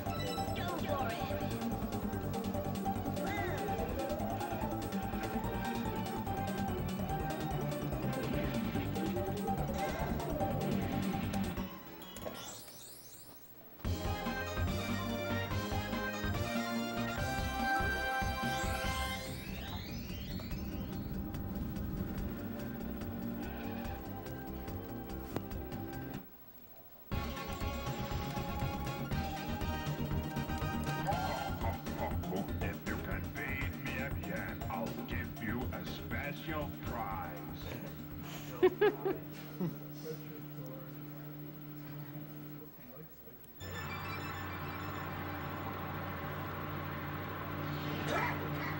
I'm tired!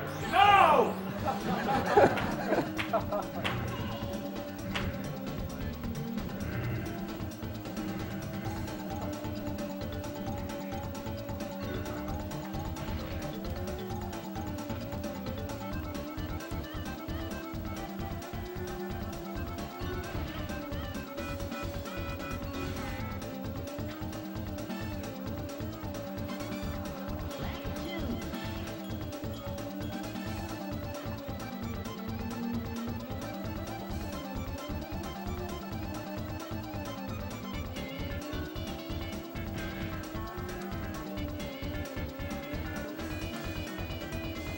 Got $30 here from Demkin. To all people with cancer or who know someone who has cancer, remember that a good state of mind is very important in every cure process. Try to keep it positive and let us do the rest. Shout outs to all the AGDQ staff and community for this great event. Thank you for your donation.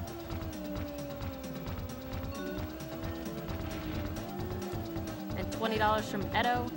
Been watching AGDQ for a few years, and it's amazing to see how much it's grown. Shoutouts to Topful and his amazing Diddy Kong racing speedruns. If people could snap their fingers and move in rhythm during the first credits music, that would make this girl very happy. I think we've already had requests for snapping. What is it? Snapping during the credits music. You can do that, yeah. I think that, didn't someone already request something for snapping to something? Oh, okay. Yeah, I think that was right. Credits are pretty long. Yeah. Goodbye. Alright, so now we do the last trophy race before Liz Pig. And Liz Pig is the final boss, but it's not actually the final boss, because then we go to Future Funland. Rare likes to do that with fake credits.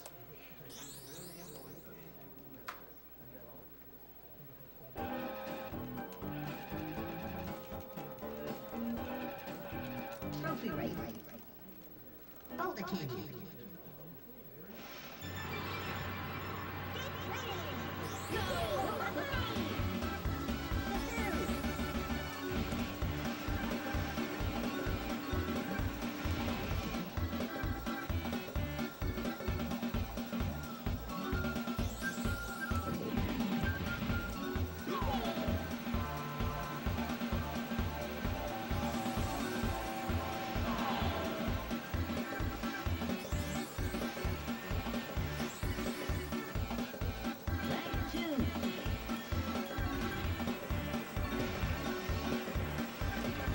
Oh, Rogers.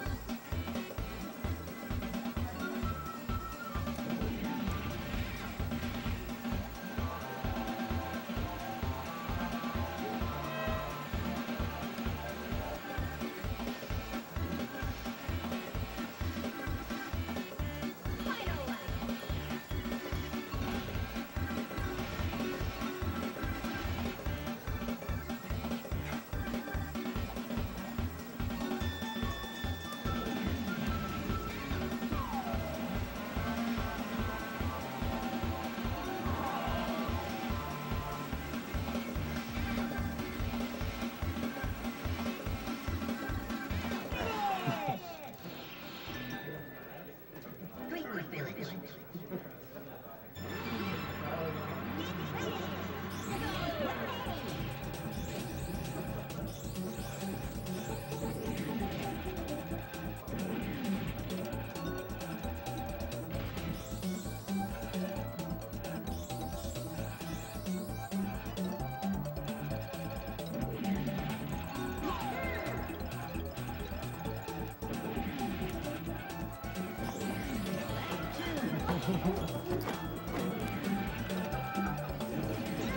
Calm down, girl. I have no idea what just happened. I kind of don't know if I want to know. Vinny, ladies and gentlemen.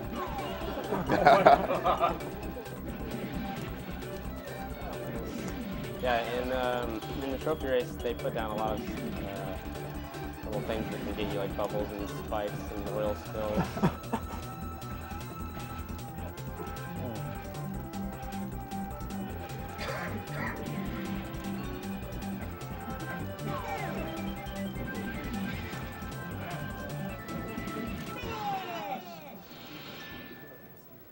Windmill Plains.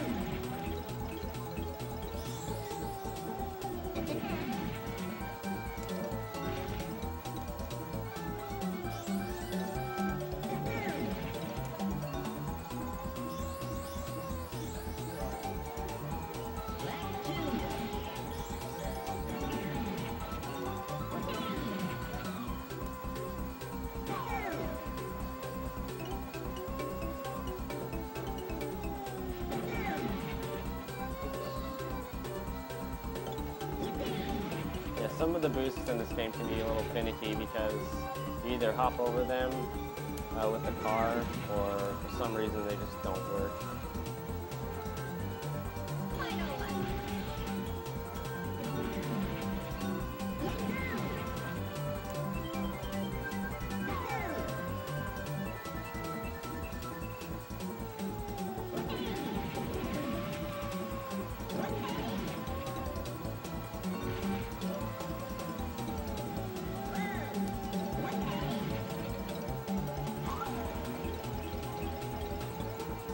Alright, one more race, and then we're off to the first whiz page.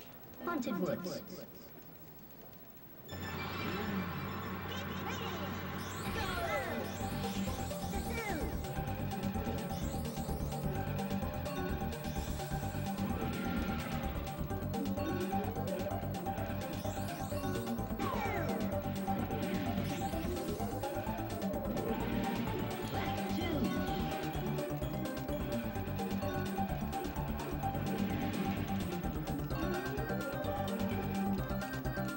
When I do that little turn there, I'm actually not even pressing anything but R and B. When you press B, you do this little turn thing. But if you press A, you'll lose all of your speed from the boost. So when you press B, then you keep all that speed. Alright.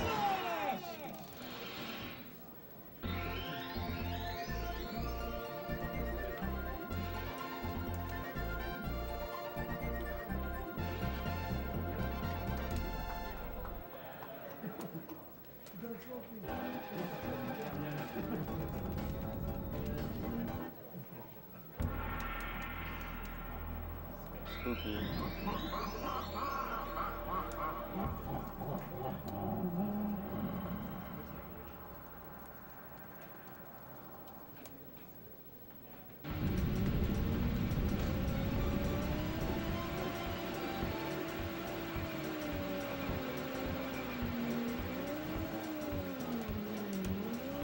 Okay, let's move.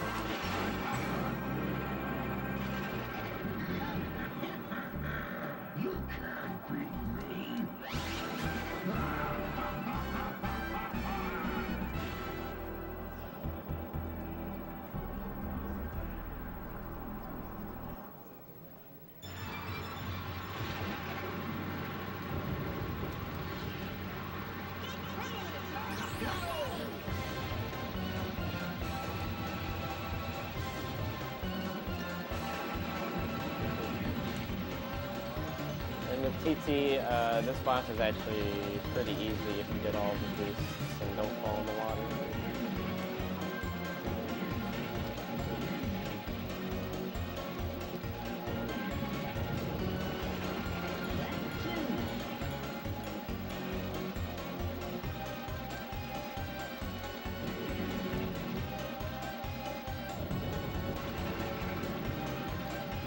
I got $50 here from this Chaos Spectre or Zaos Spectre. Great games for a great cause. Keep it up. Thank you for your donation.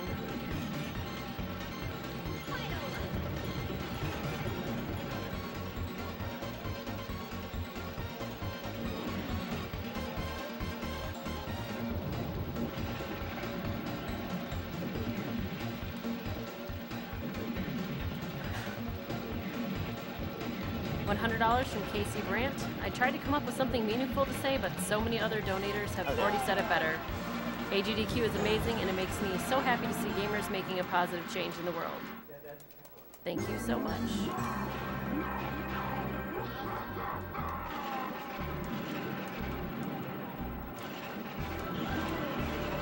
So now we have the credits. With our DKR community, we kind of said a long time ago that we didn't want to reset on the credits, but since we do it at any % now, we kind of allow it, but I don't do it just because I want to compare my times with something that's not just because I reset on credits to save time, but I always say that if you wanted to try to beat like my record or anything, you could reset on the credits, and then I would start doing it too. But for now, that's kind of our set community thing where we don't reset on the credits. So we have a lot of time for donations if there are some. I do. I have a couple. $10 from Jake Wallace. Not long ago, I finally beat the silver coin race on Windmill Plains, and I just saw Tofu beat it like it's nothing. Very well done to everyone at the event for helping raise so much money for a great cause, and to Tofu for making easy work out of a childhood favorite. You're doing great. Got $20 here from Eric B. from Mexico. Hello all, wish there was a Pikmin run. We did actually run a Pikmin 3. I don't think we did the original Pikmin though. Love to see Halo 2 speedrun and Donkey Kong. I'm pretty sure we did Halo 2 also. Also glad to help for the first time. Love the runs, keep them up. P.S. Shout out to the Puff Gang.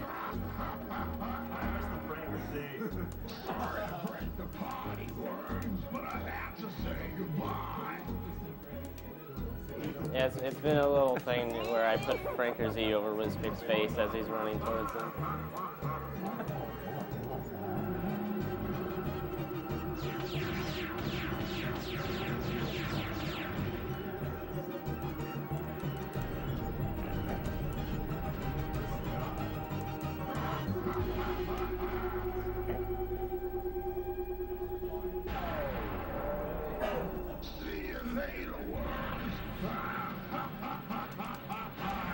To enjoy some good credit music. I'm gonna donate $20 if you call the right code. The what? The right code at the end. Okay. Yeah, there's a code at the end, and I guess I'll guess one. I'll do teeny weenies. All right. All right. All right.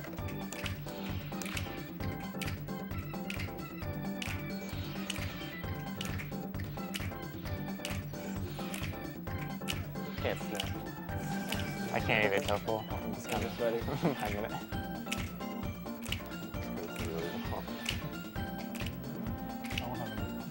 Something you'll notice that in the Japanese version, the text is actually a lot thicker and fatter for some reason. I don't know why they did that.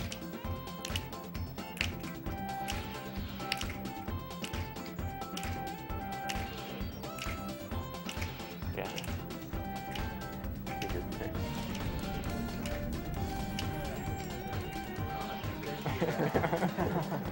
You guys can mash buttons really fast, but when it comes to snapping, the endurance not very good. Ow.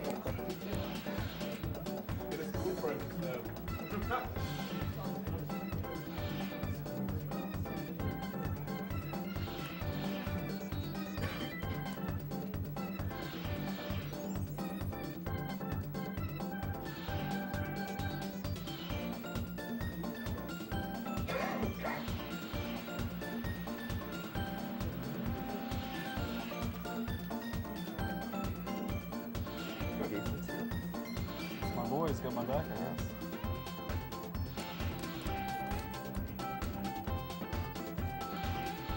guess. David Wise composed the soundtrack for this game, and it's absolutely incredible, so shout out to him.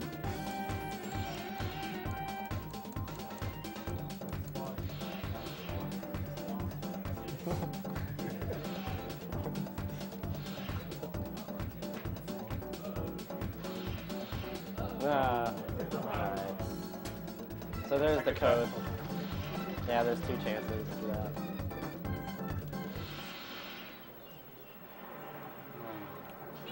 Okay, now that the credits are done, I'm going to select TP again, go back in the file, and then go to Future Funlands. And there's a couple of different things I do in there that I don't do in the regular races.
because there's no boss in this world, there's only a second boss.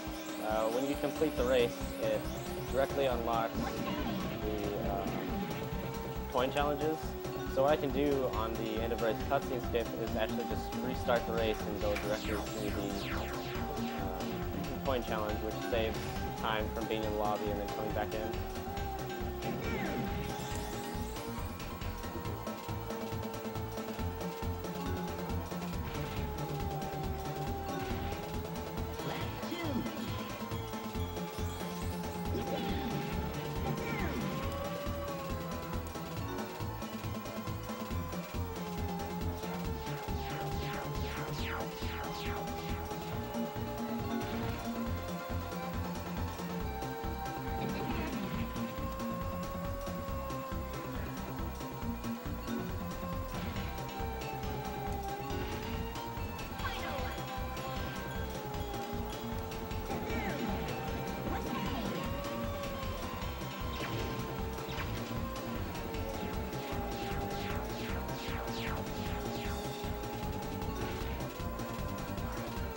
Let's see if I can get the first one here.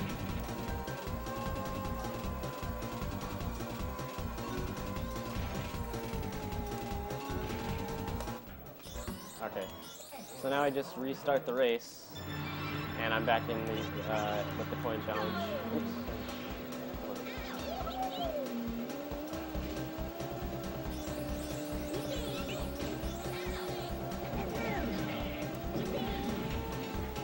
I have $10 here from Aaron Walker. Another great year of speedrunning. Unfortunately, I lost my Uncle Paul not too long ago to cancer. Diddy Kong Racing was one of the games I'd always play when visiting his house as a kid. Great to see a true king of the drift represent the game at AGDQ. Paul would be proud. Well, thank you for your donation, and I'm sorry for your loss.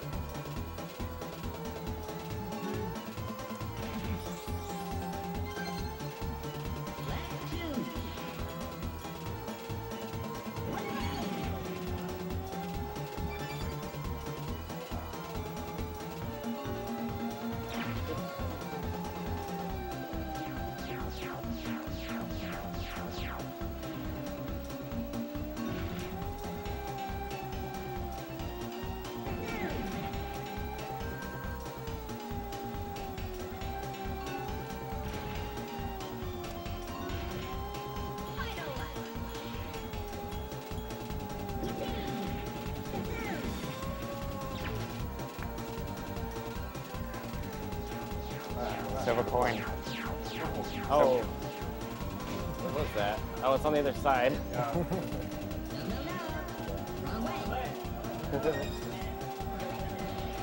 Tree strats. He used the tree to, keep his momentum. Thank you for that. So little known fact, you actually have to skip a coin and go back to it. It's faster overall. Okay. We'll stay there. It's all good.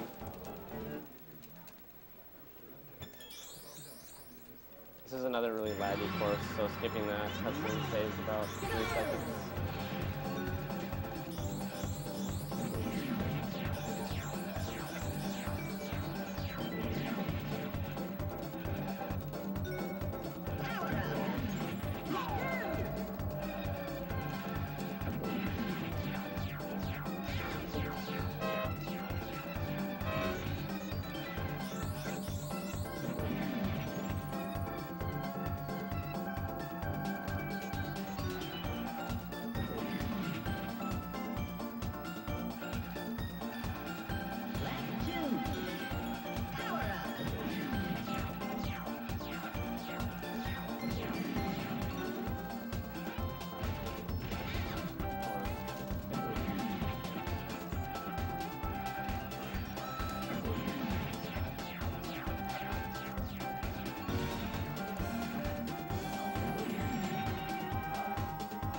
If I get on these loopy-loops, it's actually faster to go on the right side than it is to just go in the middle or on the left for some reason.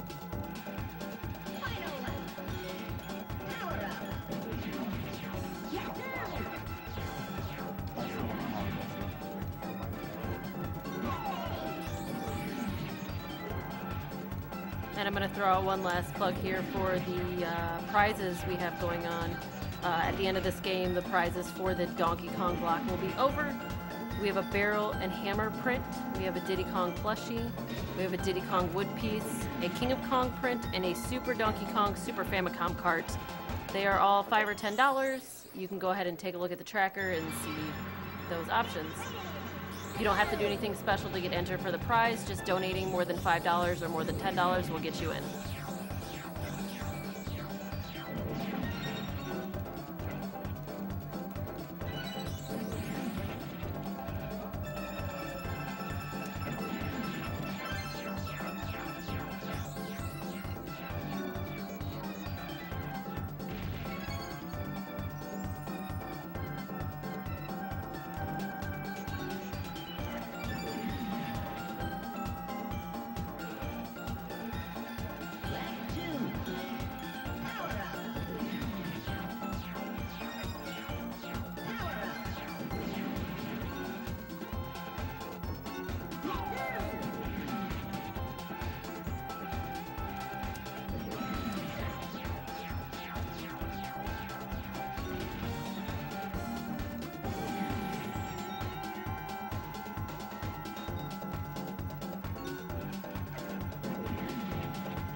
Got this one coin left. There we go.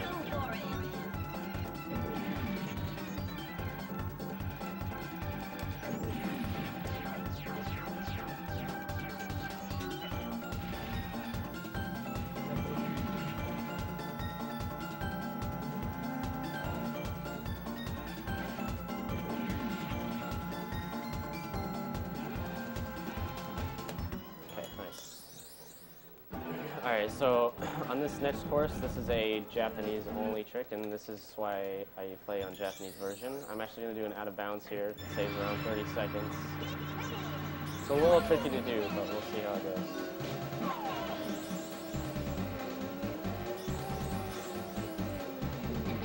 Got a donation here of $50 from Solvay, and the comment just says, thank you. Well, no, thank you.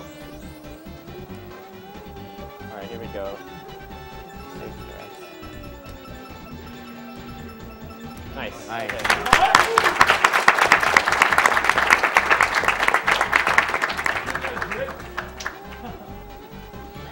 Alright, so now we have to hit a few triggers, or else it'll say I'm going the wrong way.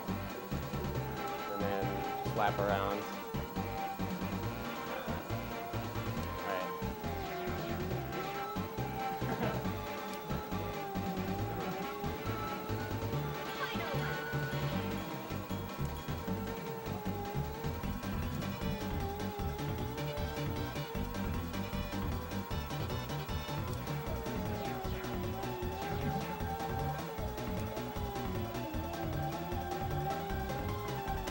Nice. Okay. Okay, so now I'm going to do it again, but first I'm going to get all the coins.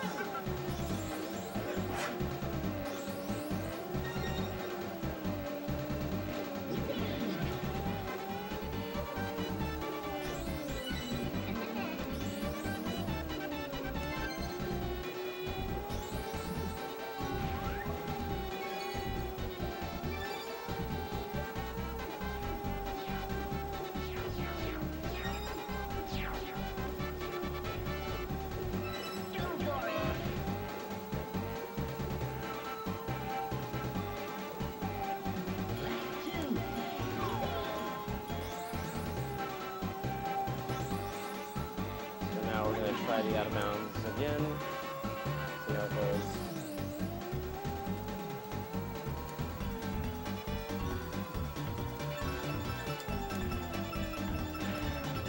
Okay.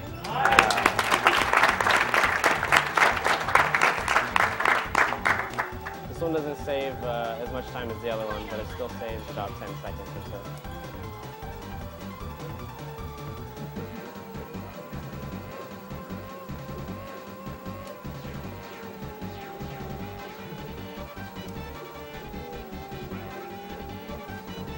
Okay.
have a donation here from Drowsy.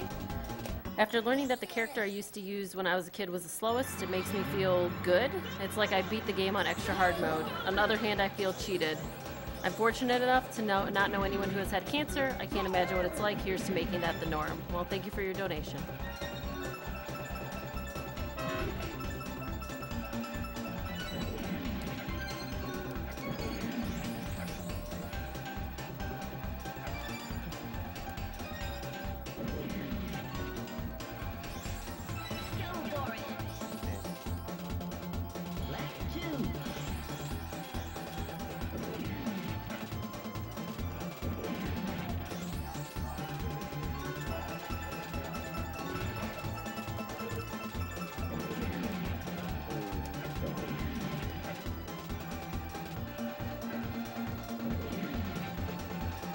I'd like to mention too, for those of you hanging out in the Twitch chat, if you're wondering about the channel subscriptions, we do have channel subscriptions available. It'll remove ads for you and give you the subscriber emotes.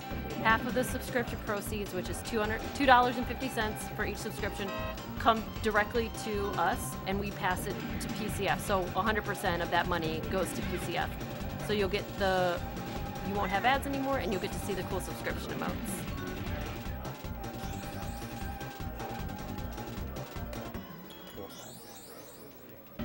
Okay, so now we're going to go to Whiz Pit 2, but we're not actually going to race him because we have one more trophy race, and then we go race. The definition of 100% includes all of the trophy races. Weren't we supposed to snap during Star City? Oh. We have the trophy We can do it race. during the trophy race. Yeah.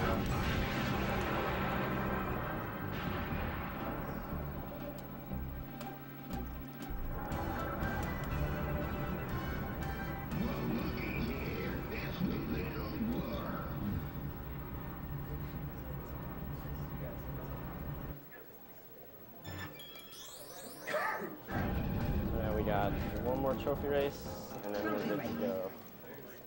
Space dust out.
$50 from Supreme.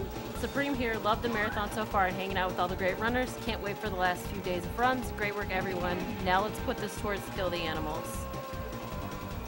Thank you for your donation, Supreme. Also $15 from an anonymous user, and it says, "Dear Fuzzy Hat Guy, what do you look like without your hat?" I look like I have hat head. That's why I'm mad. He does not exist without his hat, I guess.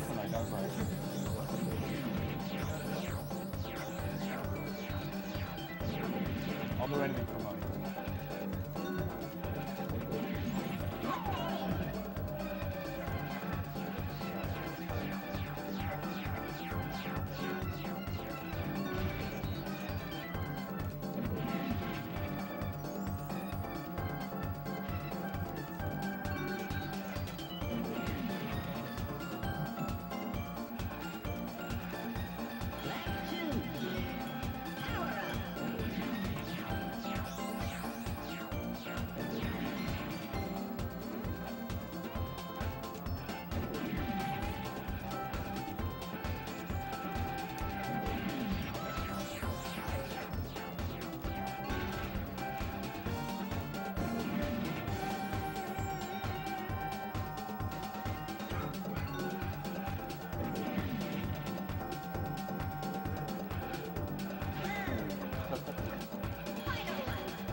Star City.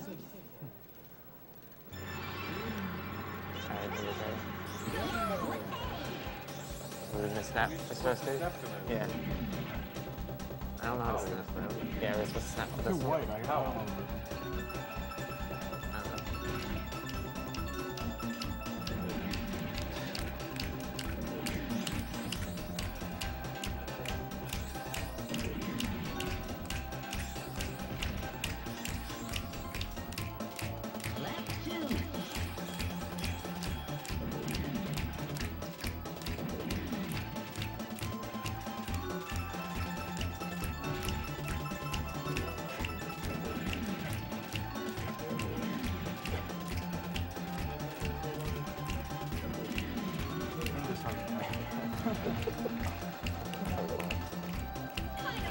Almost there. Okay, you guys did better this time.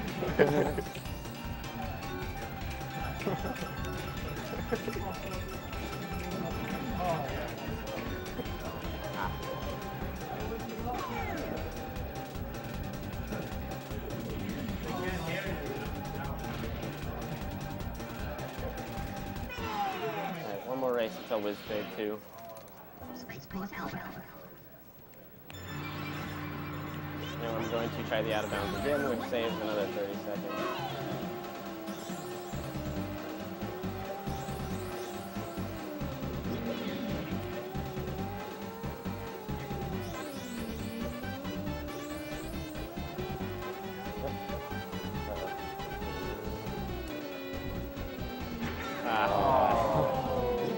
I didn't get the shield, so that's what killed me there. I'll try it again on the next lap, that's fine.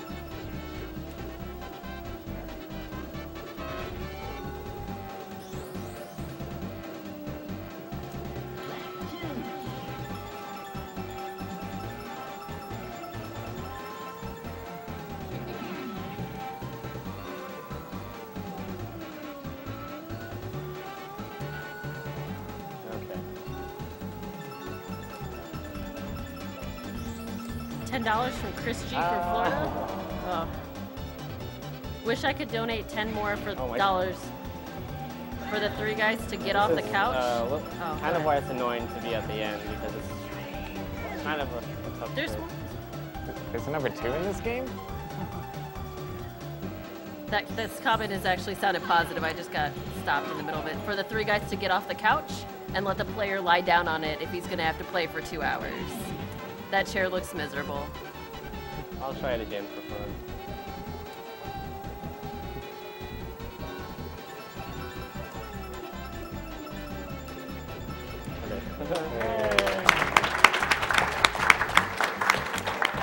Didn't save much time, but oh well. Alright, cool.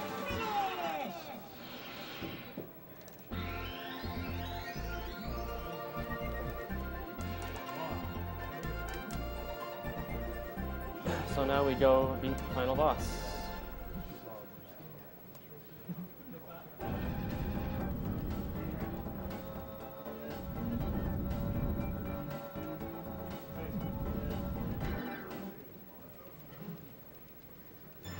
Alright, so this boss also has an out of bounds, which I will try to do. Hopefully I'll get it.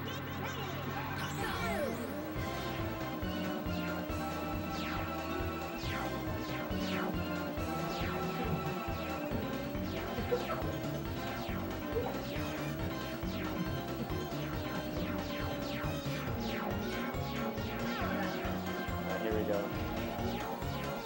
Ah, I missed it. Alright, I'll go back and try again.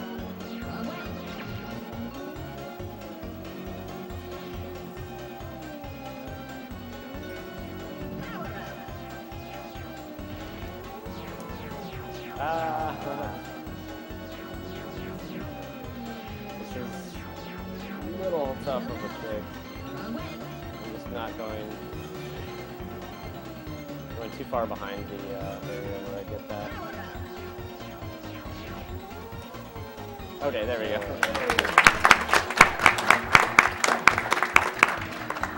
Not a bad.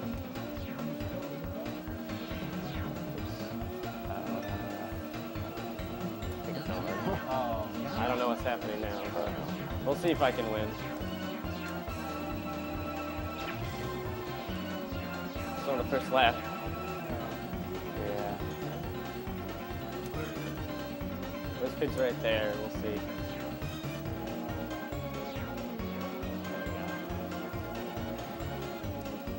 If not, I'll do it again, it's funny.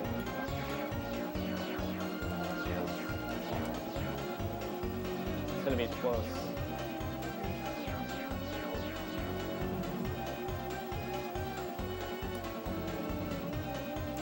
Yeah, it's pretty close.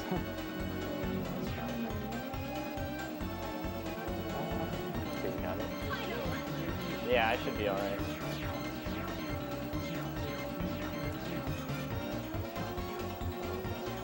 Yep, there he is.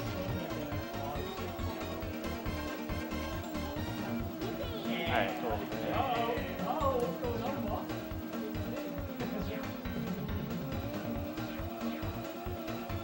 And time.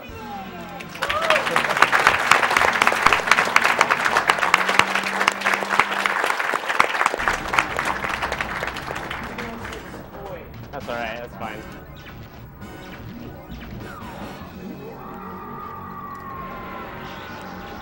At least I beat it. Did the glitch thing get met? It didn't?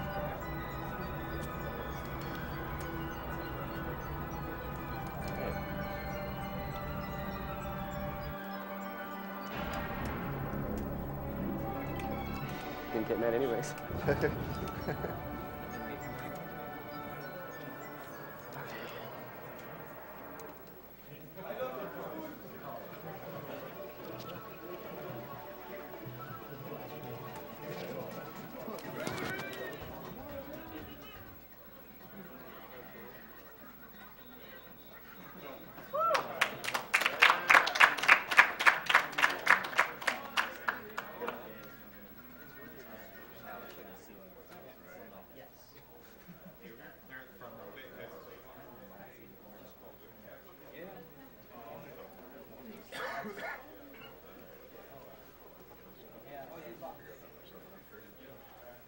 All right, coming up next, we have Castlevania Bloodlines with Clage playing. Should be a great run. And after that, we have some Symphony of the Night.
Do we have bid war? We're running a commercial first. Okay. And then Morris one. Okay.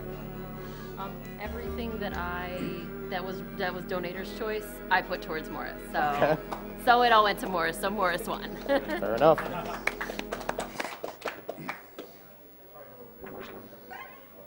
Who's that guy? I don't know. Some Don't dude. worry about him. He's not a bear in a man costume, that's for sure. He is not. Actually, is it F-Zero games coming pretty soon after this game? I think it's Mario Kart. Mario Kart, then the F-Zero games. Yeah. Also, yeah, we want very hard for F-Zero. Yes, you do. Yep.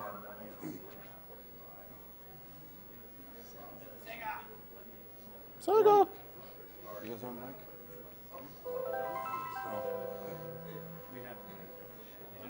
You can just yell into my. Oh, you have one. Okay. Yeah. Cool. I don't know if I should. Are we done with commercials? Okay. Okay, before we do this, I have a $5,500 donation, so Oh, I'd like wow. to read that off real quick from Wow. the Yeti.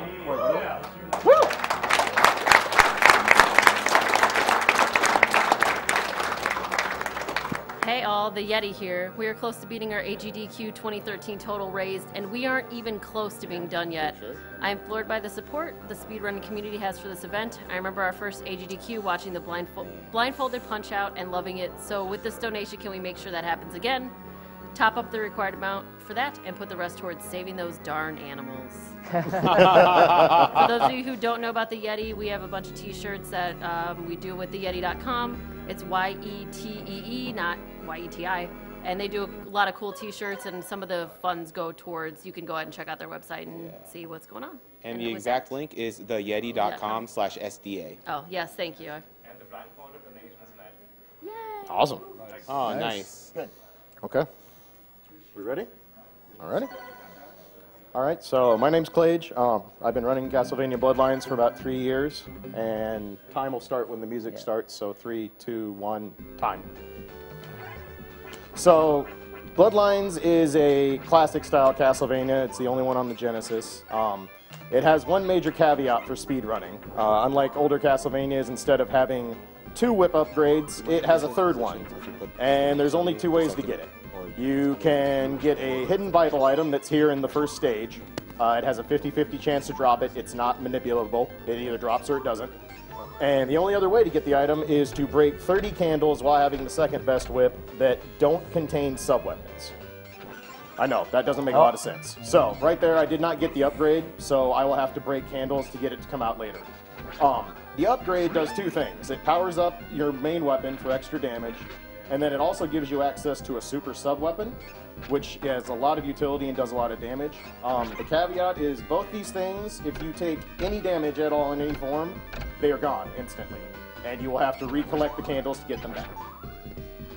So the difficulty in this run is that if you take a hit anywhere that isn't intentional for damage boost purposes or other things, you're losing time. This is the first sub-boss. I hope you guys like bosses and sub-bosses because this game is loaded with them. In total, with every boss and sub-boss fight, there are 22 boss fights in this game across 6 stages. Wow. Yeah, something about Konami and Genesis, they just Yeah. really liked bosses. Yeah, Contra Hardcore, Rocket Knight Adventures. And as you can see, you can jump freely on and off of stairs in this game, so it's actually quite fast to use that way to go through. This is a slower strat than I would normally use because I would normally have the super sub-weapon here if I was doing world record attempts. There's no quick way to go through bone pillars in this game without the super sub-weapons. So coming up here is a good skip. Normally I have to go all the way over and take the stairs, but we're just going to skip it around. And Skeleton is not going to play nice. Wow. This is the difficulty with expert mode. Everything does a ton of damage. This is the upgrade I'm talking about. I've broken enough candles, so now I have it. The whip swing maneuver there where you attach to a ledge, you're completely invulnerable for the duration of it, and it also is faster than walking if you're able to extend and use it. Morris, the character that won the bid war, is slower but more powerful, but he's actually faster jumping than he is walking. So I'm going to show you the super sub weapon. Get rid of this bone dragon. And unfortunately, with the bad RNG I'm getting in Stage 1, if the Stage 1 boss, which is the most random one in the game, decides to kill me, that's a real possibility. Yeah, for some reason, like one of the hardest bosses in the run is the very first stage. None of the others are quite like this. Stand still. Yeah. Oh. So there you see I lost the upgrade.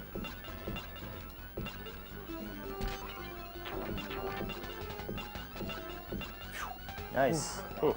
Yeah. Stage 1 is the most random in this whole game, so that had much more to do with RNG than anything else. When I run this game, I will regularly reset Stage 1 dozens and dozens of times before getting a run going. Yeah, it's real harsh. Now the RNG will tone down a little bit, but there's still plenty of ways to die in expert mode. The only thing that changes in expert mode compared to the regular mode is that enemies do more damage. They don't take more damage to kill. And then there's also extra enemies like ghosts and bats and flying pests in areas where they wouldn't normally appear. Hey, don't forget Meat Buffet. And Meat Buffet is not present in expert mode. If you'd like to learn more about Meat Buffet, check out some archives of Bloodlines on my stream sometime. So one little detail you might have noticed about this game that's different from the other traditional Castlevanias is that it doesn't count down your sub-weapon ammo at the end of the stage. So not only do you not have to manage it for the purpose of preventing it from doing the countdown and wasting time, but it also means you can just build up as much of it as you want. I'm also not quite sure why they chose crystals in this game for sub-weapon ammo instead of hearts. Yeah, it's because it's not Nintendo, that's okay. Yeah, it has to be edgy. So like a prime example of an expert change, in normal mode, these ghosts don't exist. They're just a minor annoyance that shows up in the auto scroller in expert mode instead. Hey, look, a 1-up. Hey, it's gone. Yeah, the soundtrack to this game is extremely underrated. A lot of remixed songs for the Game Boy Advance games and the DS games come from this game. Yeah. This is like half the soundtrack of Circle of the Moon, anywhere you go in the castle. Yeah. So I'm going to take a detour here and break these candles when I normally wouldn't, since I'm trying to get the sub-weapon back. Yeah, so this boss is pretty special. Yeah. The water mage normally will teleport away from you when you hit him, but if you look away from him, he doesn't know what to do. And you have a hitbox on the backside of your whip. Also, so, yeah. rip water mage, you were a saint. So next, there's going to be 2 sub-bosses. I hope you like seeing one, because he's gone. And now I have the upgrade back. He knows better.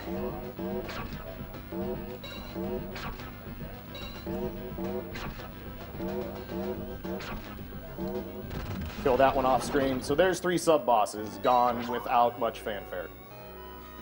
One of which made it on screen. I've got a $350 donation here from Figgy that says, after all your bad RNG with the flights, it's good to see you actually made it, Clage. Let's see a world record. Thanks, Figgy. Figgy's one of my fellow fighting game players from Iowa, so shout-outs to him. So, as you'll see, this stage has a lot of auto-scrolling. Stage 3 has a lot of auto-scrolling, and then there's no more. It's literally done after Stage 3. They apparently got obsessed with it for the first half of the game, and then decided to just make the game really hard.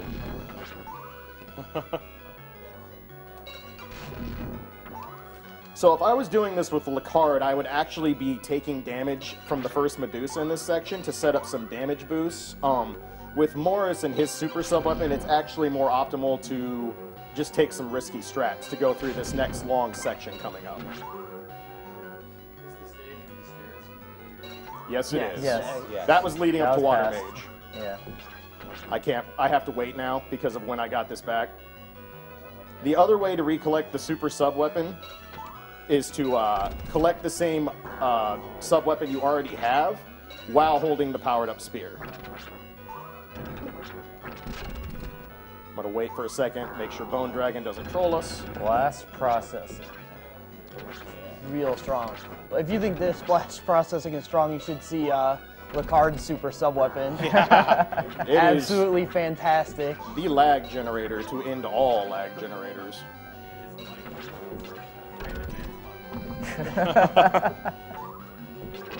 Yeah, the Tassers believe that the way that Lacard's super sub-weapon works is that it shoots a whole bunch of projectiles and then does collision detection with each of those projectiles for everything else on screen. So this boss usually takes a long time if you fight him legit. I'm going to whittle him down by abusing super sub weapon here to make this fight go a lot quicker. If you jump in the water too early, you'll take damage. It doesn't have to be completely covering you, but much more than that, and you will take damage off it. And this is the only boss in the game, I think, that Morris actually is slower than Locard. Right? Pretty much, yes. Yeah. Because the basketball is just destroyed Yeah. before the water's even. This boss does do a cool Terminator impression, though. If I had the theme, we'd play it, but oh well. That was a decent fight. I missed one whip swing, could have killed him a little bit quicker, but that's about as optimal as you can do it.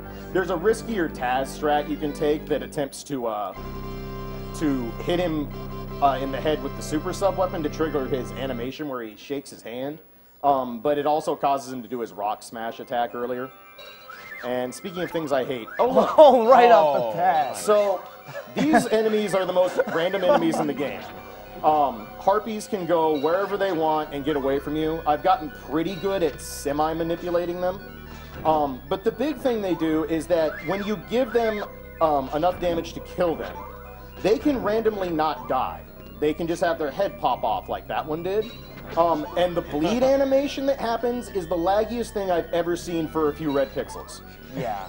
He was really lucky that it stayed close enough to just hit it again and finish it off. The other thing about it is that anything can cause this. If you get the mirror item, which is this game's equivalent of the crucifix, which kills everything on screen instantly, the harpies can still get decapitated and bleed out.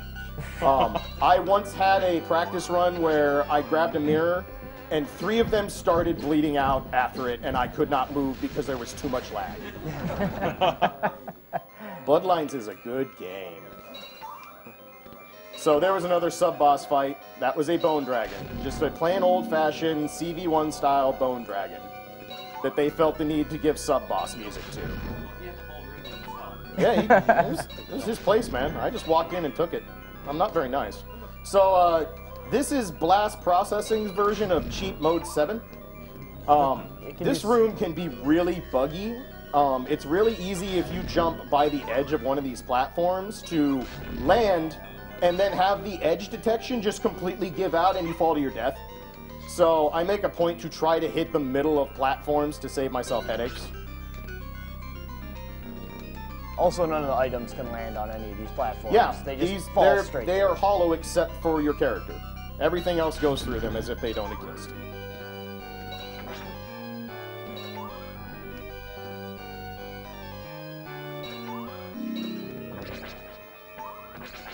I'm going to swing around here to despawn one of these mummies up top. Got a little bit of bad RNG with the bandage there, but there's nothing you can do about that. That's a completely random effect. And then we're going to go through our last bit of auto-scrolling here. And by last bit, I mean like a minute and a half. Yeah. I've got a $200 donation here from Joe Diamillo.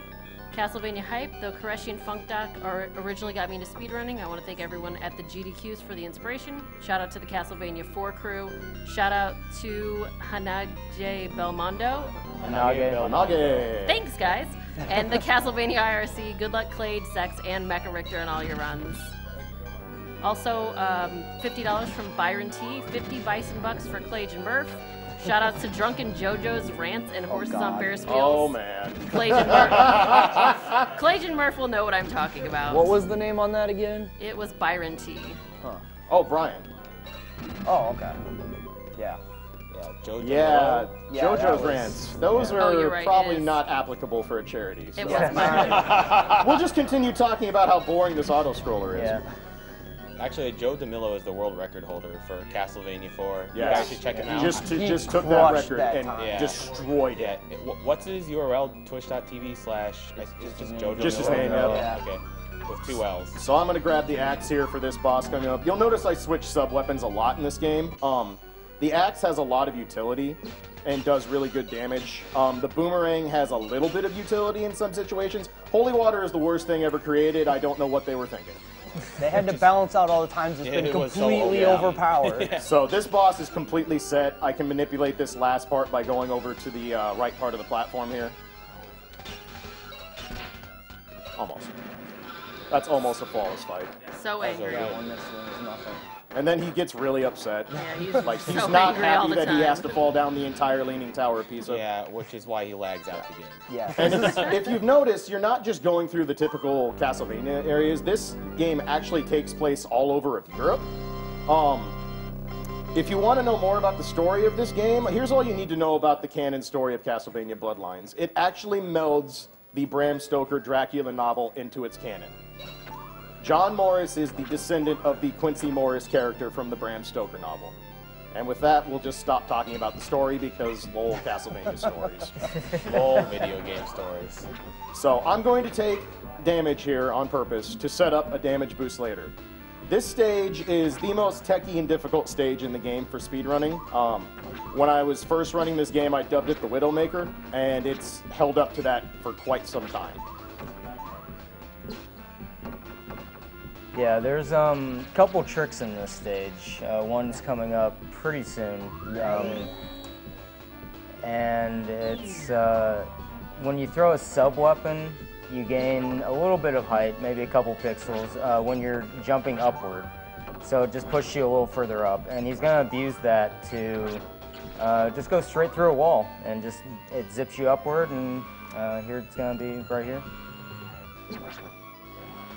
And that skips that whole crushing section. It also confuses the graphics a little bit there, which is pretty cool. This climb is one of the most difficult parts for Morris. Yeah. Lacard has a super jump mechanic where he pole vaults with his spear. So he literally skips this entire section with ease. Morris has to climb it old-fashioned Castlevania clock tower style. Yeah.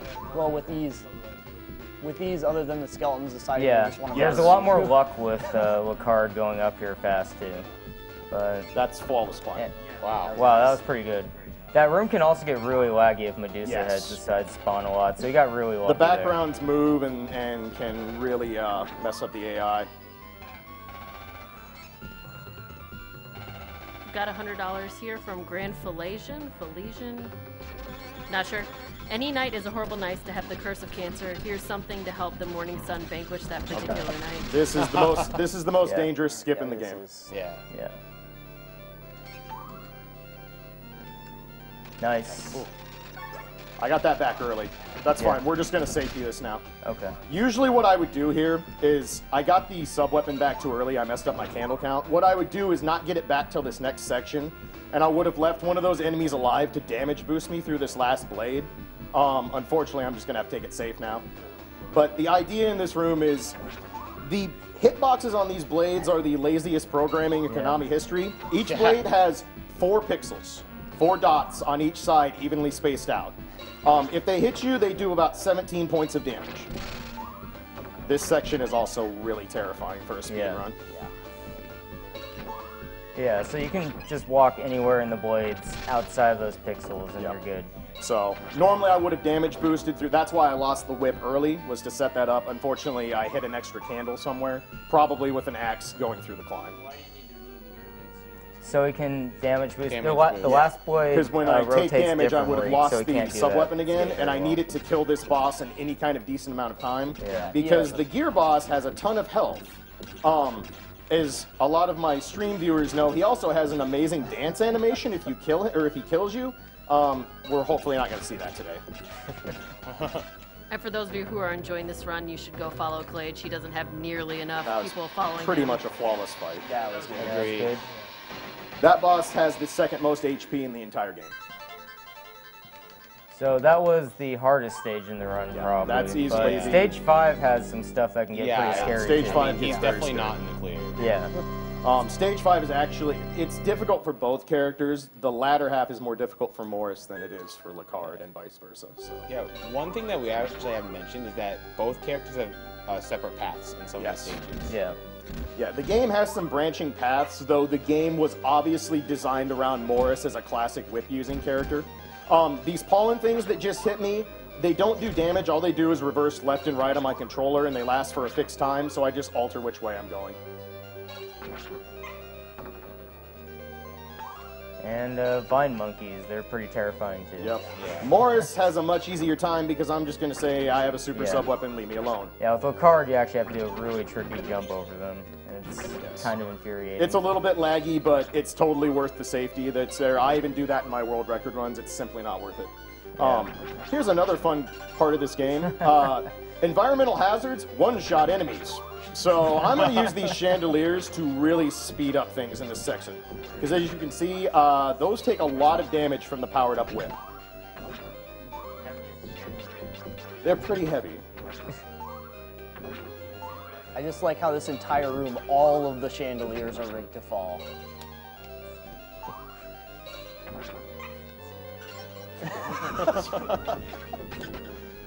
I think PJ did the carpentry in this room.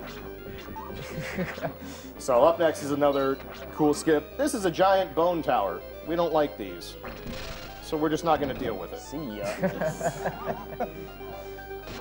Yeah, so this is another split path where Locard would go up and deal with Fleamen at the top, because those are always fun. And Fleamen dropped by harpies. Yes. Yeah. So even better. And then Morris gets this section. Yeah, we get our Indiana Jones on and walk through this room. That's always consistent. There's almost nothing that can harm you in there. And then we have to climb up kind of an auto scroller, but not really. And this mid-boss coming up can be pretty terrifying. This mid-boss has ended a lot of good runs due to a very stupid glitch. Yeah, so there's a glitch. If you kill the mid-boss during his attack animation changes to cover the entire screen and hit you twice, I believe. At least once it can hit Locard twice. Twice, yeah. So he pretty much just kills you, because in a normal run, you'd maybe, So yeah, if you kill him while he's doing that punch, the entire room becomes an unblockable hitbox. Yeah. Wow. Because again, this is a good game. Yeah. Another fun fact about the boss is that if you do the axe touch against that boss, he just doesn't spawn and you can't progress. Oh yeah, you soft lock the game if you, you use that. Yeah, you use the same skip you use on the stage 2 mini boss, but yeah, there's nowhere to leave, so it just soft locks the game. So this is an old illusion, the 2 men and a pillar. This boss takes static damage. Every single attack in the game will do 2 damage to it, regardless of what it is. I need to try and 3-cycle it. I missed 4 hits there, so I need to get 4 hits at least once. All right, we'll just do it the last one.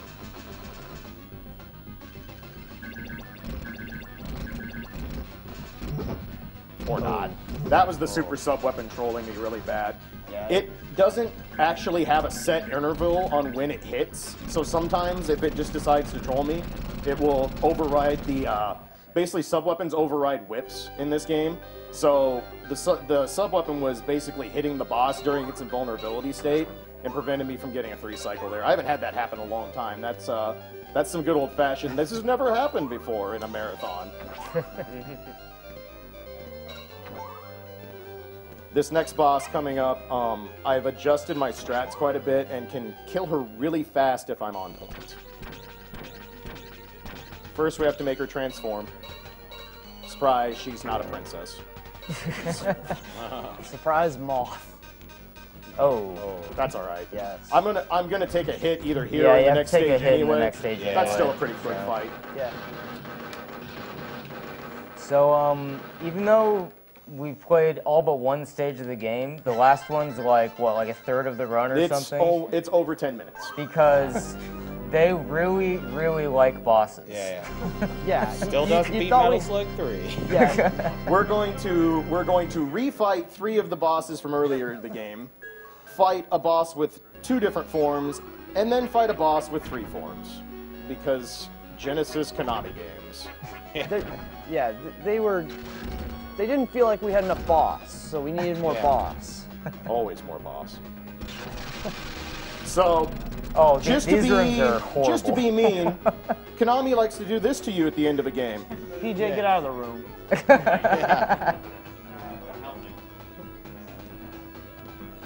Yeah, this is not a display glitch. It's just how it's designed. Yeah. All right, scary jump coming up here. And then they decided after this room, you know, that just wasn't enough, but we can do more with the Genesis. Yep. I mean, why would we let you play this when we could just make you play upside down instead? So here's the funny part. Right and left are not reversed, but up and down are. Oh. This is terrifying, by the way. That, if you yeah, didn't that was a good recovery on the whoop. No, that's actually how you have to do it. You have to Yeah, stutter you have with to more, slow so down. you'll run into it. Yep. So now what I'm going to do is pick up candles to get the super sub weapon and the super whip back for the final boss rush here. Yep. That annoying random boss from stage 1, he's back. Yep. But now his only real trick is trying to scare you and causing a little bit of lag every time you kill him. Yeah.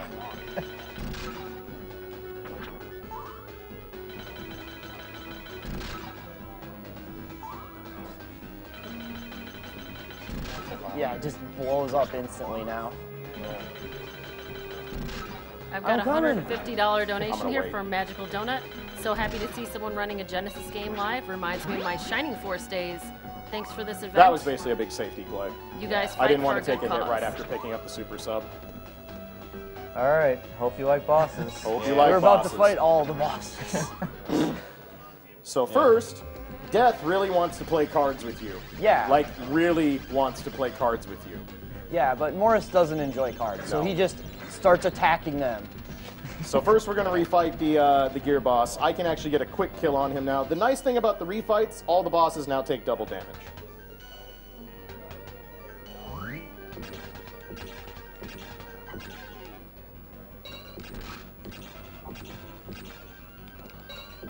Got it. Nice.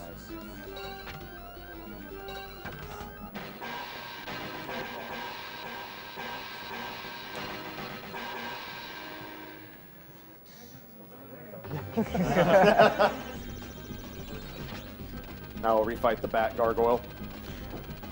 And again, double damage is really handy because now instead of like having to wait for him to pass twice, we just do this and then make him go away. Yeah, he's... This is maybe the only design choice about the boss rush that I can appreciate is that they didn't make you kill them all the way, just halfway. So again, we'll manipulate this last part by going to the right.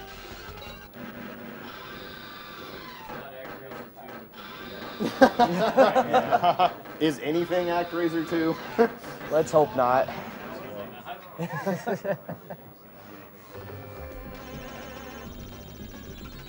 So you also see that Death is a terrible shot. Nice try, buddy. He's got two Go more. home, Death. He might get it. It's okay. Not quite. Okay, this is the hardest fight of the refights. I refight the Stone Golem, except now there's no water and he's just going to come straight at me. And I have to whittle him down manually. And now you'll actually get to see his Rock Smash attack, which is completely random. If you want to play completely safe, the left side of the screen, the very Which I edge will do is- because it costs yeah. way too much time to lose. This is Yeah. a terrible pattern. Yeah, so that's the only safe spot in this fight. Wow, he is angry. Yeah, this is the worst it's bad pattern I've RNG. seen in a very long time.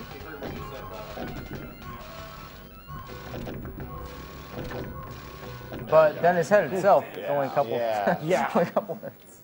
Morris hits like a truck. This, if I was doing a world record attempt, I probably would be a little bit more aggressive and take my lumps. But for the sake of not making the boss rush drag on for hours on end, this is what I'm talking about. Is if I were to get hit anywhere in this boss rush and lose the powered up whip, it's going to cost well over a minute plus just in this level. Yeah. So Death, in addition to being a guy who wants to play cards, doesn't have a lot of health. Yeah, I mean, he spends all his time playing cards. You can't really expect him to beat you. Yeah. The amount of damage Morris does, it's actually funny. The tasks of these games for both characters, well, Card gets ahead by like, I don't know, 2 or 3 minutes up to this stage, and then Morris makes up all of that on boss fights. Yeah, and it ends up being like 10 to 15 seconds ahead. If there's actually like a graph for the TASs of this game, and it's just called How Far Ahead is Spear Guy? So Medusa has the most health in the game. So for once, Medusa is not just a complete pushover. That said, She also wants to bad touch you really badly. Bad touch. Yeah, Bad that said, touch. Medusa is Bad still... touch. No, go away. Nobody likes you. Still a pushover. Okay, so now- speaking of things nobody likes. If we have donations, this is the best time ever because Yeah. I hope you guys like the most uninspired boss fight in history. Oh, I have donations. So, just real quick to sum Bring this 'em up, on. she's going to go back and forth. The only hit that will damage her is the one that breaks the last magical orb on screen. There is no way to speed this up. This is the boss fight. Yup. All right, So let's donations, All go right, for it. Lady N donated $50. My mother and my mother-in-law are both survivors of breast cancer. I'm hoping for a future where no one has to go through the fear and worry of another cancer diagnosis. Keep up the good work. Thank you. We've got $10 from PJ Tinyface, which I don't think that's talking about you, PJ. Sorry. Love these Castlevania games. They remind me of my first dates with my girlfriend. Speaking of which, Julie, will you marry me? Just kidding. Kill the animals.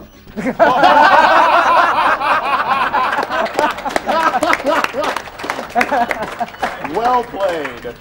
Well played. Anonymous donation of $20. Hey Travis, remember that time a deer jumped in front of your car on the way to Columbia? Good times. I hope Castlevania treats you a bit better. Cheers from everyone in Cali. By the way, for those of you who don't know, Clage's name is Travis. Thank you, Monique. $25 from Dale Mark. As a big Castlevania fan and as a Genesis kid growing up, this game holds a special place in my heart. A special, painful place. Oh, but we have to watch her die. Yeah. And now we wait for the lightest cloth known to man. Yes. Also, we ran out of songs, so we're just going to take the best one from Castlevania 4 and remix it. And by remix it, I mean make it sound as good as we can with Genesis hardware. Which, in all honesty, pretty damn good for Genesis hardware. So now, as you can guess, we go fight Dracula. Yep. 3 forms. The first form is surprise. He teleports and throws fireballs at you. I don't know if you've ever seen this in a game before. By the way, I hope you weren't too excited about that song because it's over. So the one fun part about this is unlike most of the typical Dracula fights like this one is scripted. His teleports always go to the same spots. He will go back and forth, and then every so often he will just go to wherever you're standing. He is actually shooting stuff also. Yes. You just can manipulate it. Basically just timing it so he'll either shoot them in a way that won't hit me or the whip will kill them. And then Dracula decides he's deaf. So this is like Shaft Light. Yeah, just some random mage is here like, hey, I will fight. Well, he'll try to fight, pretend. That's a perfect fight. He won't die until the last fireball leaves the screen, so that's as fast as you can kill him. And then final form, I have a way to one cycle his flame breath attack he has, so I'm going to try that since I have full health to play with anyway. And this is the same Dracula in the sequel to this game, Portrait of Ruin. So they just reuse everything in that. Missed the one cycle because I got hit, but that's fine. That won't cost much time at this point. Yeah, it's whatever. So we get 2 cycles here. Knock him into the last phase where he's going to throw all the bones. I'm going to defeat you with lag! All the bones. Get ready for time. Good night. Yeah, when he grabs the orb, it's time. Yep. And it's going to take a while because blast processing doesn't like to make orbs. I have sub-weapon ammo because it never goes away. Yeah!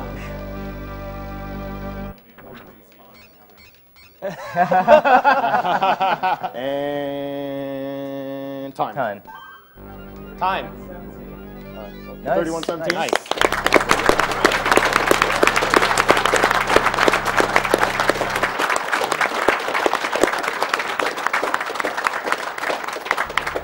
So yeah, that's Bloodlines in a nutshell. Also, these sprites look nothing like sprites. The one downside to not having Lacard win the bid war is you can't see his sprite's pretty green hair change to the most flowing Fabio blonde of all time. For no reason.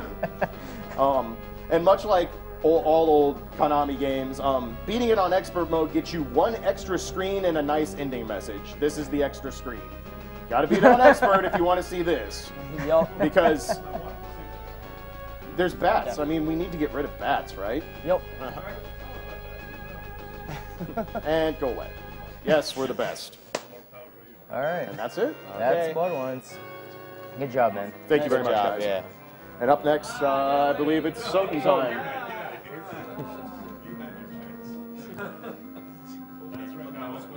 Keep going.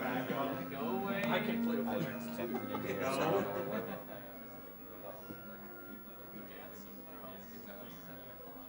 So we still have some donation incentives that have not been met yet that are coming up. There's F-Zero GX. There is a very hard mode, which is getting closer to being met. We're about $2,000 behind.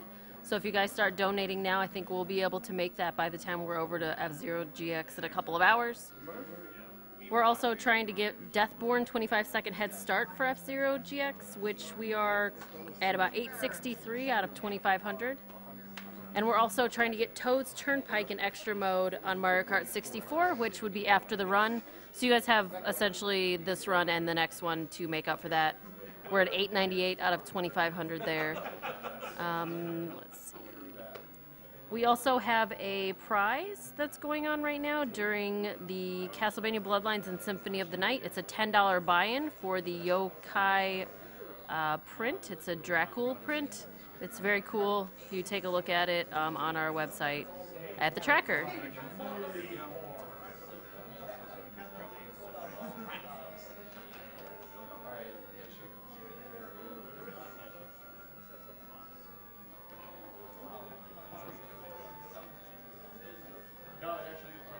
So coming up right now, we have Castlevania Symphony of the Night. It is a race between Zex and Mecha Richter.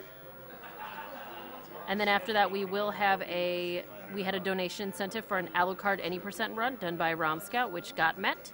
So that should be going on shortly.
All right, we've got some donations here. $35 from Daniel Seibert. Hey guys, really enjoying the marathon so far. Been following since last SGDQ. This marathon hits close to home for me as well as so many others. I've lost my uncle and grandfather to this terrible affliction, and I'm fighting it myself right now. I was diagnosed back in April 2012 with stage 3 brain cancer, and I discovered this great community while I was in the hospital awaiting surgery.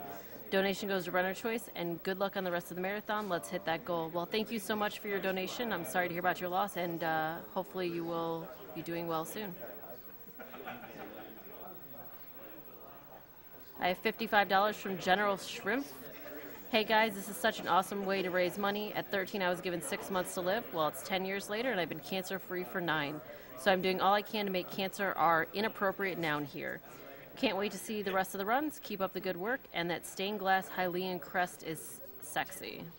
Well, I don't know if I'd call it that, but it is pretty awesome. Thank you for your donations, everyone.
Between me and Morgs because I was just having fun commentary, and yeah, but I figured with his DKC3 is obviously better than DKC2 shirt that the trash talk was obviously mutual. But apparently people were hating. I had a real life friend text me like, "Oh my God, people are like a giant war between you and Twitch." But, like, no, we're cool.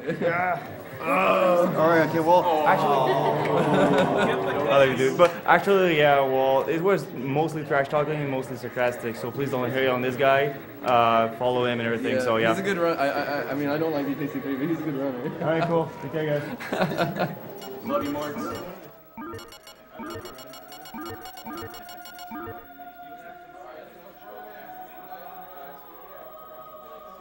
There's more than just the one picture?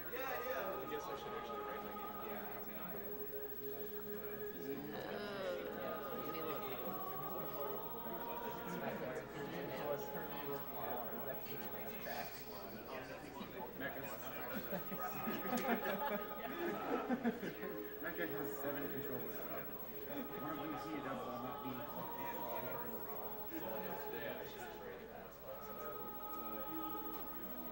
Don't worry about stuff.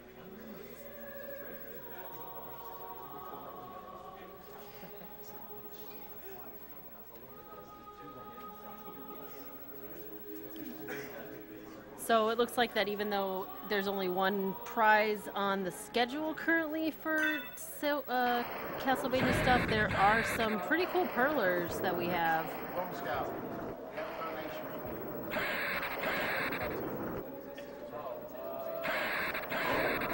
Very hard.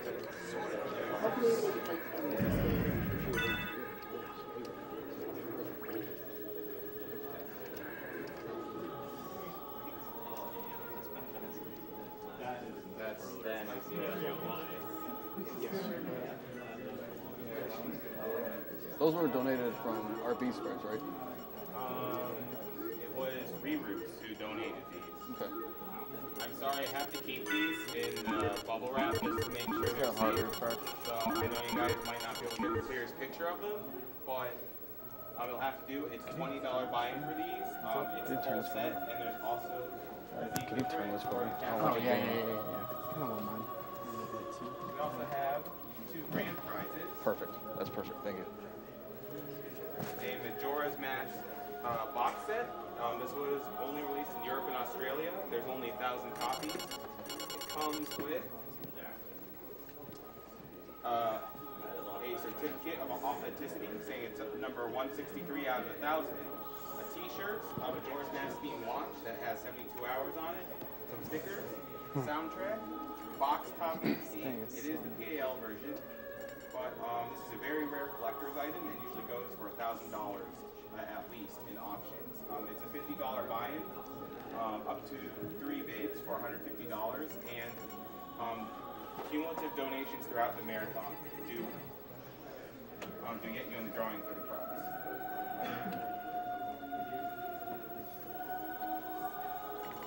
All right. Are our mics on? Yep. All right. Before we start,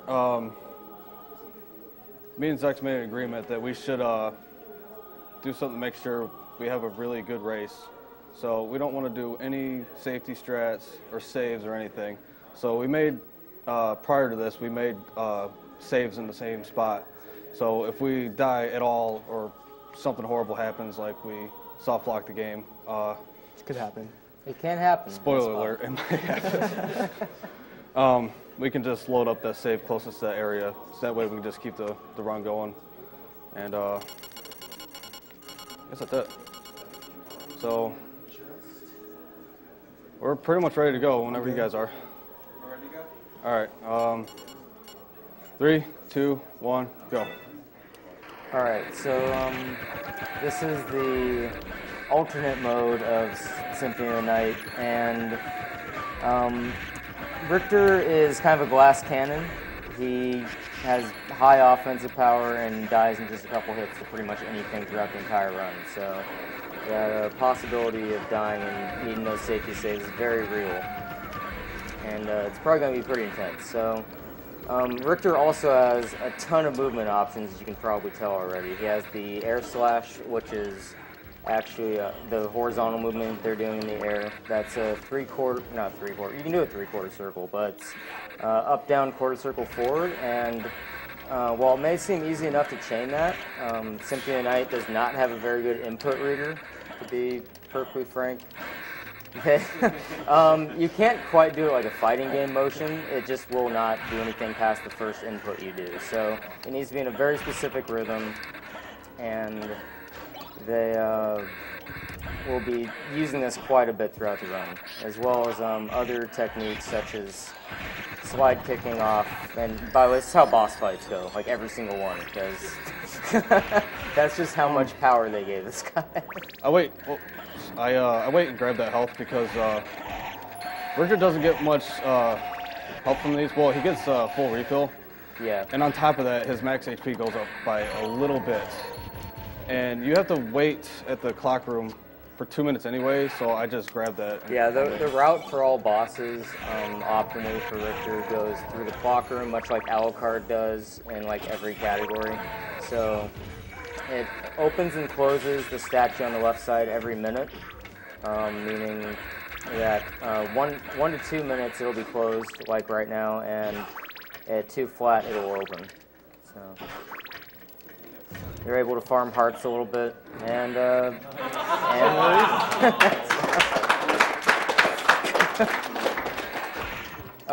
you might be able to tell they have the same strats for a lot of the game.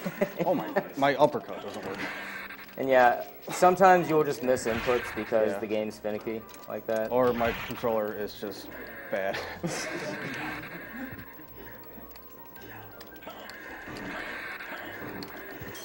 And yeah, every time you uppercut, if you hit a ceiling, you can't do another input for 4 frames. So kind of hard to time an air slash out of that. And this is a 60 FPS game, just so you have maybe a little bit of an understanding of the timing on that.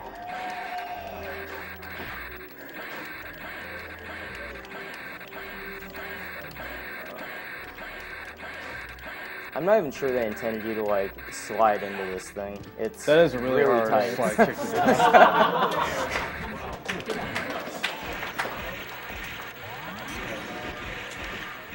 So when they're throwing the holy water on the Hydra Storm, they're trying to throw it on a specific frame so that, let's see if one of them gets it here. I got it. All right, so yeah, if it hits the right frame, then it'll just stack the damage of the holy water and the Hydra Storm like consecutive frames, so you just see a tower of numbers. And they'll be trying to do this on quite a few bosses, although there's actually not that many bosses in the route anymore that use holy water compared to before. There's some other sub-weapons they'll be getting, so you won't get bored with the same old Hydra Storm on every single boss. All right, I have an anonymous $235 donation. It says, my previous donation comments went unread, so you forced me to go nuclear and use all my remaining donation comments at once. Oh, nice backflip. In many languages, the word for hope is derived from the word for wait. We have no need for hope because we are not waiting for miracles. We will make our own miracles. Not everyone can be a researcher, but we can all do something to help them get the tools they need to prevent more suffering. Applause for PCF and the donors who make the work possible.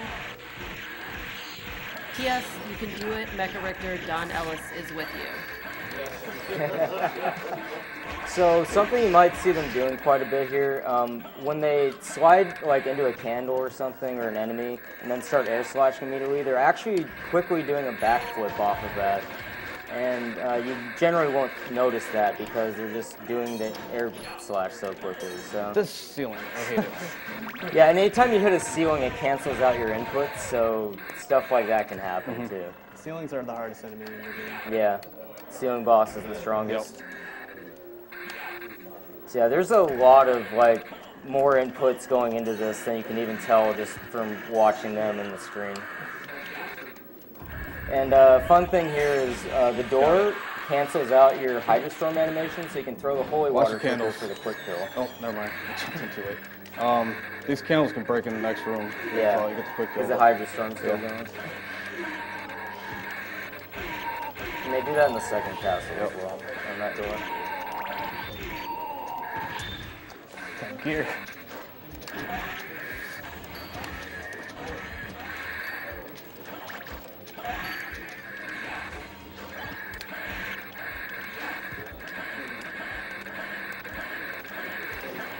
Yeah, so there's a couple bosses that are in Alucard mode that are not in this mode.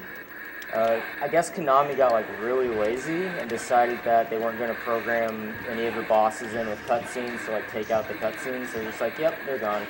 So Minotaur and Werewolf, Succubus, and Death, as well as Dracula even, none of them are in Richter mode. So the first castle routes between characters are very, very different, but then the second castle routes are pretty similar. I have a bunch of really larger donations Yeah, to you read. go for it. $100 from Anonymous, Rosa Red, Bots are blue, Cancer is bad, F0, GX is very hard.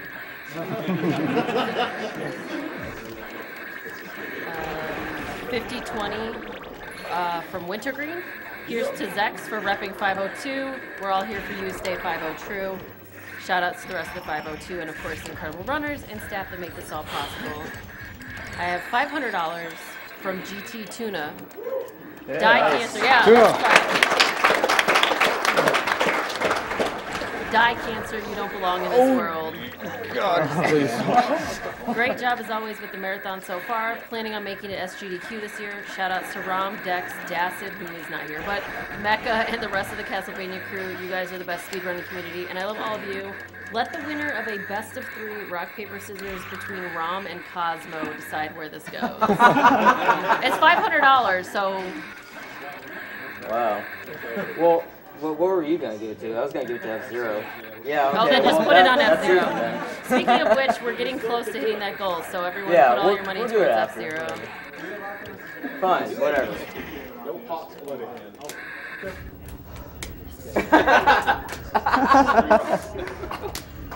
Oh. All right, that's one. Okay, there you go. He won 2 of 3.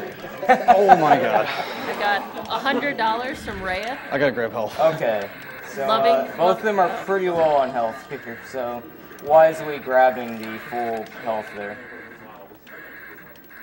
I've got 100 from Rhea, loving the Soten runs, putting this towards shirtless percent for Contra, because that is exactly the way the game needs to be played. What? Okay. Yes, thank you, Hypen.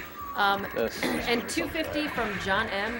This world ill needs vampires and cancer. Be gone and trouble the soul of my mother no more. Can't not donate during Soden. Please put this towards Rom Scout's choice and let him know he's got a new volunteer for AGDQ 2015. I think everyone's choice right now is F-Zero. F-Zero. And with that, I'm off the mic. You guys have fun. I don't think I mentioned this yet, but when you go through doors in certain rooms, like a post-boss fight, you can buffer your input. You can even buffer full of air slash. So you'll see that in some areas. Yeah. And there's a pretty cool skip coming up here. Yeah, even though Richter runs are mostly about movement and optimizing that, there are a couple glitches in each run. So this is potentially one coming up here for both. When you beat this boss, you can skip, have him go around and just get zipped down by the door. See if they'll get it here. It's they have to stay on the right edge of that platform there. And Wow, I was really late on that. let's see if Zex gets it. They have to stay on the right edge of the platform there until the water comes up. Then the door will just be open and they can just get zipped down when they come back in. So as you can see from Zex catching up there, that gained quite a bit of time. I think it saves like 12 seconds over. Yeah.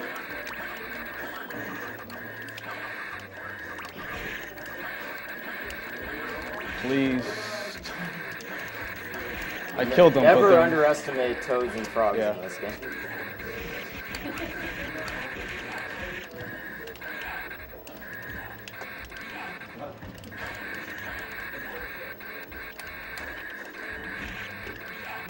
Well, we've got a little bit of a lull in the commentary. Allow me to welcome everybody to Awesome Games. They heard you. Oh my God. Okay, I think we're okay. So let me welcome everybody What was to that? Awesome. Oh my. Should I just write it on the sign?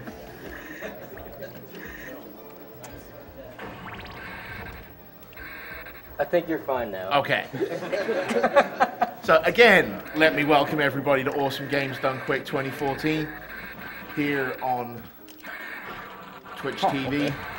If you like what you see, please get the word out there through social media with the hashtag AGDQ2014, because the more eyes we get on the stream means more donations, which means more money for the Prevent Cancer Foundation, so they can invest more money in their excellent, excellent work. And I have a $5 donation from Evan Coaster, who says, this year, both my mother and grandmother underwent cancer treatment.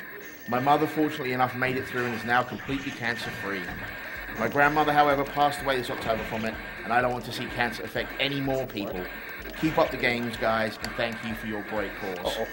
Well, we apologize for your loss, and we're also happy for your news, and thank you for your donation. You going for a straight on the way back?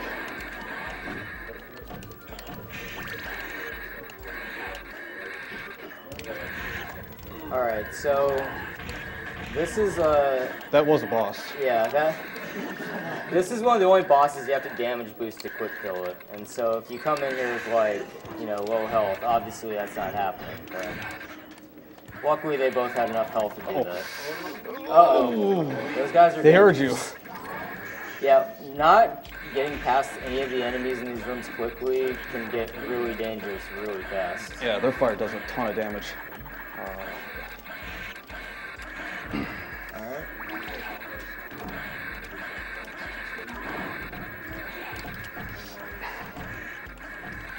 Fortunately, they're both able to make it to the health.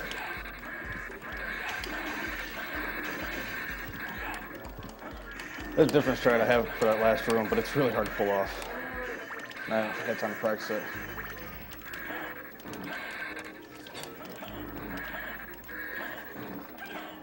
Alright, so that's every boss in the first castle. They'll be moving to the second castle now, and the game kind of is a way to just make sure they don't have Richter get one-shot by everything. Gives them a little bit of a stat increase going into the second castle, so basically it won't look much different than it's being now.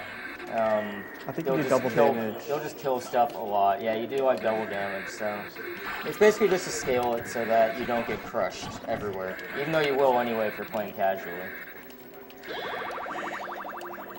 I've got a $50 donation from Parappa Town, who says, "Cancer is bad, video games good.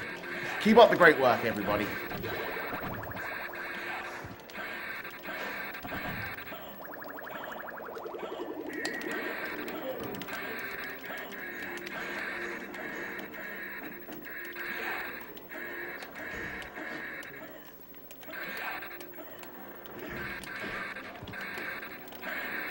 So they grab the warp there because they'll just be coming back for a faster route when they go back to Medusa. Got it. I saved a second. Yeah.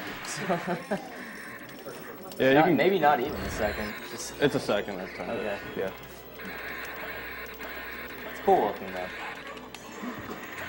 So this time the door, instead of just automatically closing in on them, they have to go back and make it close in on them. Pretty tight trick.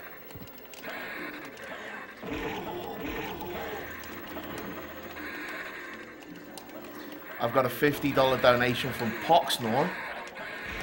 Back in my day, this $50 could have gotten my name in a game.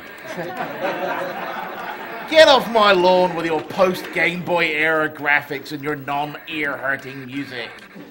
But seriously, I hope you're all having a great time. All the best to you guys. Keep up the amazing work, Poxnor. Thank you, Poxnor. Okay, something you might have seen on Zex's screen a second ago, and we'll probably see a few more times on each, is when you slide off an edge and then you let go of every input, it gives you a speed boost because that's how cool this game is. You can hold down, but you can't hold down any other direction. You can hold down, not any other direction. So they'll use that quite a bit too. And one of the reasons to get the knife in the second castle here is that Galmoth, who's the big major optional boss that probably a lot of people just gave up on as kids, in order to kill him with Hydra Storm, you have to do like max hearts and then frame perfect the holy water throws on every single cast. Whereas with knife, you can kind of do just a cheap loop on him, and it'll kill him in like 3 or 4 casts depending on your critical luck.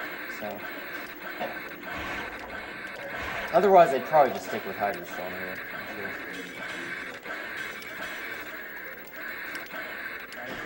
Oh. Hit the ceiling.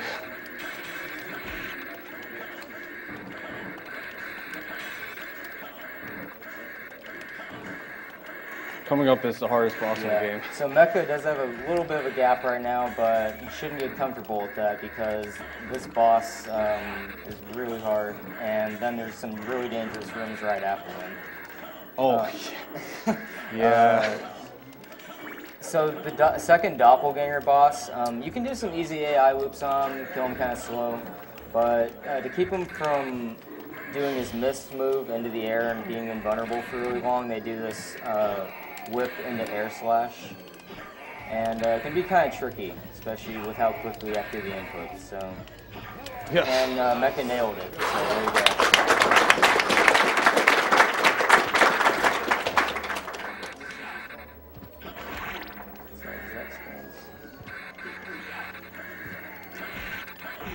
just to follow on from my little thing earlier about getting hashtag AGDQ.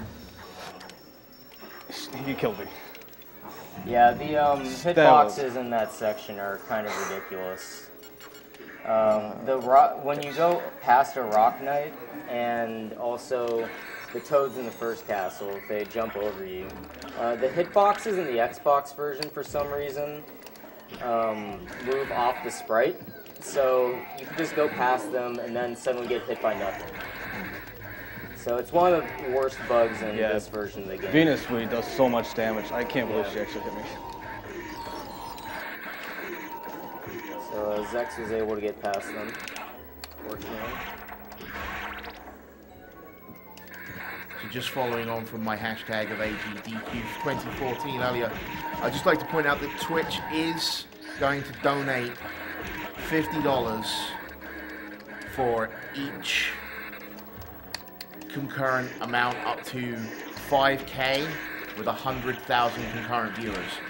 So the more eyes on us, again, the more Twitch donates.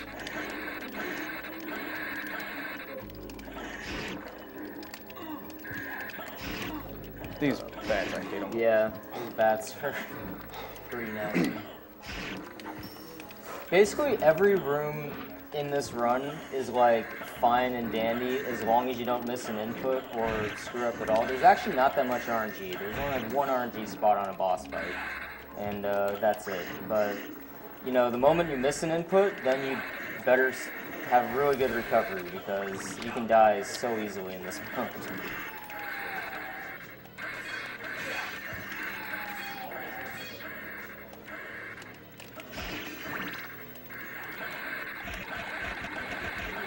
I love mowing those guys down.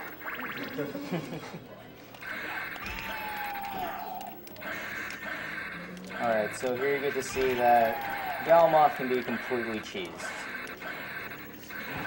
You're completely invincible during the knife crash, so, and you even have a little bit of a leeway mashing it. Like right there, he just stood up and was still invincible, so it's really easy to crush him with this.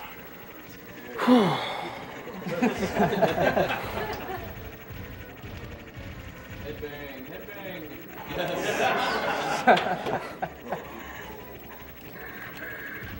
Yeah, and you might remember from previous GDQs, Alucard runs that make him turn around and then head bop. The reason for that is because Alucard can't just sit here like that.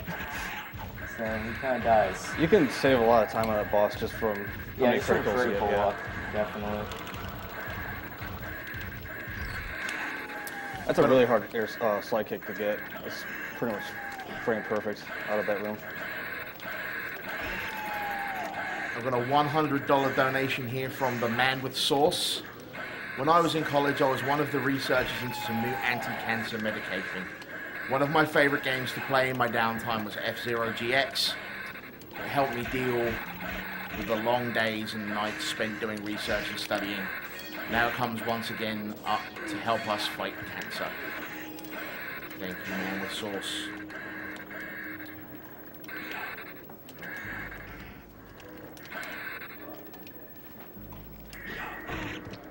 I swung too late. You swing early enough, you can like hold your whip down. You'll kill a thornweed. What did I? You see that? I like clipped part of the ceiling. Don't worry about it. It's so. I'm still in bounds. I'm okay.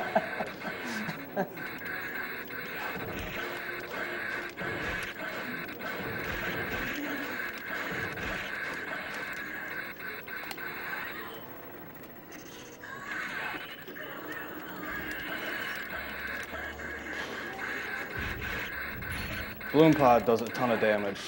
Yeah. I got really, really close to him. Yeah, it's demonstrated. You know, let them both get past this section, but yeah, the balloon pods have magic. Okay.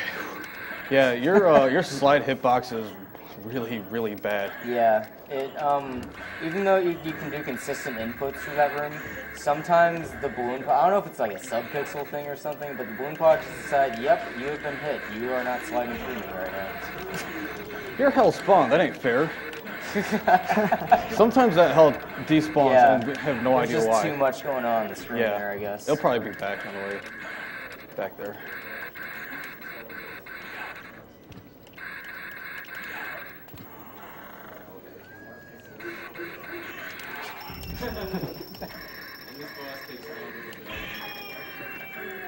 Yeah, his death animation is like the longest in history.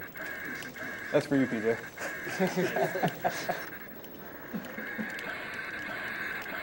Uh-oh.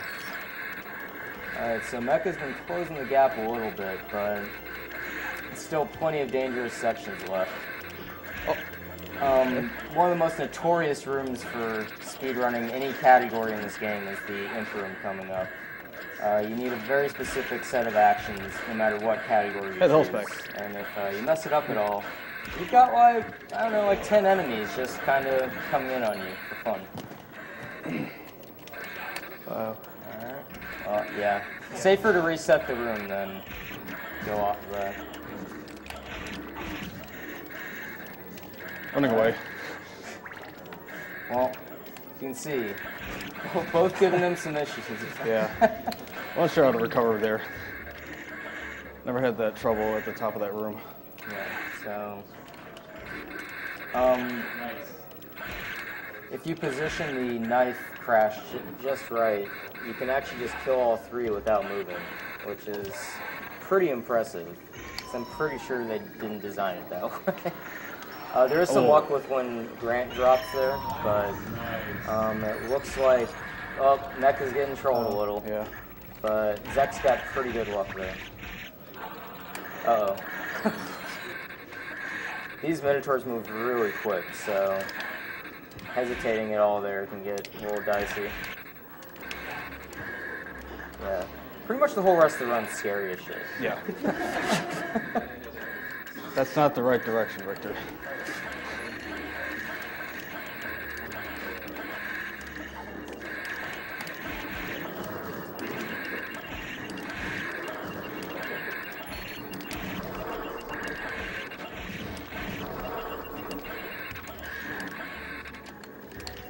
That arrow. That arrow brings the pain so bad.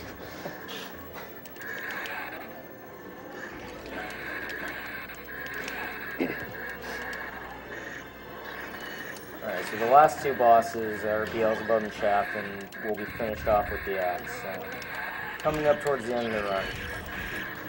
But, That's faster than quick killing them with the holy water. Yeah. That's why we grabbed the axe.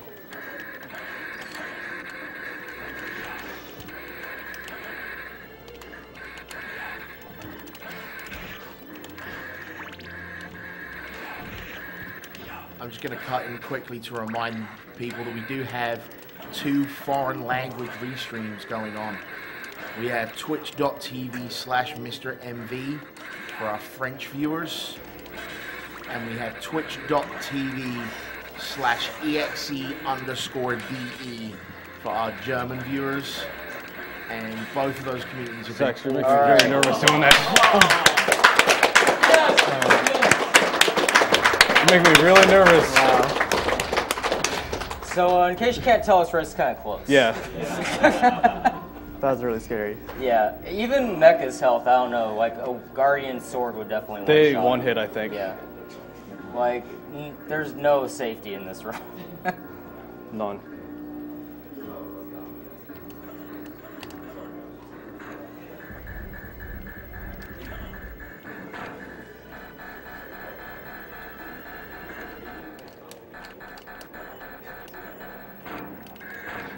What? Are you kidding me? It's time. Time. That has never happened in my life. Oh my god. Out of 8,000 runs, that's never happened. Wow. Well, that was a really Time. good race either way.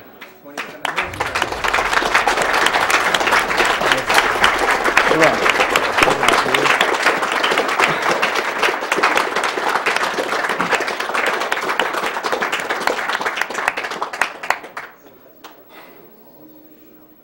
was Richter mode. And now I am a the plethora wind. of shenanigans. One day we all will be one. The fact we both finish it is a miracle. I only died once, which is also a miracle. That's why we had backup saves, just because in case something like that happened. Yeah, he died in like the worst hitbox room in the game. Yeah, yeah. Sometimes there's not much you can do about that. Mm-hmm.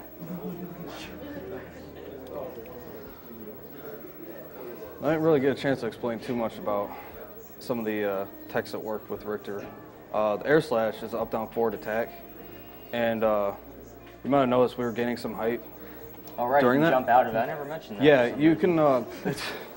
Game's really weird. You can like combine inputs, so you can do the up, down, forward, then jump, then attack, and you'll jump a little bit, then air slash. So we were using that a lot, and yeah, very technical game. yeah. As Ron mentioned before, like when you uppercut and hit the ceiling, there's 4 frames where you have dead input. And on top of that, if you clip a ceiling at all, like if your head hit the ceiling when you're doing the input it resets. And it also kind of does that in between screen transitions, but it seems to be random. I don't know. Sometimes it doesn't. Yeah, sometimes it'll let you ride through with no problem. There's some really weird momentum things too. If you do a slide kick and you don't touch the ground and do anything like an uppercut after or an air slash, you can't move horizontally yourself. You only have like vertical control. So if we do like the backflip off a candle and air slash, it's the same thing. But if we do like the hop, it will fix it.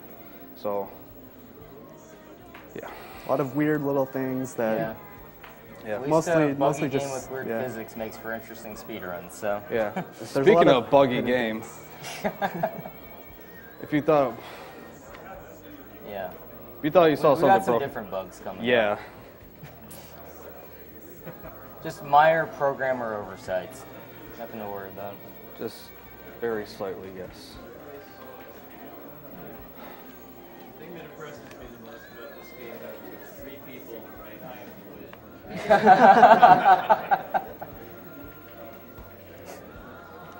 Well, I don't think I'm alone in saying that that race really did keep up this year's tradition of absolute nail biters to the last moment. Thank you so much for that, and we're going to get ready for the any % run of value card, right? Yep. About as ready as we can get.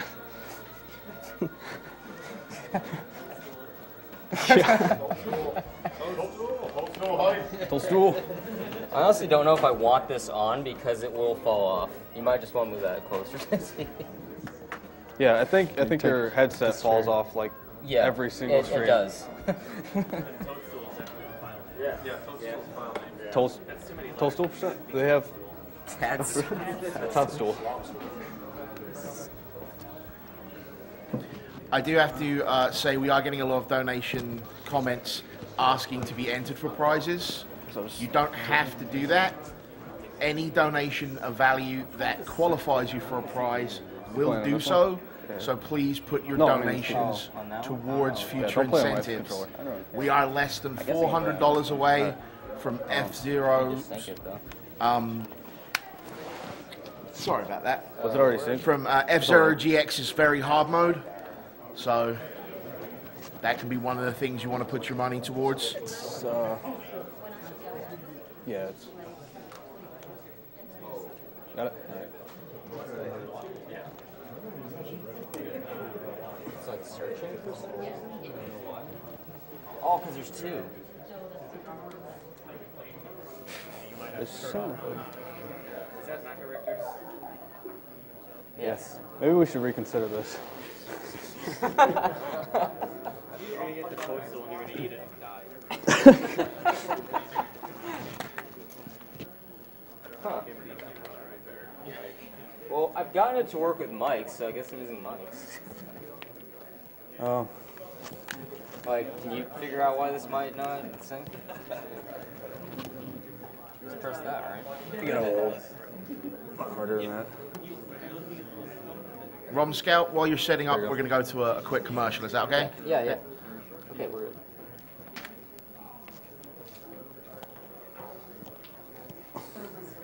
Deep, I'd love to see another day. Honestly surprised.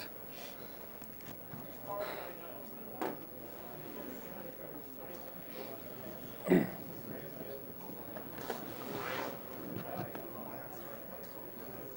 should probably let it finish playing out.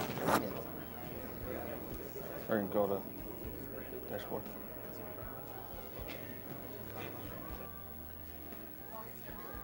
I wasn't kidding. You guys. Oh, wait, really? Really? Just for the scan. You can stand up.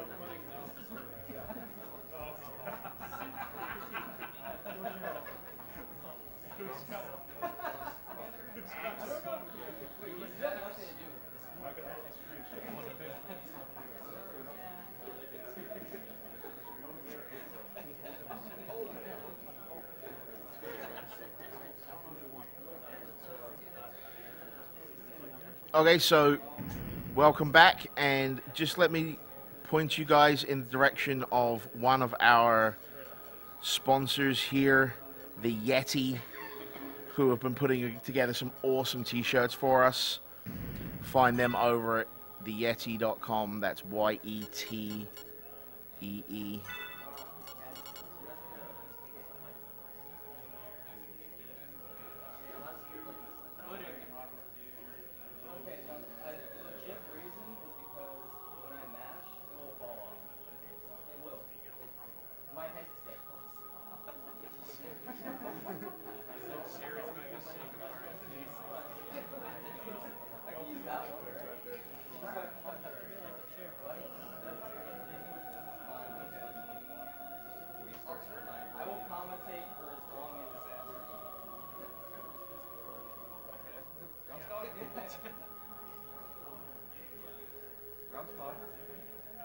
Your runner's choice. Coordination. F0. Okay. Hard mode or start?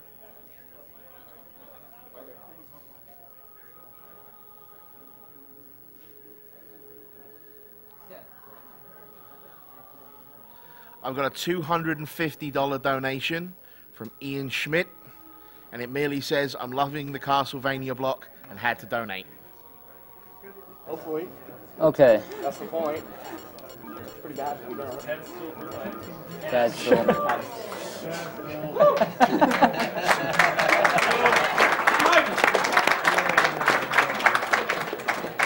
Could have been Toadstool, then so like bring him into it, right?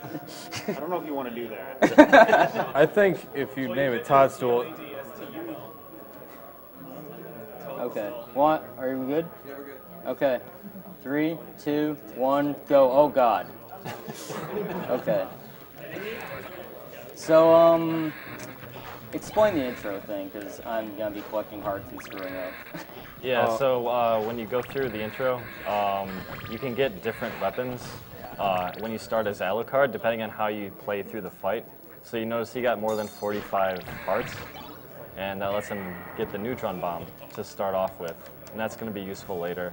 Yeah.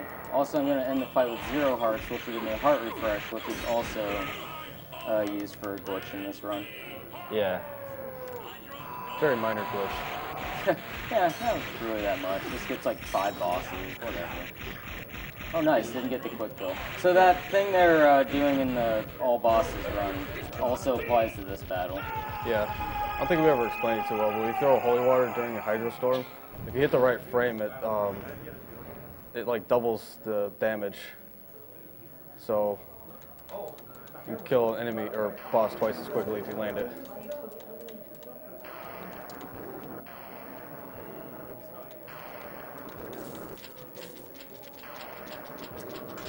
Here comes the button mashing. Yep, this is shield dashing. Not warmed up yet. We'll get there in like a room. It's pretty hard to keep up that kind of pace. I think it's definitely been proven to be more effective with 2 hands. So notice Romscott's like continually switching which hand that he's mashing the buttons with. It's pretty hard to do. And already the neutron bomb trick is coming up. This trick was discovered by a great friend, Sockfolder, who completely broke this game. Yeah. Yeah, so let's focus. No? That looks good. Okay. Thanks, guys. That's why they're here. Nice. Yeah.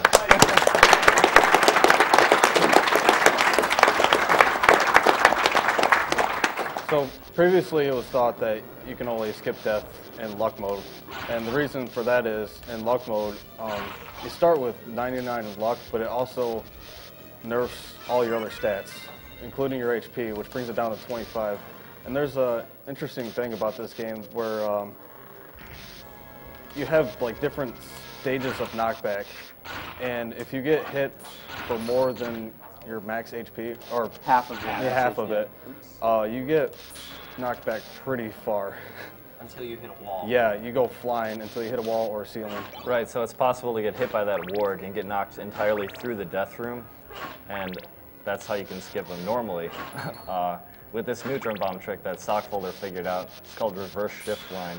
It's really, I don't know 100% fully understand how it works, but it basically lets you skip one screen length. So he just like kind of teleported directly through Death's room, thereby skipping him and keeping his really powerful equipment that he's gonna be able to kill bosses faster with, and pretty much the real thing is it skips the cutscene. Yeah, it actually, this skip, if done in an I didn't actually do it in an optimal way. There's another method that's like frame perfect and requires no pausing. So that clock rush they did in the Richter All Bosses run, that was 2 minutes. There's an 8-minute version in this. And the statue, if you don't pause, it all opens up exactly at 8 flat. So with this neutron bomb stuff, probably like, I don't know, 8:05 or something. So overall, even with the death skip over the old any % runs I was doing earlier in the year, it only says like 5 seconds tops, because you still get to the clock in basically the same amount of time and just have a faster Minotaur werewolf fight. So for something so hard, it's like seems insignificant, but the game's pretty short. It's only like 17 minutes and 40 seconds or something like that. It's my record. I forget.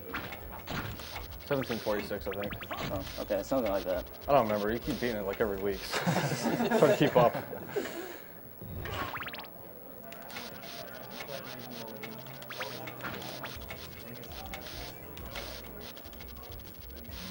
So right now he's heading off to get the wolf relic, so he can, well basically you can use the wolf to Unless do a you couple get a things. friend to drop along. No, he's not getting the wolf. He's getting something else. Alright, so there's this crazy theoretical route for this game, and it's the potential for us coming up here soon. There's an enemy, and there's 2 of them on the way, and then 2 on the way back, but on the way there's 2 of these guys, and when you kill them, it's about a 1 in 100 or so chance of dropping a meal ticket. Now, when you get the meal ticket, it can drop 1 of 40 random food items. And there's 1 food item that can give you a damage boost, which would allow you to skip getting the wolf, which would save like over a minute. Yeah. And nope, didn't get it. Reset.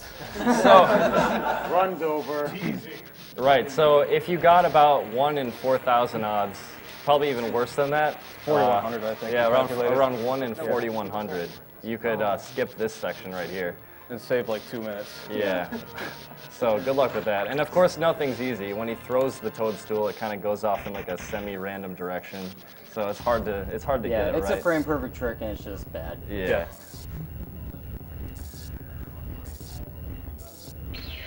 Maybe someday someone will do it. And this boss was coolly programmed for us. Yep.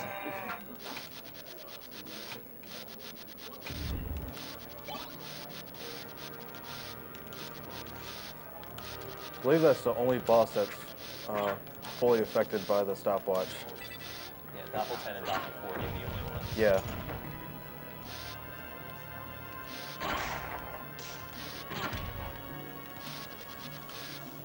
Yeah, so this, as long as I'm not screwing up too much, this first 8 minutes of the run is pretty much set, because I have to wait for the clock to open if I get there fast. Yeah, the reason you get the wolf is so you can jump kick off the candle in that room. When you whoops, cool. Oh, Second let's try it try. again.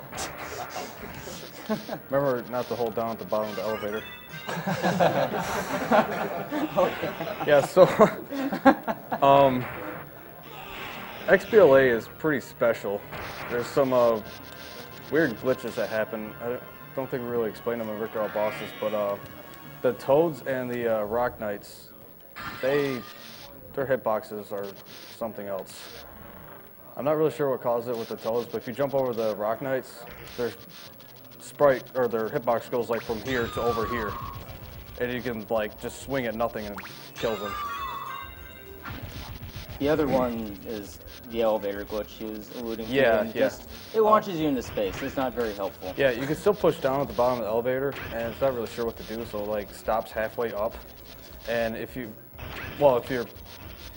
Ron would have done that, he would have soft locked the game. He would have stuck in there. Because they don't have the gravity boots. That's the only way you get out. Yeah, if you have gravity boots, you can like gravity boot up and hold down a couple times, and it like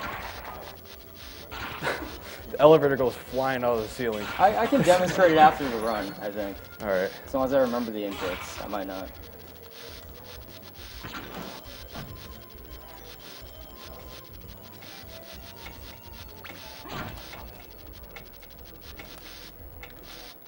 Oh, I guess I was slow enough. Cool. I'm not used to seeing that open when I get here. That's all good.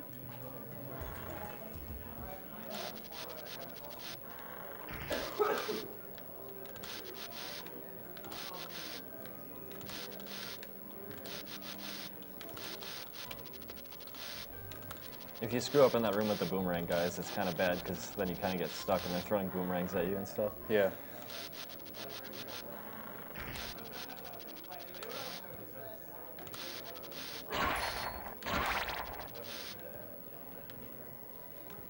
Am I good for a couple of donation comments here? Yeah, go for it. I've got a $150 donation from Robert Smith. It's great to see people and gamers come together in such an amazing cause. My father beat cancer and I am lucky to have him still around. I hope everybody's donations will really make a difference and we can all beat cancer together. Thank you, Robert. One quick thing about this fight is that normally there's a cutscene that happens in this room, and the bosses actually spawn during the cutscene, so they stand still a little bit and wait. And they're supposed to wait for the cutscene to end. So when you skip the cutscene, you just get to whack them. It's cool. All right, so this is one of the hardest skips coming up, even though precisely it shouldn't be, like precision-wise. There's just some random movement with jump kicking off the books here, and jump kick hitboxes are horrible, so there's a chance I'll just get knocked down. Or I can do that. And then this missed wolf fries, you just kind of chain them very tightly and you can get up a little bit of extra height, so that's how you do that. And someone else can explain this glitch. I'm not even sure how to explain it, but we used to have an old method of doing this with the sword card, and we call it the money glitch. You cast the sword brother spell, and I hit that like by that was like frame perfect. He went really early there. But my heart dropped when I didn't hear talk. Yeah, so if he was like a frame early, he would have had a bad time. You have one shot at doing that. So when you walk in here, you like automatically walk up to the librarian, and then I guess it kind of like stores her